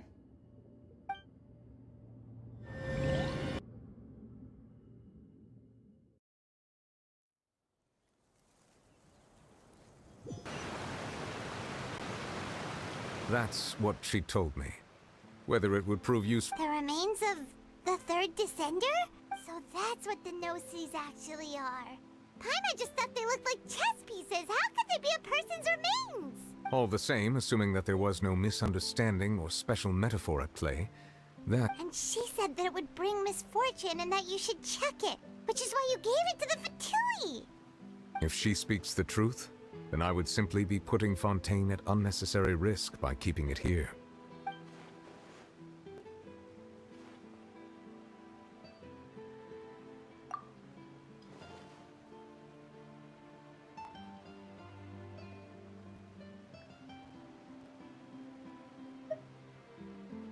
I had guessed that you might already be familiar with this concept, but I did not expect you to be one of them. That means that the no-sees, which are exceedingly element-compatible and can even enhance elemental abilities, do indeed come from the third descender. I wonder, does your body also possess similar properties? Like being able to... No, let's not think comparing the Traveler to the Death. That's what you say, but this time... I too believe it unwise to make too many blind guesses. Alright. Yes. All... But... she said... I suppose that would be the mystery. I suspect not. But once in a while, I too would guess that if wishes were like the clouds, life flows like water. And what ultimately?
Too slow.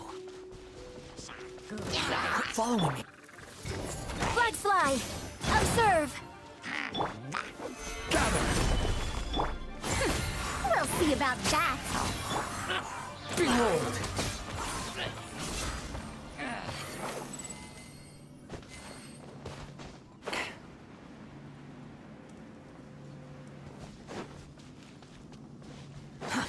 Too slow.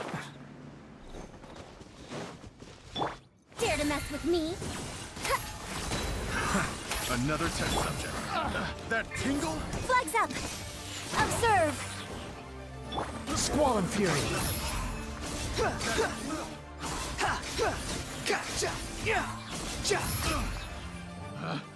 Picked the wrong test subject. Quit following me.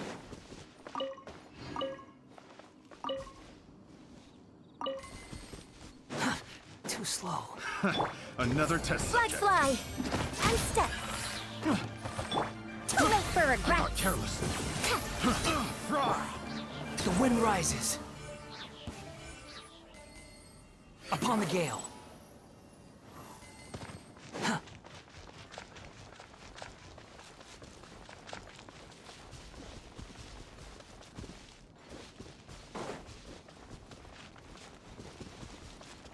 Quit following me.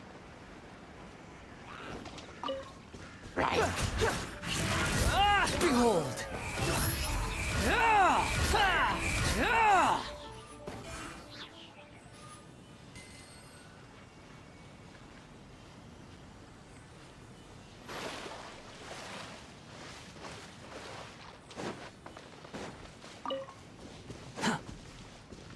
Unsightly insects! The wind rises.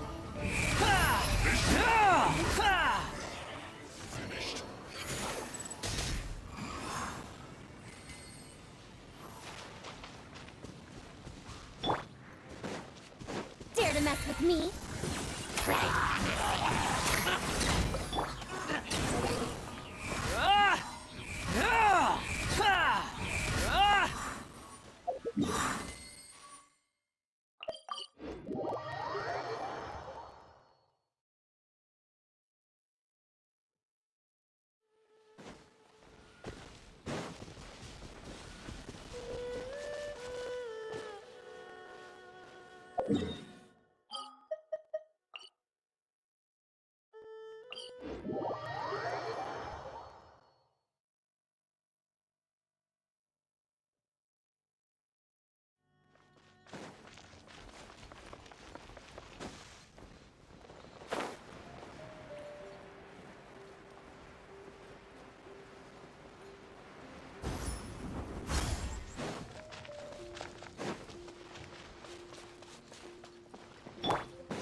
Another ruby. Stabilize! We'll see about that. Truth repeats its course. Your grand finale. Squall Fury!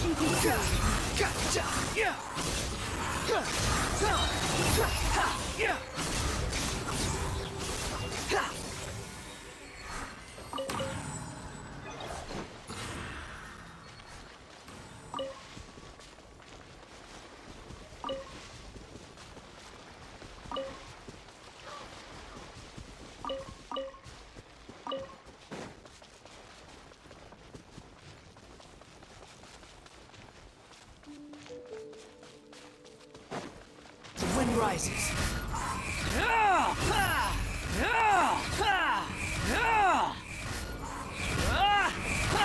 You can't How amusing. Well, don't be a killjoy. We've only just begun. Flags out. All you got? And leap. Squall and Fury! Miscalculated. Bow your head! Too slow. Have fun with this gift. Strike is one. Behold! How would you consider?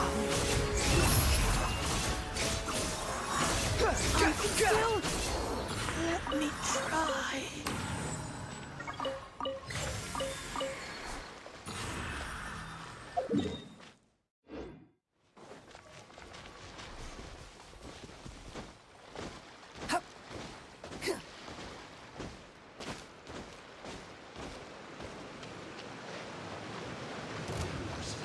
The wind rises.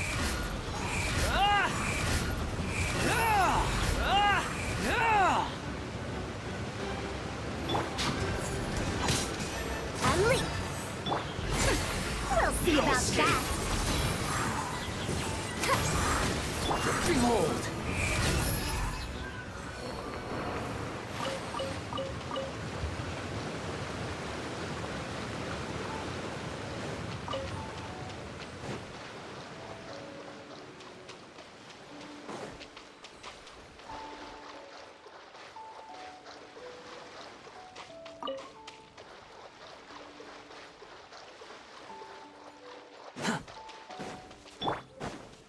I've been waiting. Truth repeats its course. Flag fly. Break a leg. The wind rises.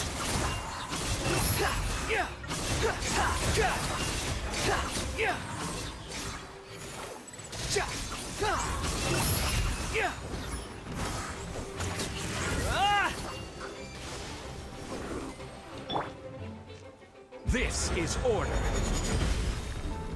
Stabilize. Too late for regrets. Flags up. And leap. Squall and Fury!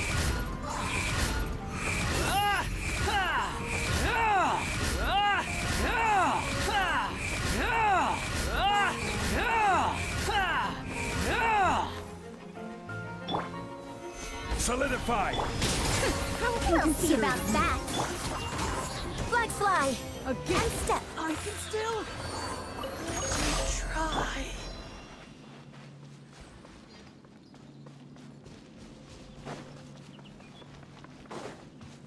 Quit following me. Here comes trouble. Have fun with this gift.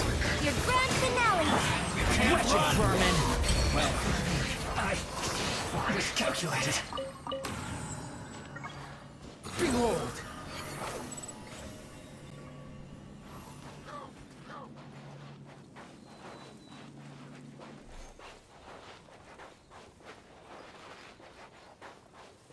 Please appreciate I will have order. Gather! Dare to mess with me? Ha. Ha. Flags up! Huh. Apologies. Please hold for just a moment. Too late for regrets. Please release. Ears of the storm. Strike is one. The wind rises.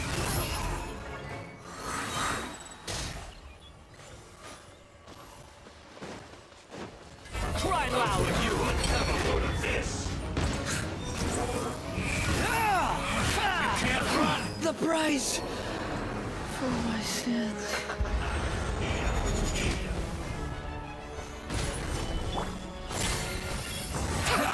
That all you got? Don't be a killjoy! Let's fly. We've only just begun. Looks like I went too far.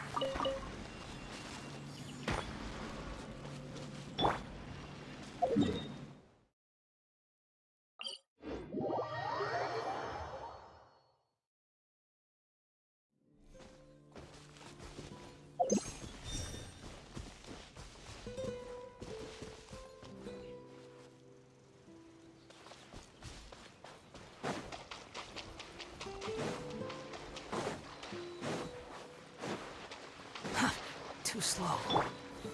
Solidify! We'll see about that. Behold!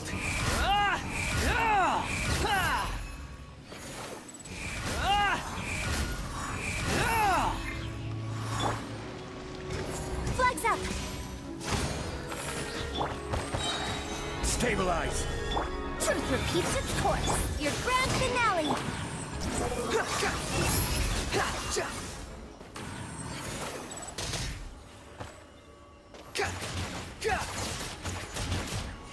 I will have order. Too late for regrets. Flags fly. And step. Squall fury.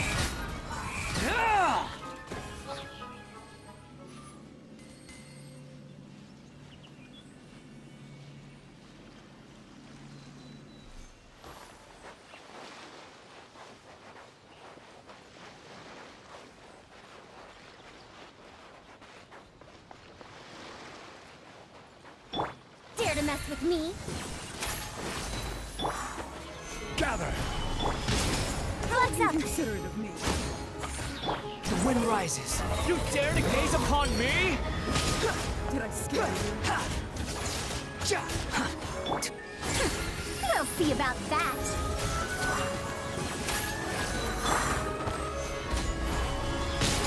How inconsiderate of me.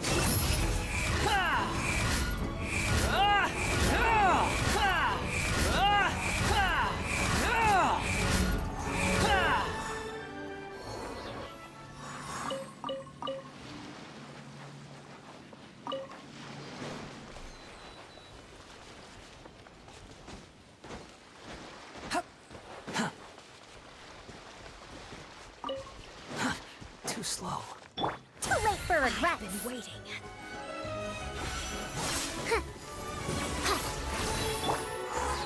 Stabilize! Strike is one. Ears of the storm. Behold!